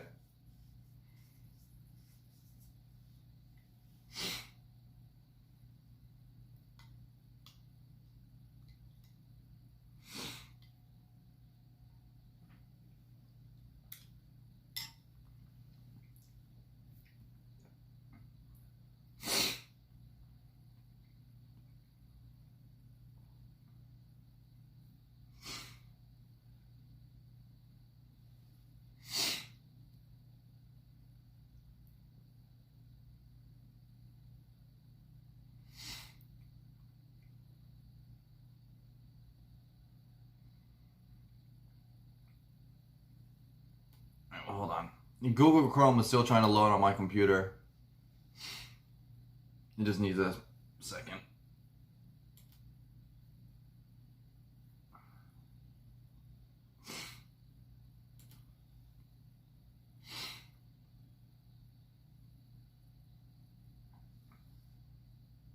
Hey, Jesse. Oh, I'm sorry you can't sleep.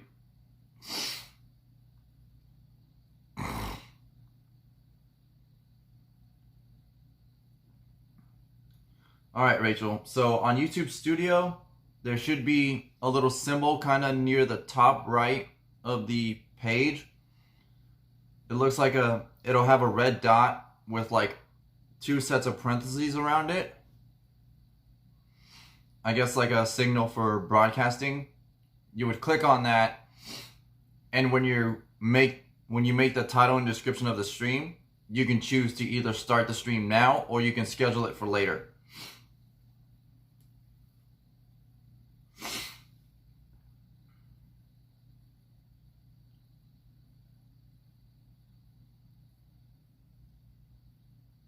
Oh gee, poor Obi-Wan.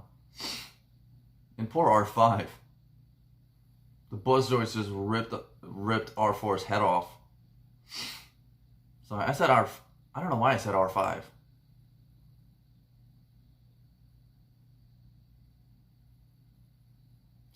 I always wanted to know what obscenity Obi-Wan was about to use right there when he said, "Oh, in the name of." I've always wanted to know what obscenity he was about to use.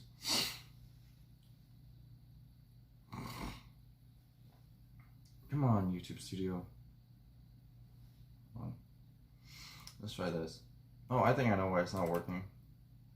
It's because that's to edit my stream, but since I'm currently live, it's not working. Rachel. So the thing with that is, essentially, yes. So on the YouTube desktop site, even if you don't have 1,000 subs, you can sub on there, but you cannot live stream on the YouTube mobile app is a thing. And that's when you have to use a third-party app like Streamlabs or something. Okay, let's see.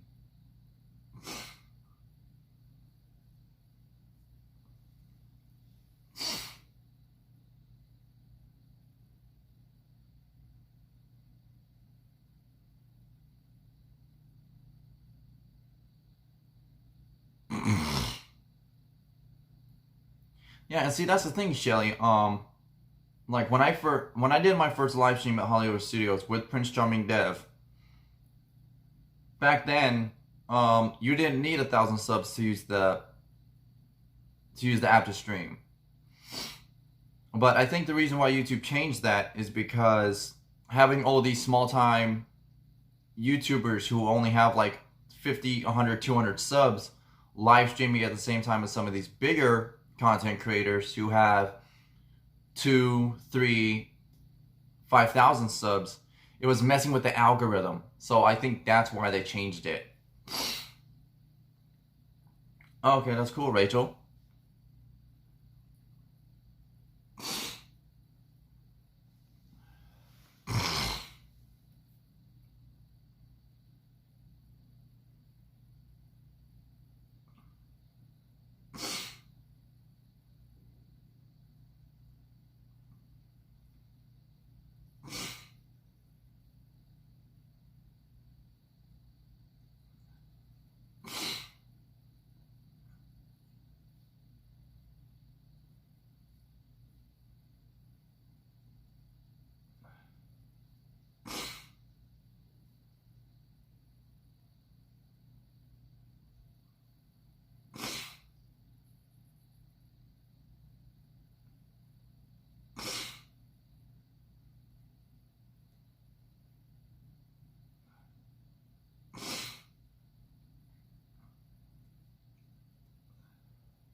Okay, here we go.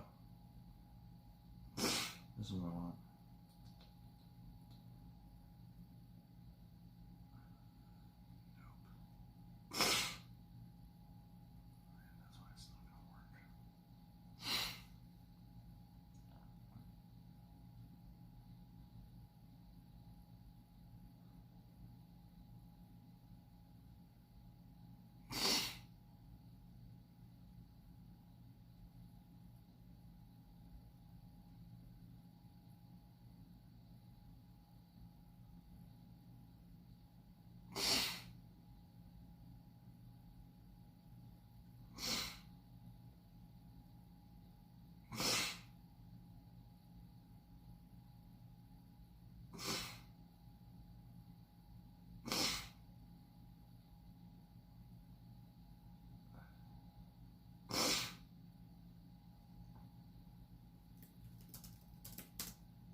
Alright.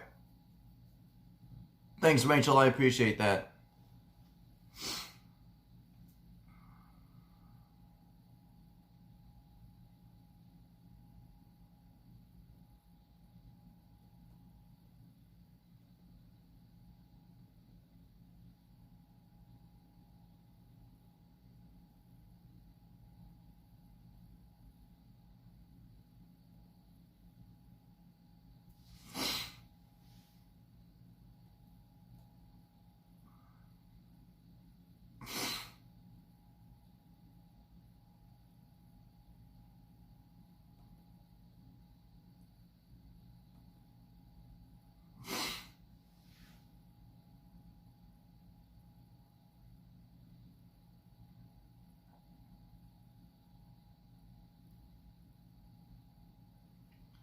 Rachel, are you talking about live streaming?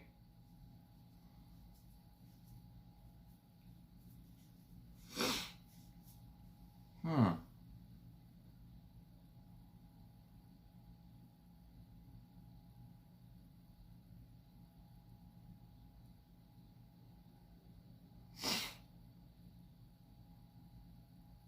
That's weird. It's like,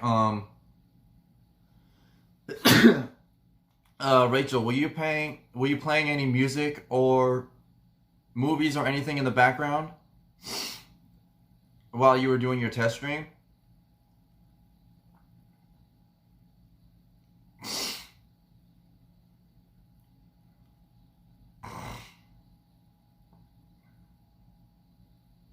Hmm. That's weird. YouTube doesn't just slap you with a copyright for no reason.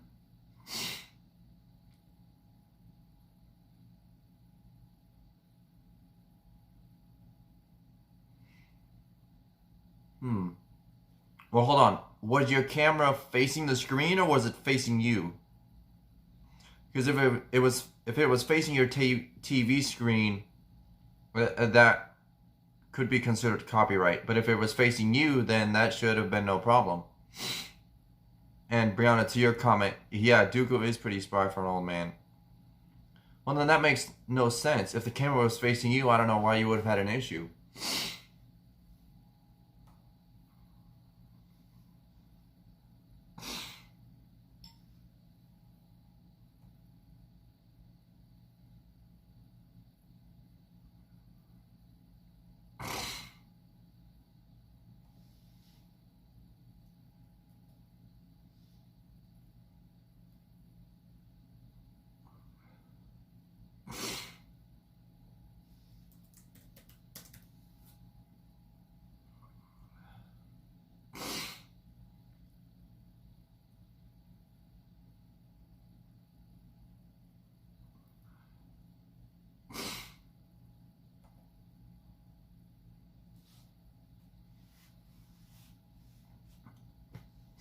Alright, Jesse. Good night. Hope you get some sleep.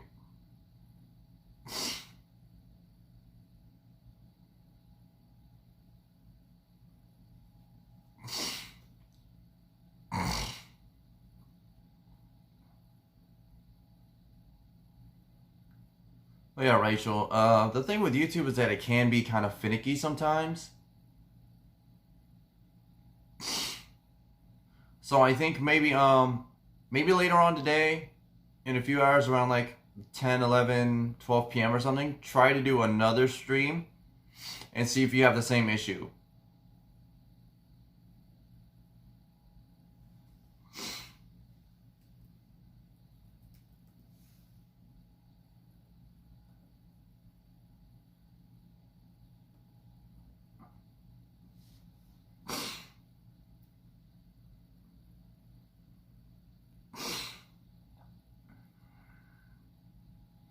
Yeah, I'm sorry, Rachel.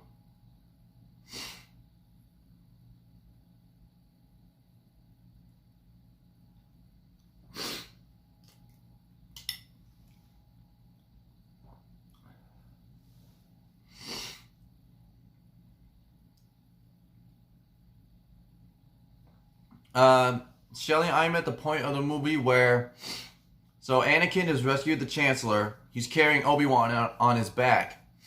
And the ship they're in just went into a nosedive. So they're basically walking down the elevator shaft.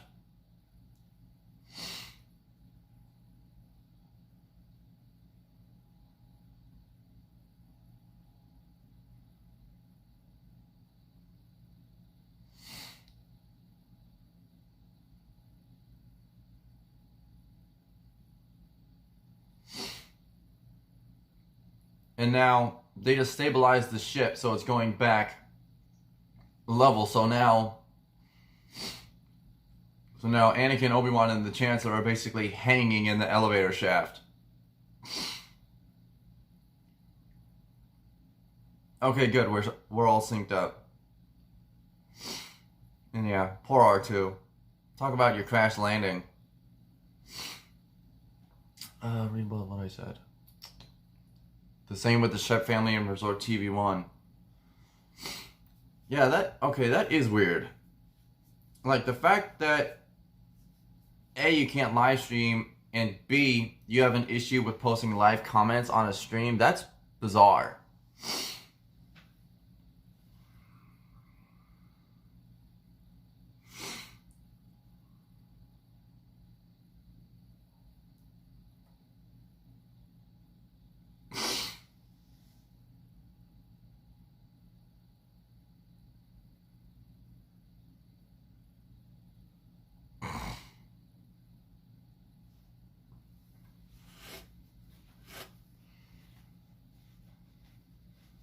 But it's only their streams, huh?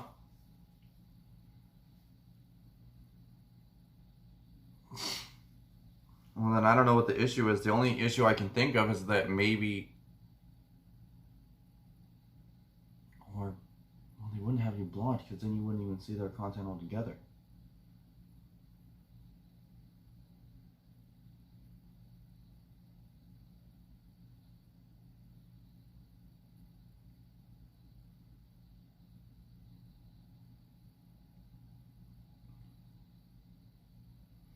I don't know, Rachel. I don't think they have you blocked, because if you were blocked, you wouldn't see their channels altogether.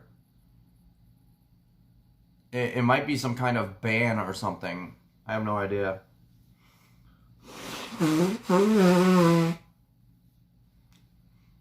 See, I don't know much about banning people. Usually the only people I ban are trolls or people who use rude, offensive, or vulgar language in the live chat.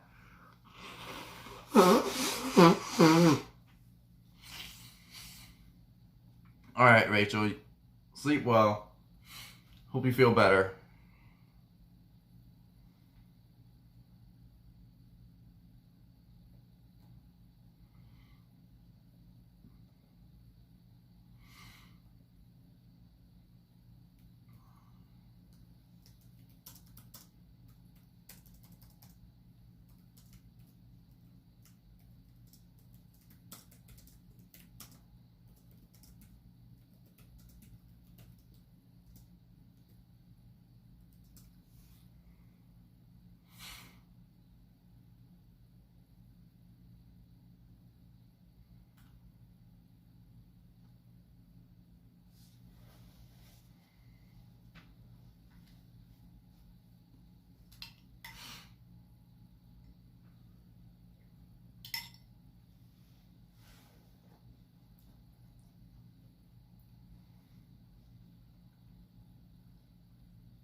Alright, Rachel. Good night.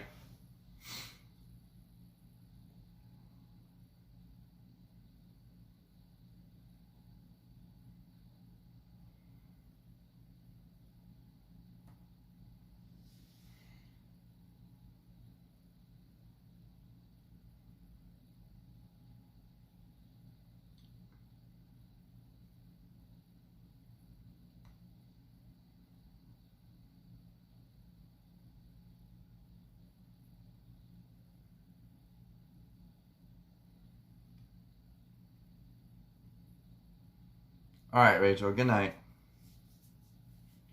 No problem, Shelly. Yeah, I have you as a moderator on my main channel, but this is my backup channel that I'm using until my streaming ban on my main channel gets lifted. So I had to make you a sub on this one too.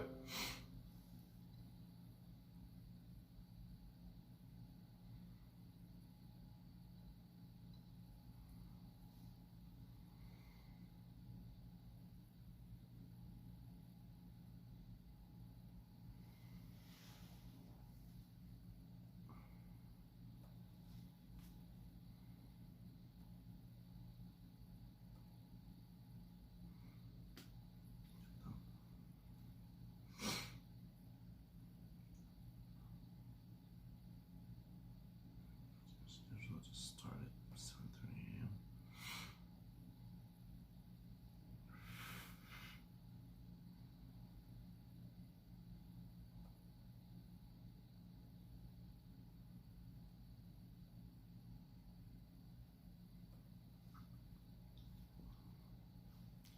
Alright, sweet. I just scheduled my part 2 stream.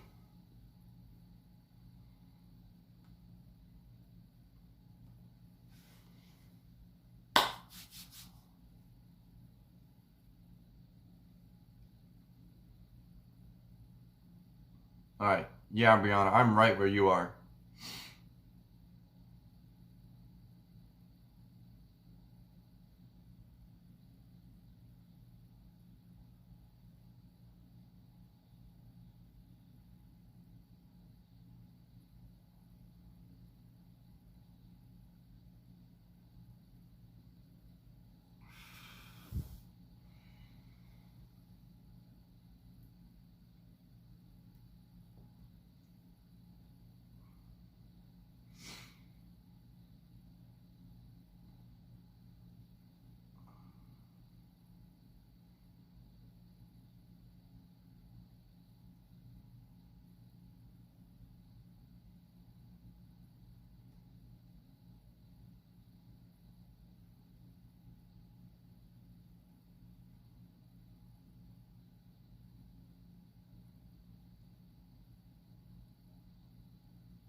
I love the banter between Anakin and Obi-Wan. It's hilarious.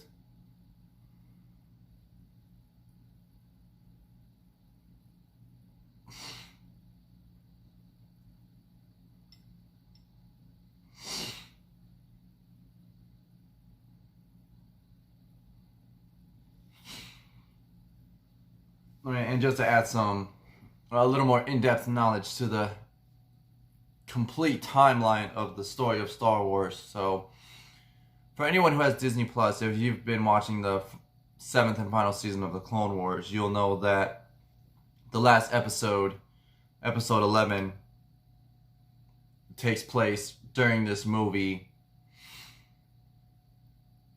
And just for anyone who hasn't, spoiler alert, major spoiler alert, episode 11 of the 7th season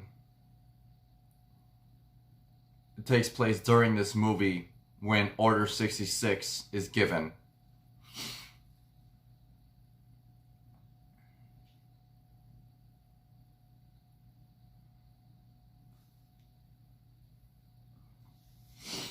And yes, that is Leia's adoptive father, Bail Organa. Or Bail Organa. Sorry. Of Alderaan.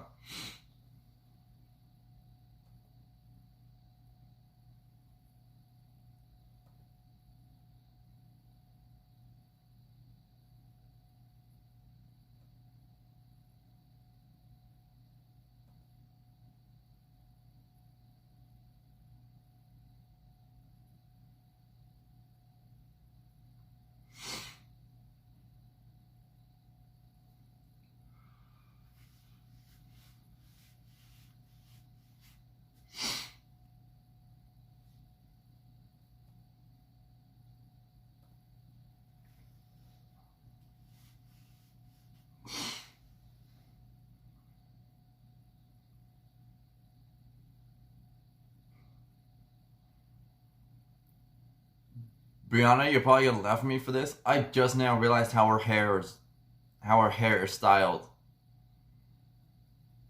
So clearly, Leia has more in common with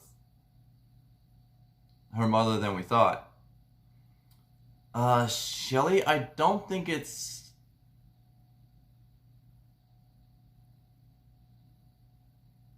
I don't think anyone knows who Padme's father is. I don't think there's been any mention of Padme's parents. And obviously with Anakin, the only parents he's known are his mother and his stepfather, Klieg Lars, who is the father of Owen Lars and later Beru Lars,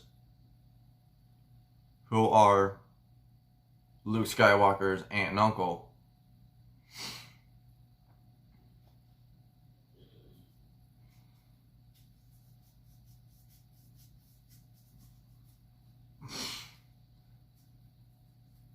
Yeah, I now see where Leia got the inspiration for her buns. Probably because Bail Organa taught his wife how to style Leia's hair like that.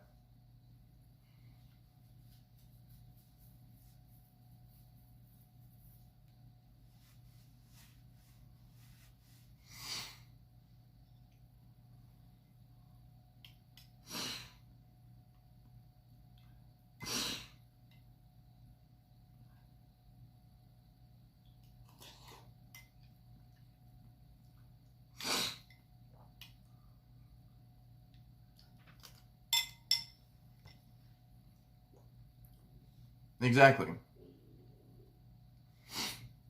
I'm talking about Anakin's stepfather, the man who married Anakin's mother and set her free in Attack of the Clones. Klieg Lars, who is the father of Owen Lars, I think. Yeah, Owen Lars, who is Luke's uncle.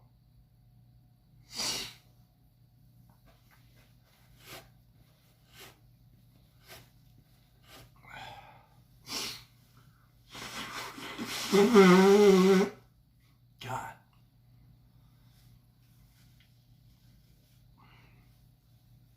Yeah, I might have to call the maintenance people at my apartment complex in the morning and tell them to come change the filter on our AC and heating unit. I think the dust is coming through the vents and it's messing with my nose. Oh wow, look at Shelly coming in with the Star Wars knowledge. Alright, Shelly, I see you.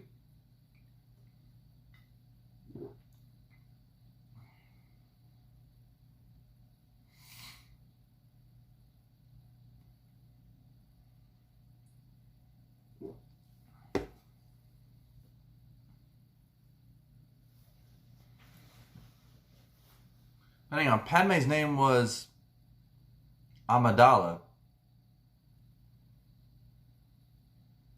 But that says Jabal and Riowe Nabiri.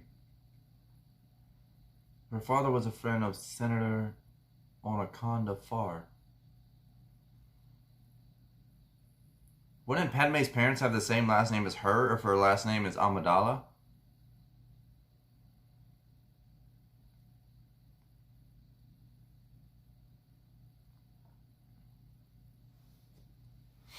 Or maybe I'm just overthinking this.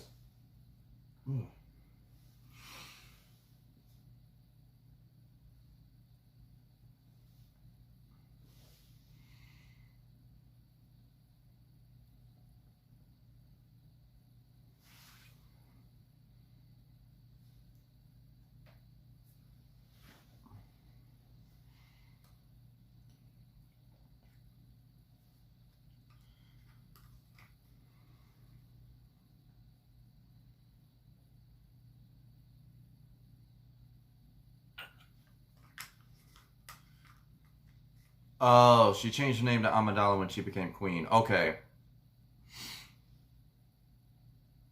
So Amidala was her taken name, not her given or birth name.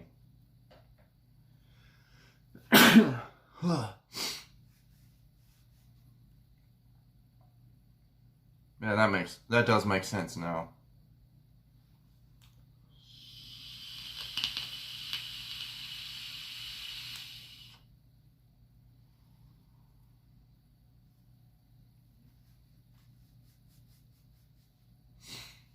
Yeah, can you guys imagine how different the prequel trilogy would have been if Anakin had the ability to transfer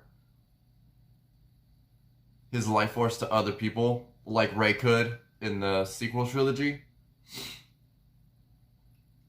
If he had that ability, Anakin could have saved his mom, he could have saved Padme, and this story probably would have been so different. Wow, Padme had 3 siblings?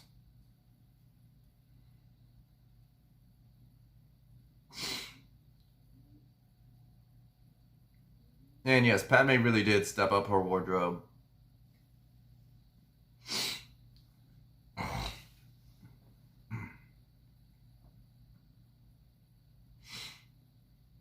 Solo, Puja, and Ryo?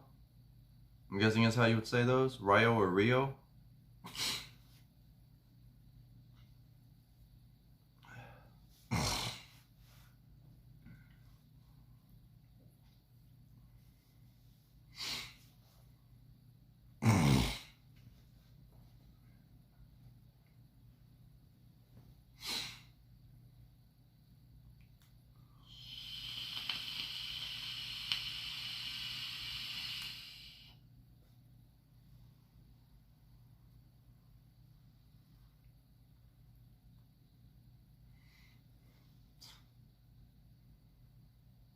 Honestly, I think though with the prequel trilogy, like, they gave away too much to symbolize that Anakin would become Darth Vader. It's like, his outfits got darker, his actions became darker, his demeanor, the way he carried himself was a lot more cocky and arrogant.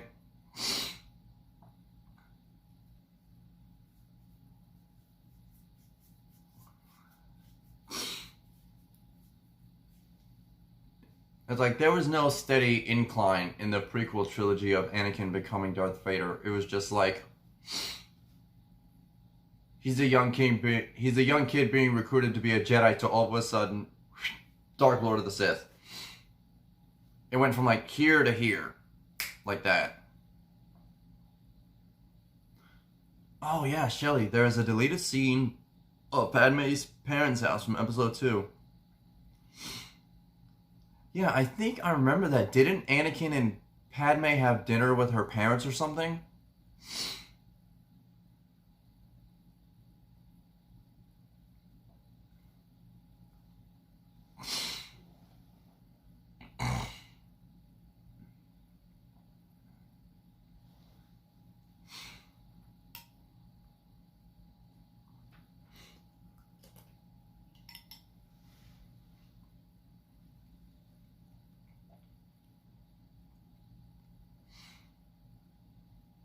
Okay, yeah, I think I do remember vaguely seeing that scene.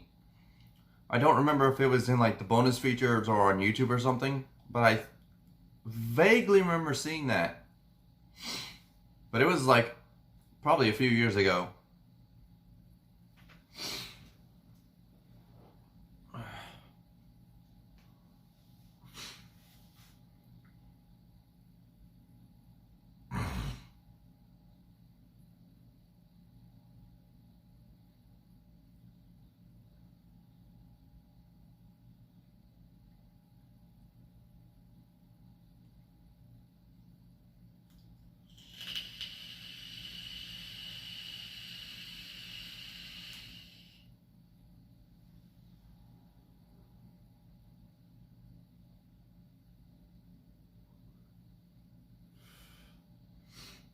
Amen to that, Shelly.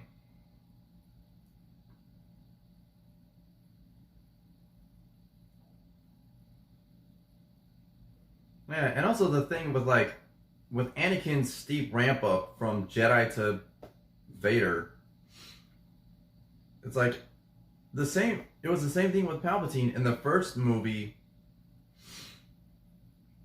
In the first movie, Palpatine's clothes were bright and vibrant, but then in the second movie they were slightly darker, and in this one he was always wearing like black or red or a combination of that. It's like, how did the Jedi not see it?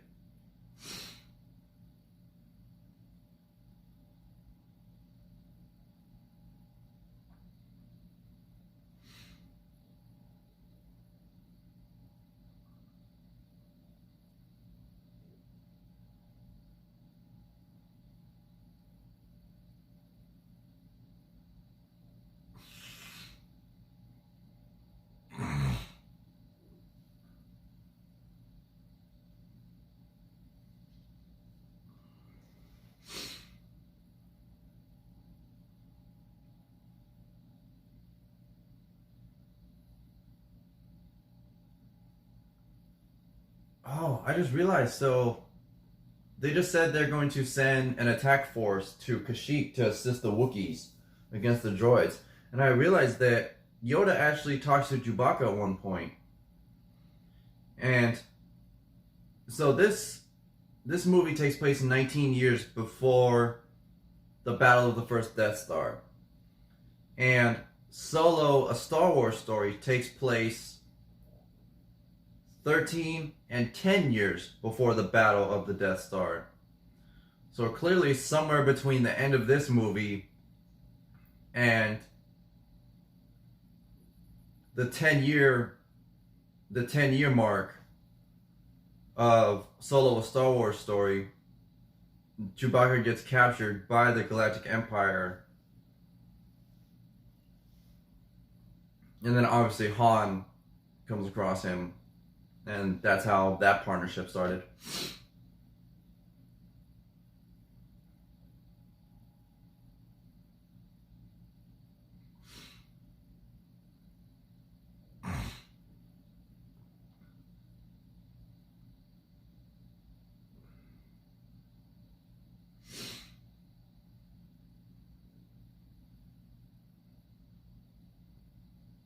Yeah, see, I think this was a bit...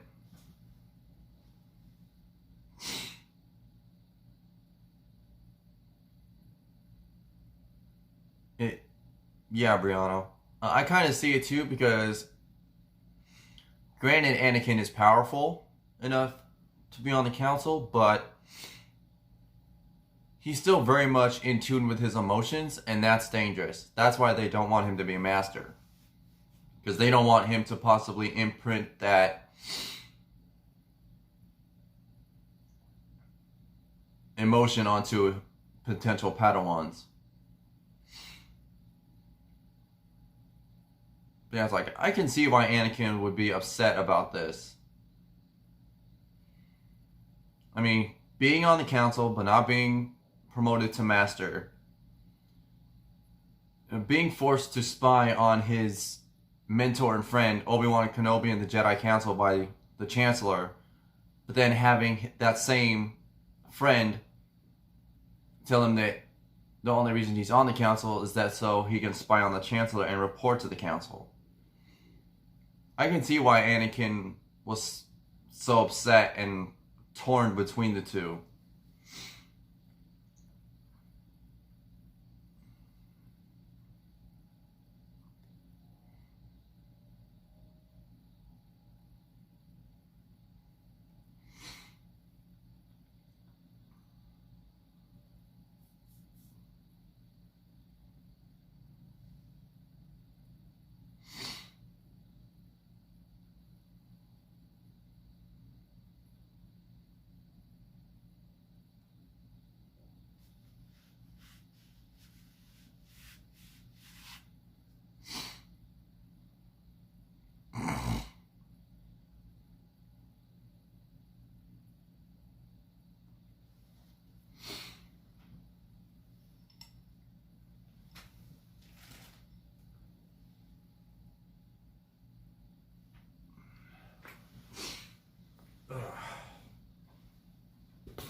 back and relax for a little bit.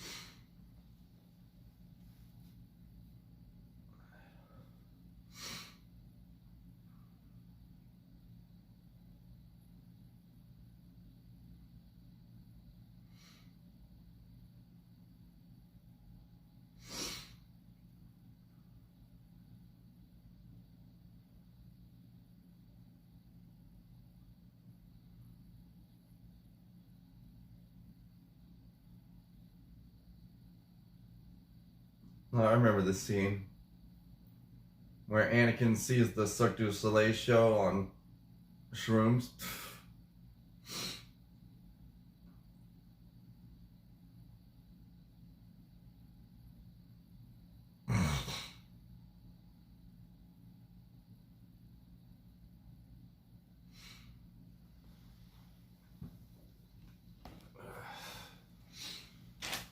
Curse your allergies.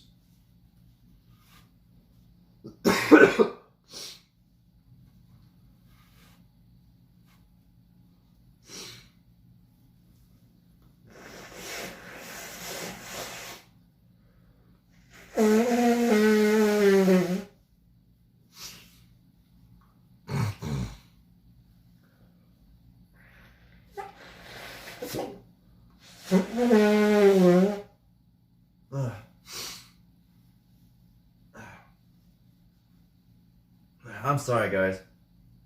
I could swear I've spent like half of this live stream just blowing my nose. Brightness so my battery doesn't die as fast. There we go.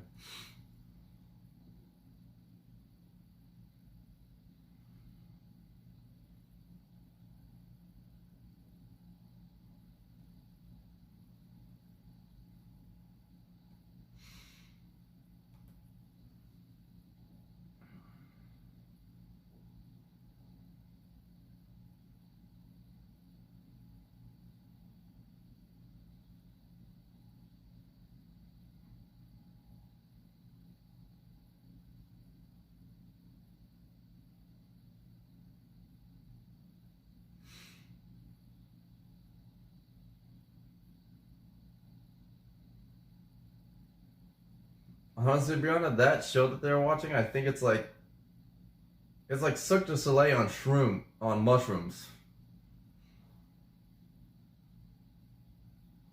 Yeah, Shelly, I have seasonal allergies. So like certain pollens, animal hairs, dust.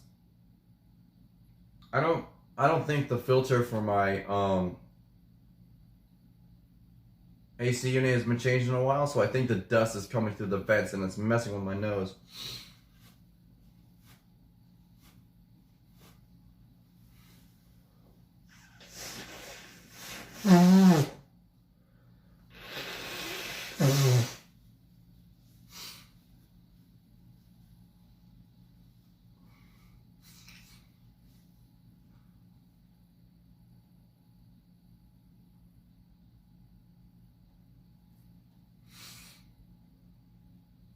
Did you ever hear the tragedy of Darth Plagueis the Wise?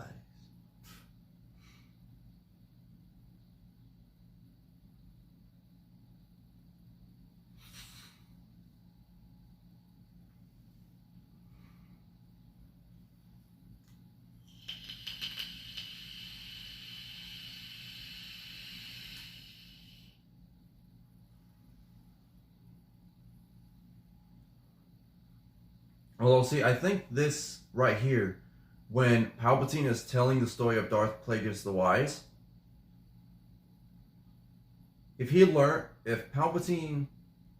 Sidious learned this ability from Darth Plagueis, then I think this is why Rey might have had that ability to transfer her life force, and that's force with a capital F.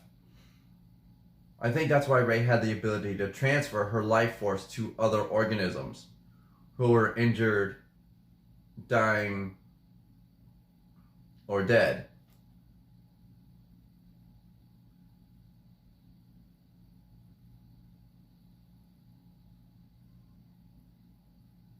And see, I agree, Brianna. Yeah, so if Darth Sidious, Palpatine, learned this ability from Darth Plagueis, the Wise, that explains why Rey was born with that ability to transfer her life force to another living creature that was injured or dying. And then obviously, since Palpatine was the one who created Snoke, he could have taught Snoke the ability, or at least partially taught him, which is then how Snoke taught it to Kylo Ren. But the fact that Kylo Ren was a Skywalker who are so naturally gifted in the Force,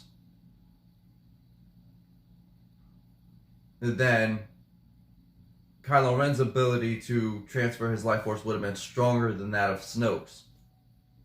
So I think that's why Ben was able to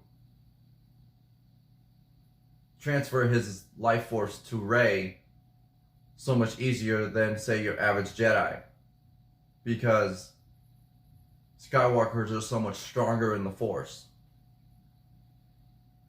Now, granted, Ben probably wasn't as strong as Anakin, because Anakin was born of the Force, whereas,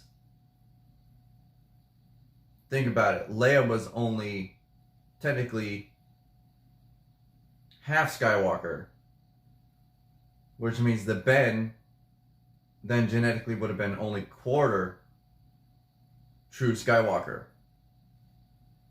So obviously Ben isn't as strong as Anakin, but he's still strong enough to learn the ability naturally than your average Force sensitive being.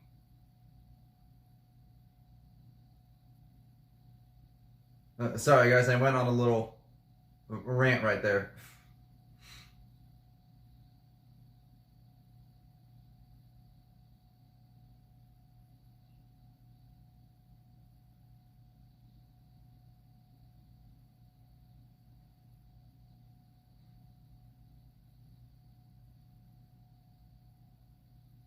And they say wet dogs smell bad. Can you imagine what a wet Wookiee smells like? Oof.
I would agree with that, Brianna.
I'm sorry, guys. Most of this stream has consisted of me pretty much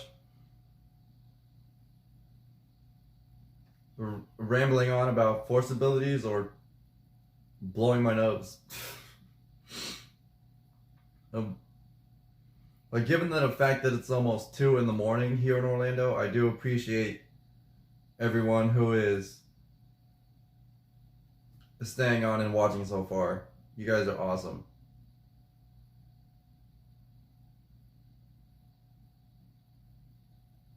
Smells like sage or cedar. That's probably so, Shelly. At least when they're on land. But can you imagine what they smell like after? Can you imagine what a Wookiee smells like after being in the rain or jumping into water like those two did, who blew up that one water ship?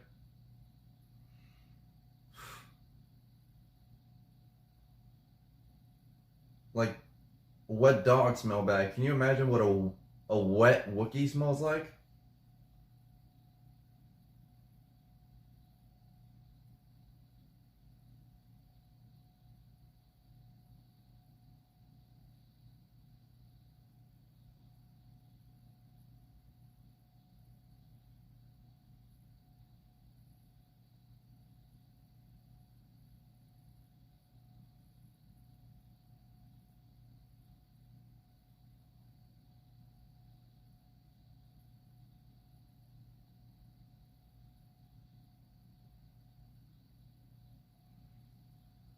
Okay, I have to say, out of all the creatures that have appeared in the Star Wars universe thus far, this lizard that Obi-Wan is riding has to be the coolest thing I've seen.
Here comes one of my favorite lines.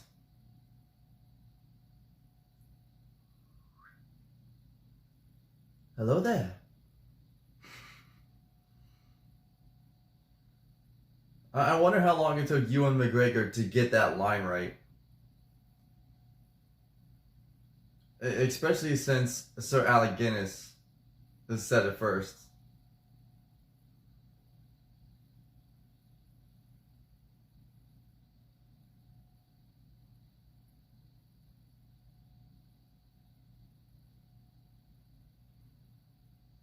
He just casually drops the vent on 3 of them. And then when the other one crawls to get his weapon, he's just like, up with your head. Like it's nothing.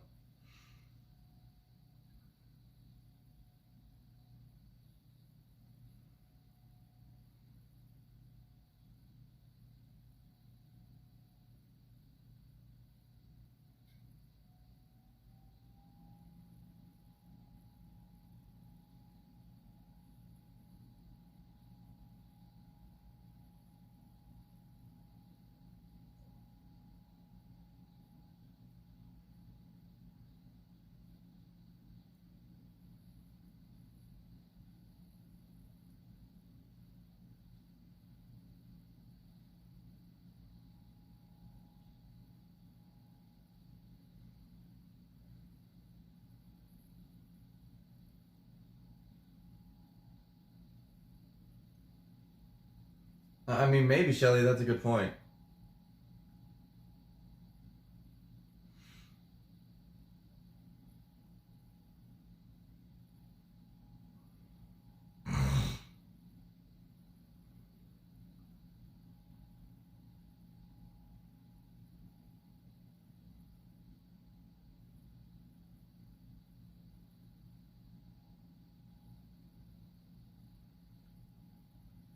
Yeah, so Brianna, Shelly, have you guys been watching season 7 of the Clone Wars on Disney Plus?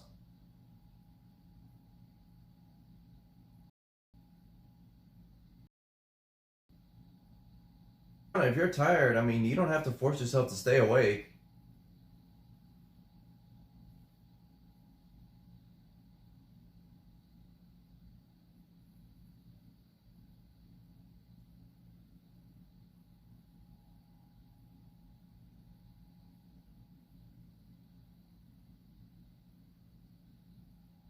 Yeah, Brianna, if you're tired, you don't have to force yourself to stay awake. I mean, like, get some sleep. By all means, I'll totally understand. I mean, I'm thinking right now, I'm probably gonna finish watching Revenge of the Sith, and then maybe solo a Star Wars story.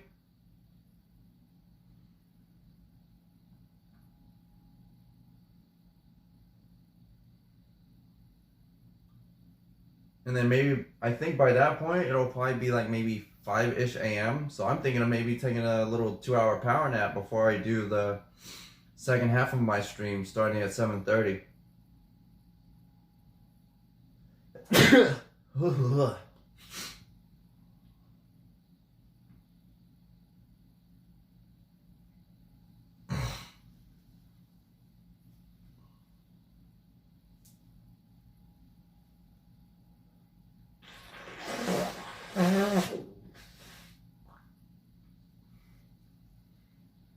Yeah, Brianna, if you want to go get a few hours of sleep, by all means, I'll totally understand.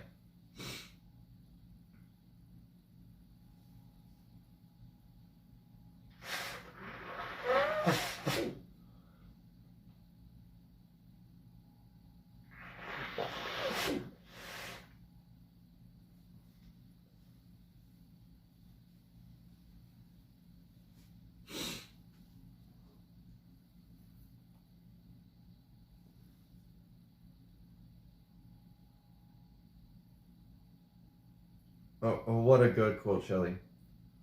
We're all a little mad here. So true.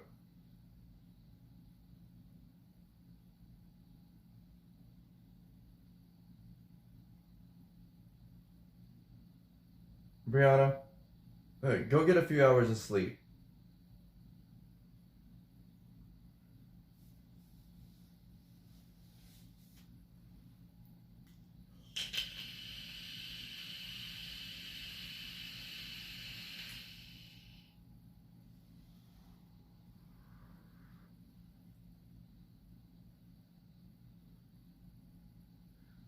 But yeah, like, uh, in this scene here, with that outfit Palpatine is wearing, I'm sorry, that just screams Sith.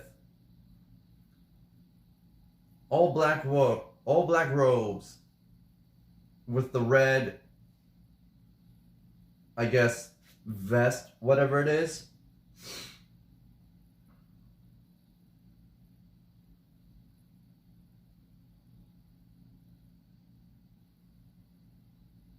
Yeah, but I know that'll work. I mean, you keep the stream playing in the background, volume off, obviously, so it doesn't interrupt your sleep. But get some rest. I mean, I'm probably gonna watch this and probably solo a Star Wars story, and then I'm probably gonna take little a little 2 hour power nap before I pick up the stream again at 7:30.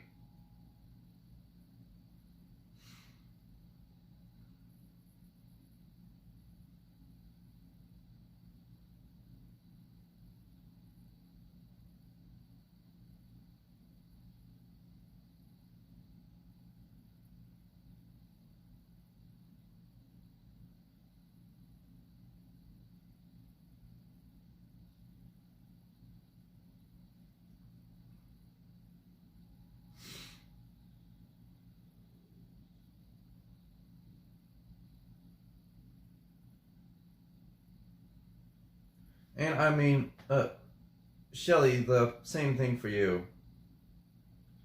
Like if you wanna go get some sleep, I'll totally understand.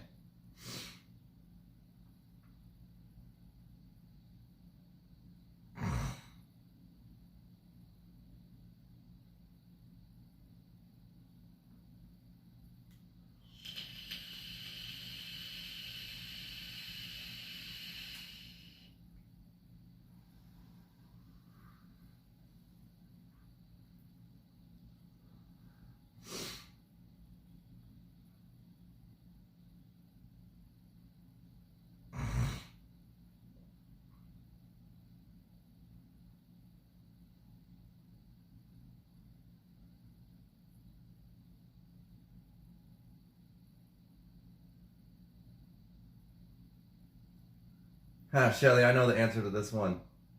Lukewarm.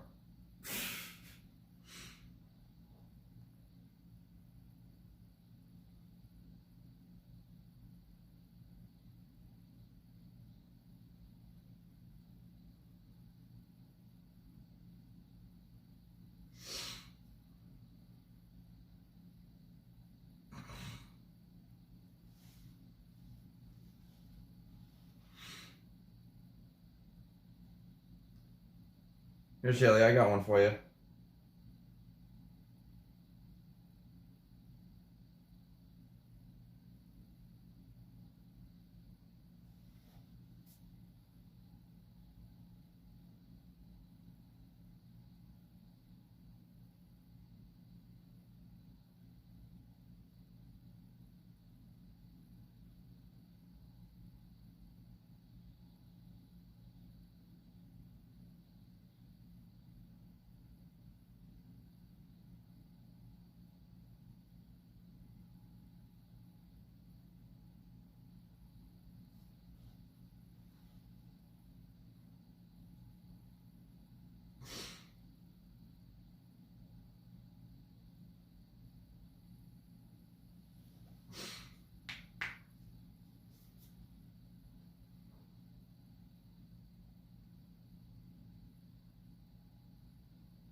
You tried. Oh yeah, because I remember Pizza Rizzo before they changed it over to Pizza Rizzo. It was Pizza Planet, and I think I ate there in August of 2000 when I first visited Walt Disney World with my mom.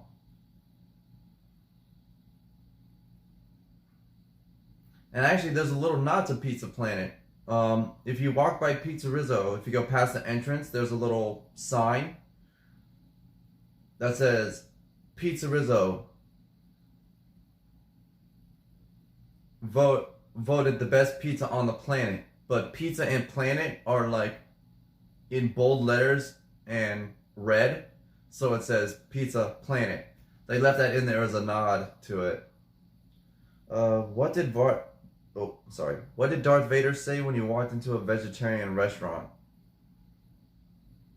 I don't know. What did he say?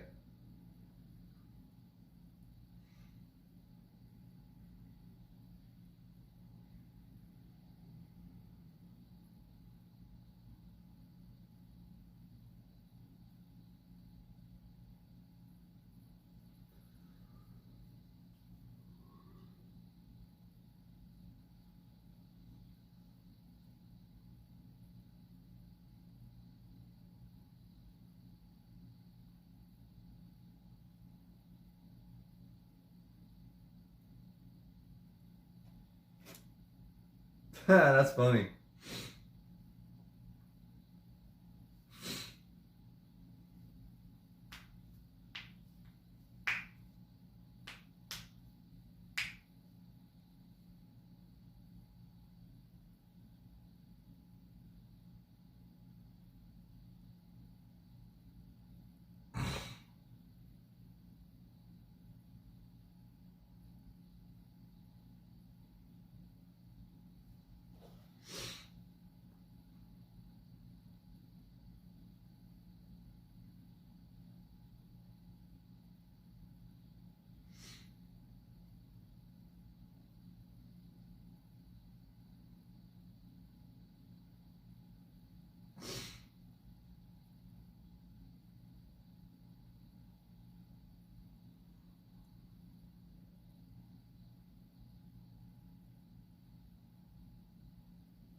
I know the answer to this one, Shelly. Ewoks.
Yeah.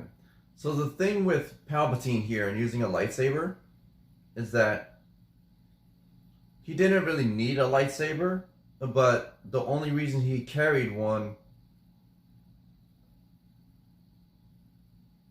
I think Palpatine only carried a lightsaber because he wanted to continue to mock the Jedi by carrying a Jedi weapon. At the secondhand store, Shelly. Same place Anakin got his.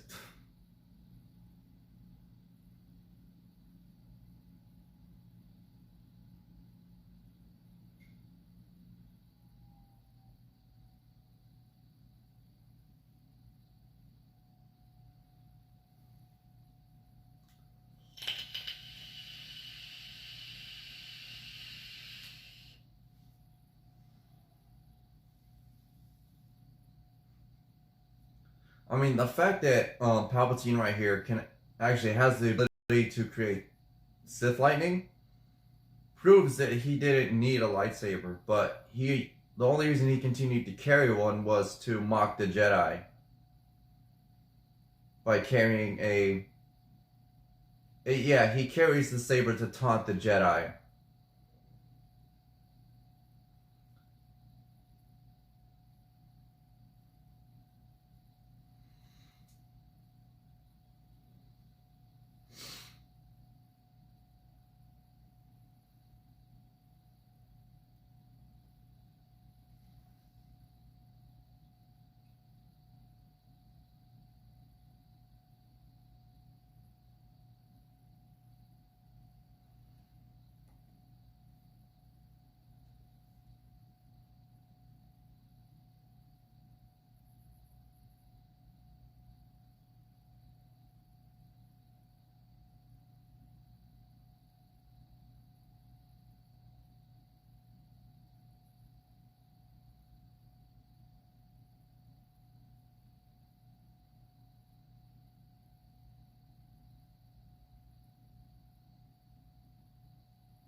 He has control over the Senate and the courts. He's too dangerous to be left alive. And you will know my name is the Lord when I lay my vengeance upon me.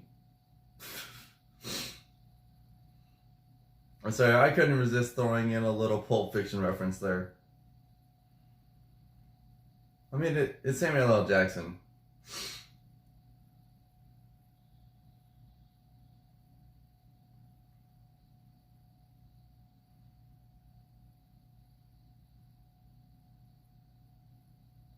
Hey, Landon, what's up, buddy?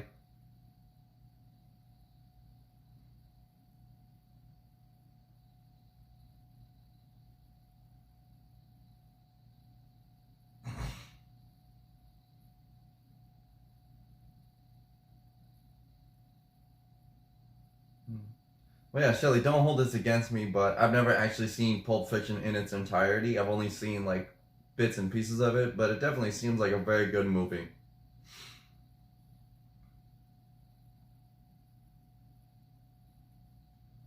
I'm surprised you're still awake, Landon. Like,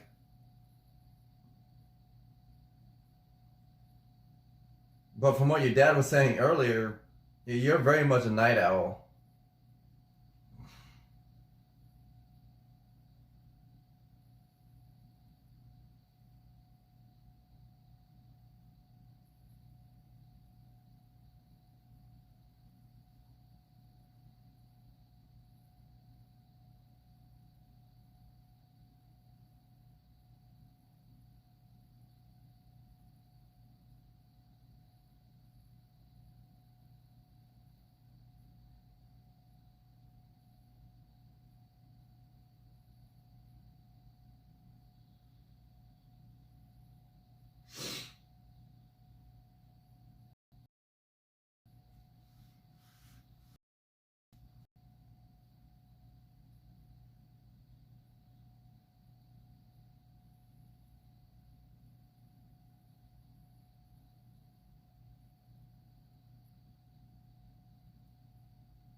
I was born around, I think, 11 a.m. or noon, so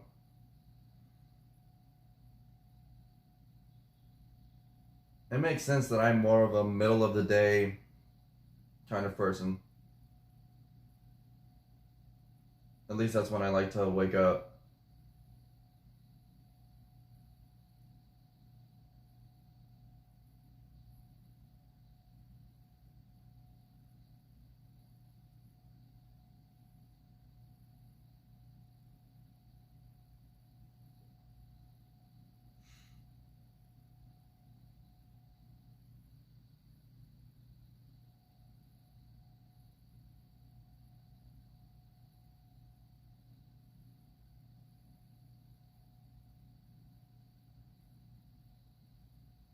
Okay, but with this scene here, with Anakin and all those clones marching to the Jedi Temple, how did none of the people flying above the city in their little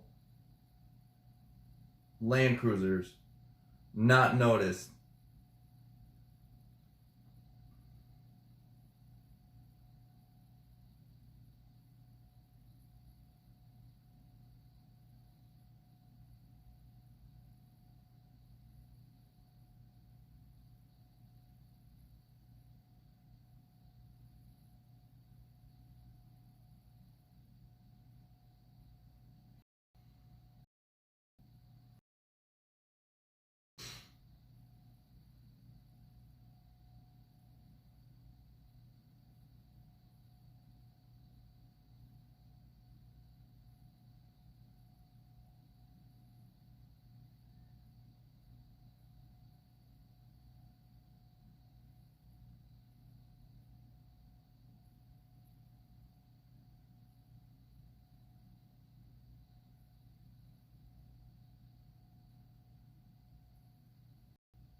How unlucky for Cody that he gave Obi-Wan his lightsaber right before he got the call to kill him.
Oh, come on, Streamlabs.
I don't know, Shelly.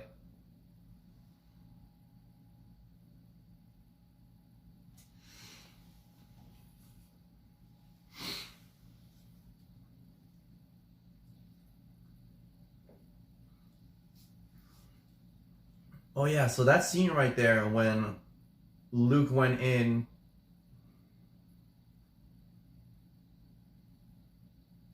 Ah, that's funny, Shelly. But yeah, so that scene where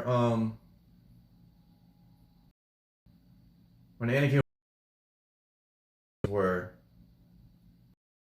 and afterwards it went to Padme. Do you think that since she was pregnant with Luke and Leia, who obviously had Force abilities, do you think maybe in a way Leia felt?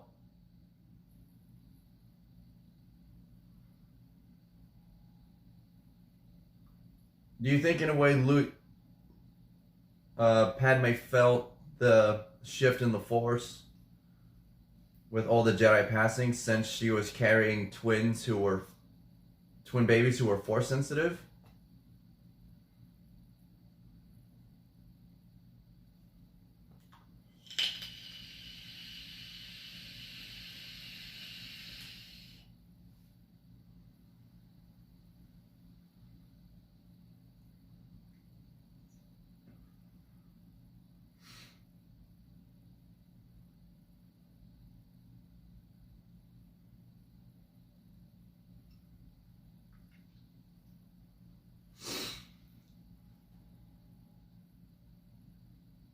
Oh, Chewie.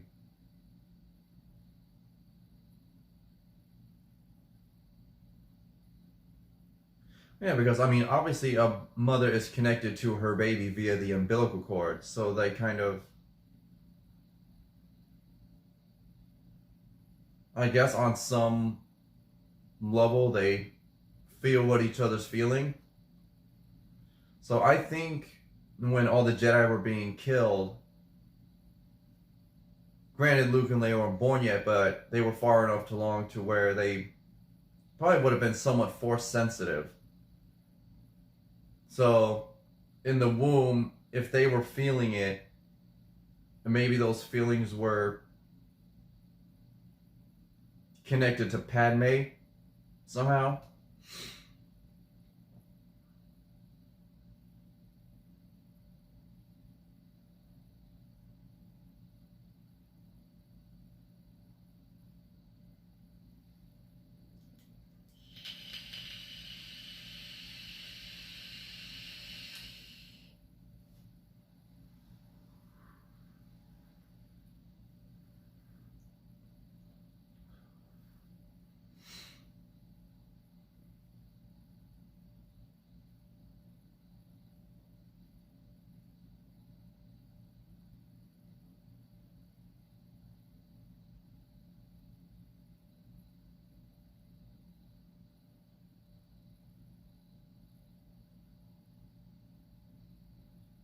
Yeah, that's what I'm thinking. Like Luke and Leia, in a way, felt it, and then Padme felt it through them. But also is the fact that obviously from her quarters, she saw the Jedi Temple burning. So I guess that helped. Or, well, not helped. I guess that added to her emotion in the moment. But, like, obviously, throughout this movie, Anakin and Padme think they're only gonna have one child, but obviously it was two. So, Padme was probably feeling through the Force, through Luke and Leia, twice the amount of emotion.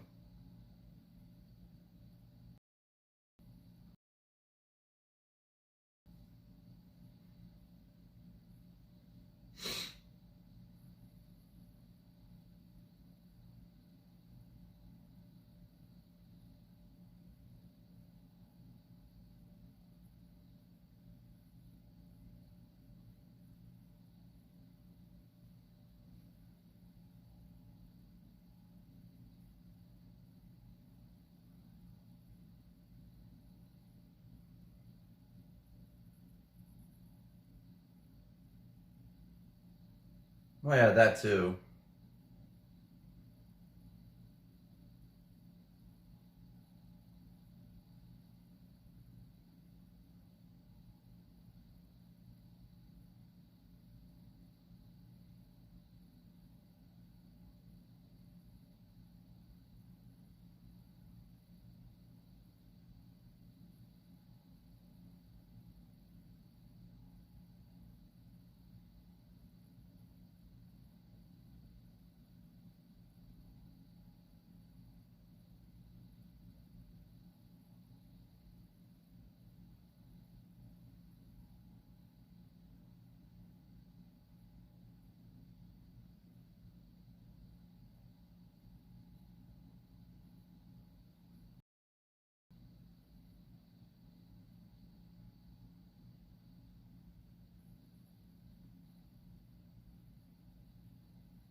Yeah, so when I first saw this movie, I always wondered why Anakin's eyes turned red and yellow the way they did when he entered the room where the leaders of the Trade Federation were. But then later on, when I did research, I found out that a Sith's the eyes of a Sith will turn red and yellow like that when they're at their darkest or most evil. The Trade Federation, this is like his darkest moment. But then that's why.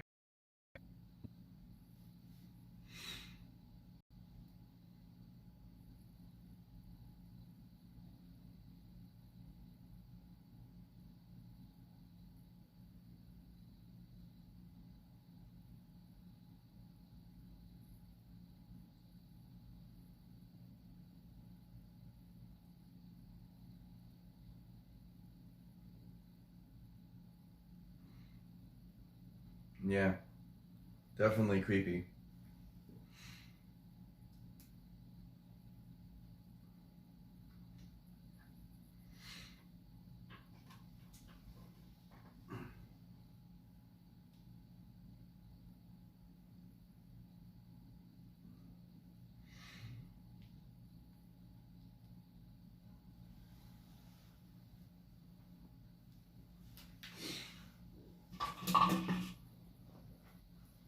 Mm-hmm. Yeah, Maul's eyes were always that color. But I think the reason why Anakin's eyes went back to their natural color, their normal color, was because Padme was still alive and she was the only thing he was really living for that was keeping him.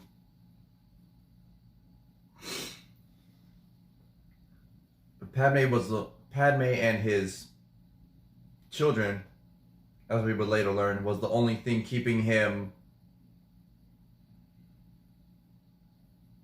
from fully embracing the darkness. Padme and his children was the one thing pulling him back towards the light. And then obviously once Padme died, there was nothing to pull him because he was under the impression that both Padme and his children had died. So that's when he fully embraced the dark side.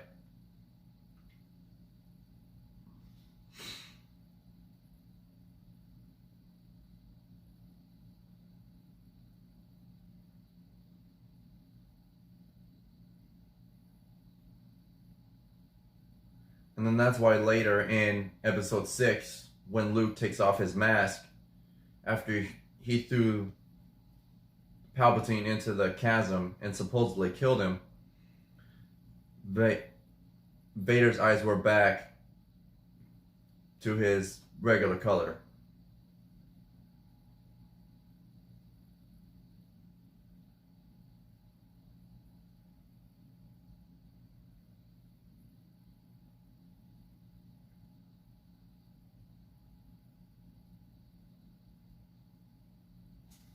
You know, how long is Solo a Star Wars story? Runtime. Where's the runtime? 135 minutes, but then you have to take into account 10 to 15 minutes of credits, so it's about 2 hours. I've been streaming for just over 5 hours. I might have enough time to watch Solo a Star Wars story. I'm not sure.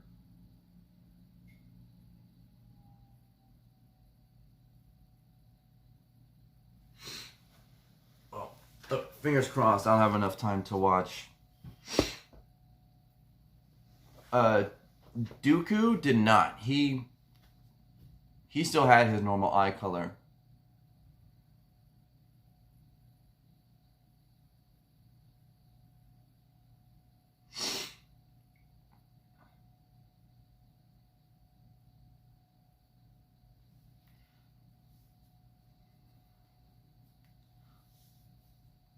I'm not sure why Dooku didn't have the red and yellow eyes that normally accompany a Sith.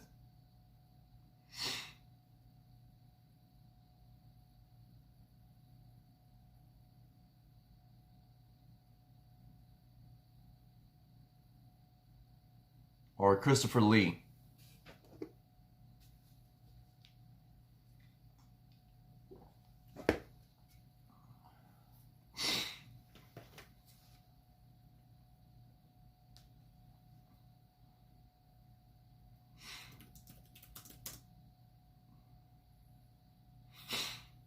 Hold on. I want to see how. Hmm.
Hmm. Well, based on how long Solo a Star Wars story is, I might not be able to watch it on stream.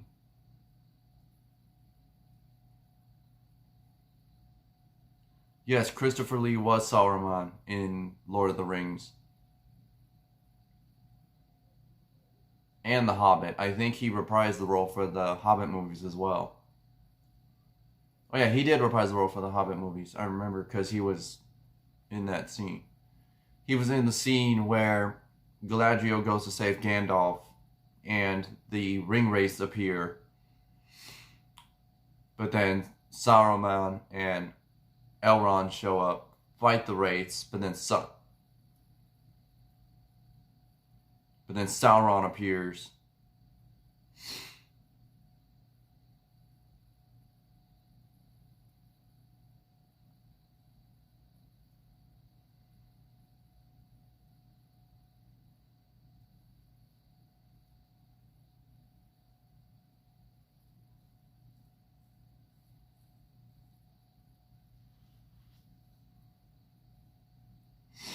So yeah, given how long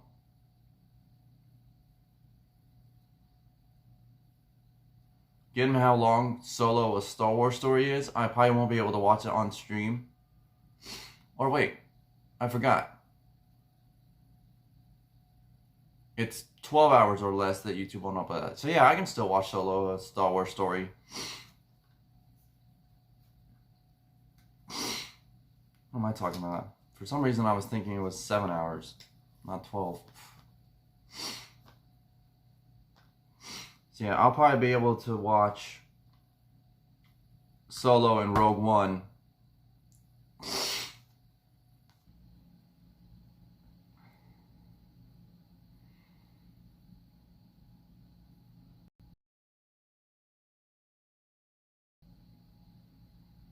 Okay guys, I'm back.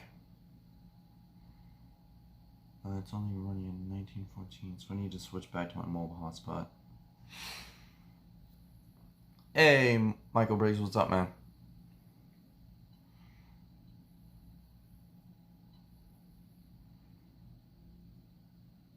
Hold on, guys, I'm just switching.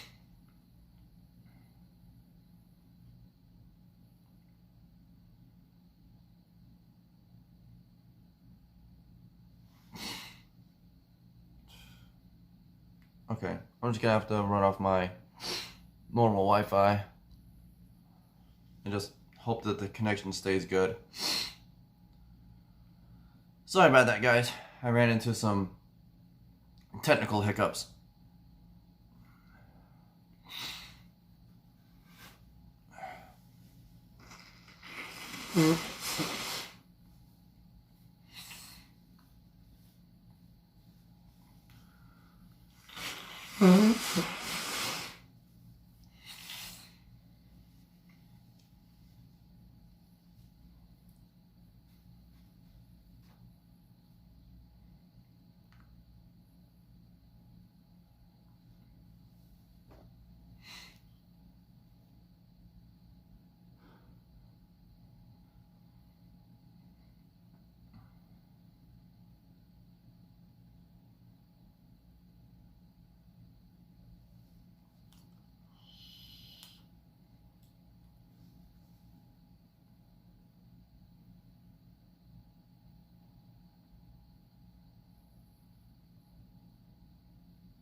Alright, guys, I'm real sorry about that. So, just to make sure we're all caught up, I'm now at the scene of Revenge of the Sith where Anakin's fighting Obi-Wan on Mustafar and Yoda is fighting Palpatine back on Coruscant.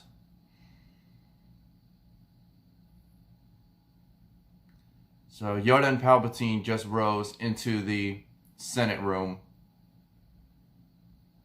where all the senators would sit.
Great. Now Palpatine is throwing all the seats for the senators at Yoda and destroying them all, pretty much.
No, Michelle, I'm not. I'm probably going to watch Solo and or Rogue One. End the stream maybe around 5 a.m. You get a couple hours of sleep. and then wake back up at 7 for the second half of my marathon stream.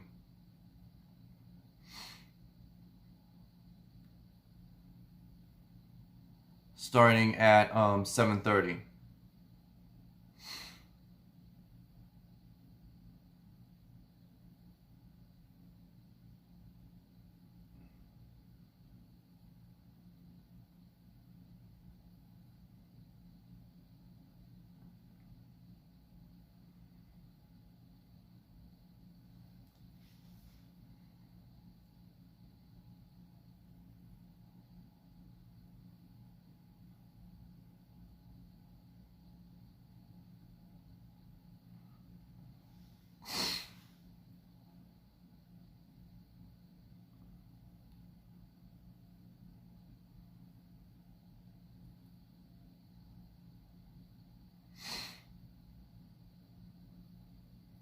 Although now I think about it, I actually might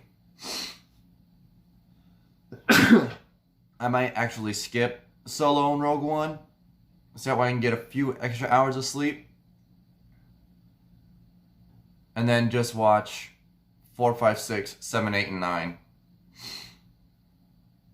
As much as I would love to watch Solo and Rogue One, I don't think my body can take that much lack of sleep.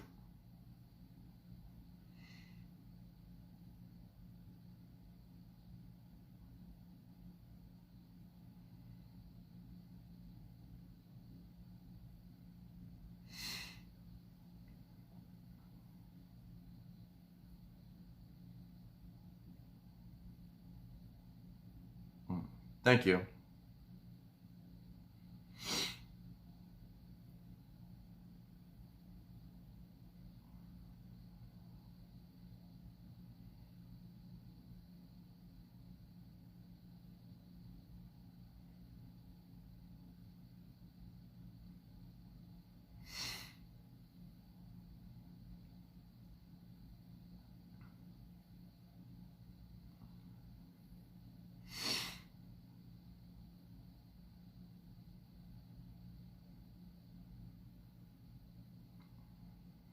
So yeah, actually guys, I think that's the plan. I think I'm gonna finish Revenge of the Sith, and then I'm gonna end this stream, get a few hours of sleep, and then I'll continue the marathon at 7:30 to watch 4, 5, 6, 7, 8, and 9.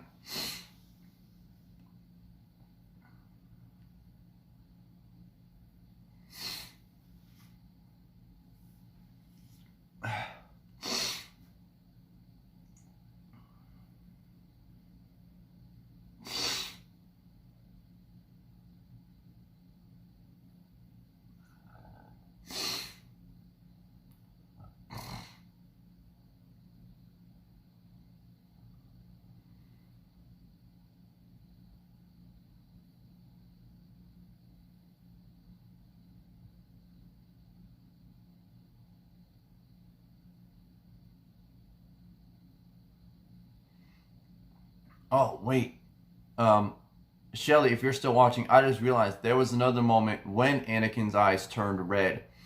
It was after he tried to jump over Obi-Wan, and Obi-Wan cut off his other arm and his legs. When Anakin screams, "I hate you," before he caught fire, his eyes turned red again. So clearly another moment when his anger, his sadness and everything had reached its max.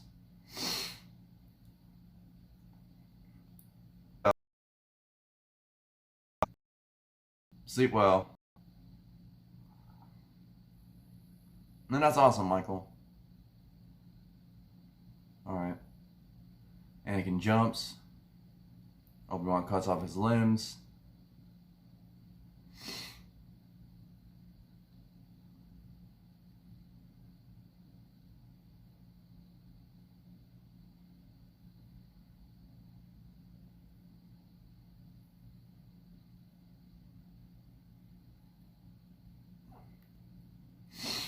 So now Obi-Wan is shouting at Anakin on how he was the chosen one and how he was supposed to join the Sith. And now you can see Anakin's eyes are back to the red and yellow.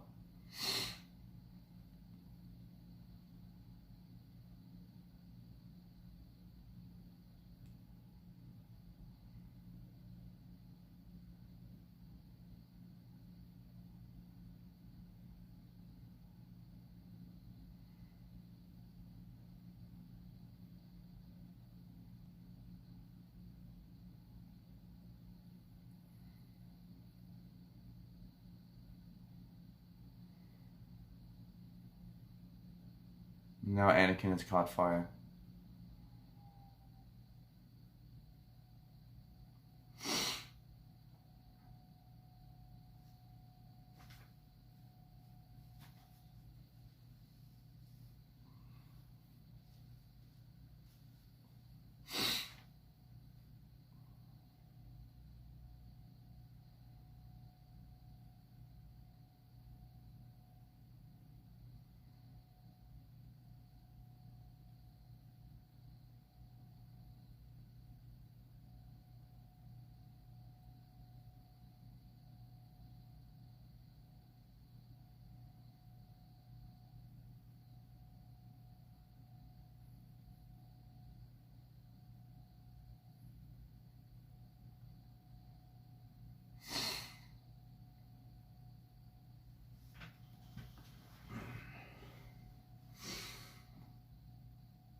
Thank you, Michael.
Alright, so Leia, or sorry, not Leia.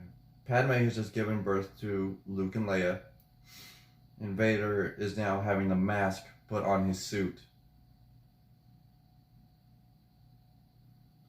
So the front of the mask is just clicked into place. And now the top of the helmet is being added.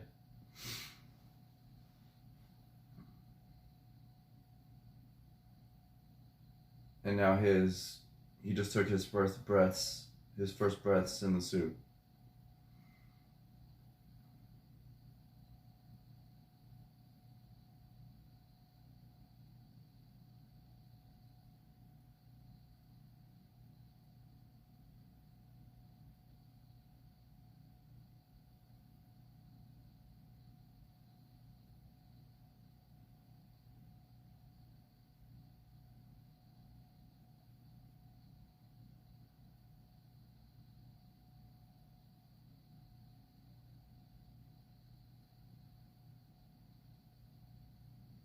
So Padme just died.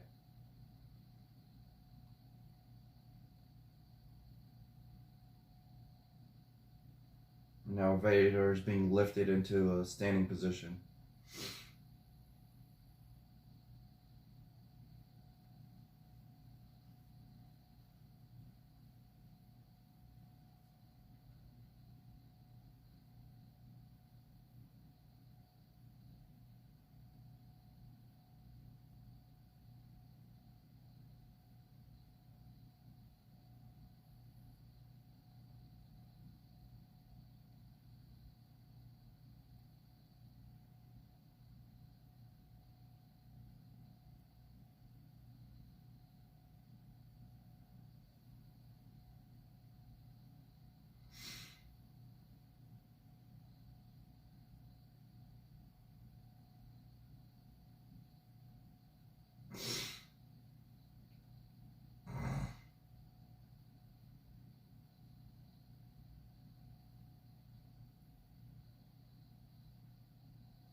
So we just saw Padme's funeral procession.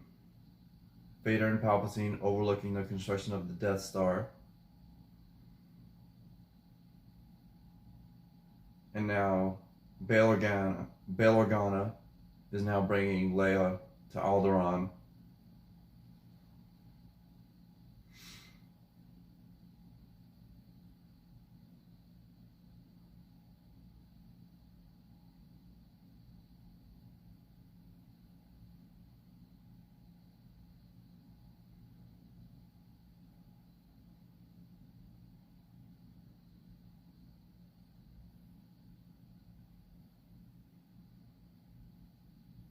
And now Obi-Wan is delivering Luke to his aunt and uncle.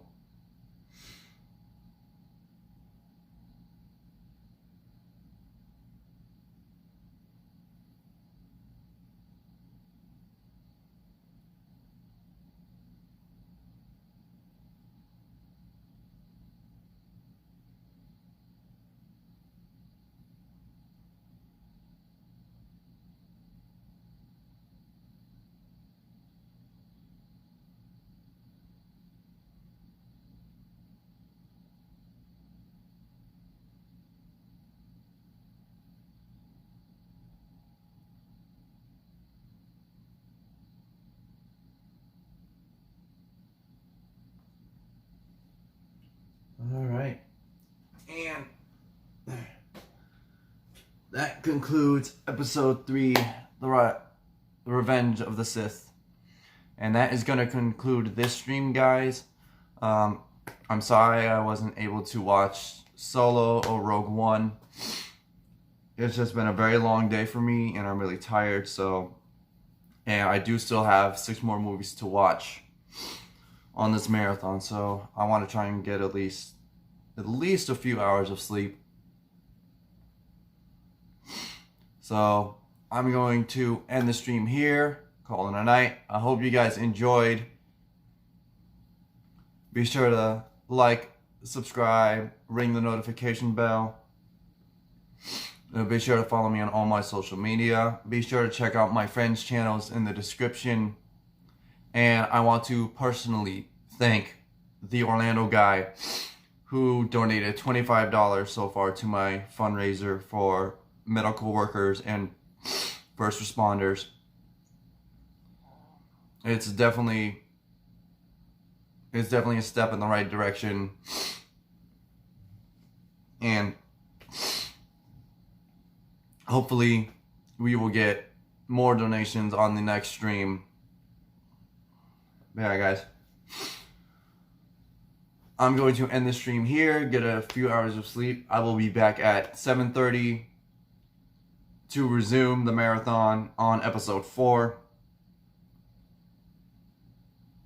Yeah, Brianna, I am unfortunately not going to watch Solo or Rogue One. I'm really tired. So I'm going to skip them, get about 4 hours of rest. And then I'm going to pick it up. And then I'm going to pick it up on episode 4. Around 7:30, maybe 8 o'clock at the latest. In case I decided to start a little late. Yeah, guys. Have a good night. Sleep well. Orlando Mike, signing off. Bye, guys.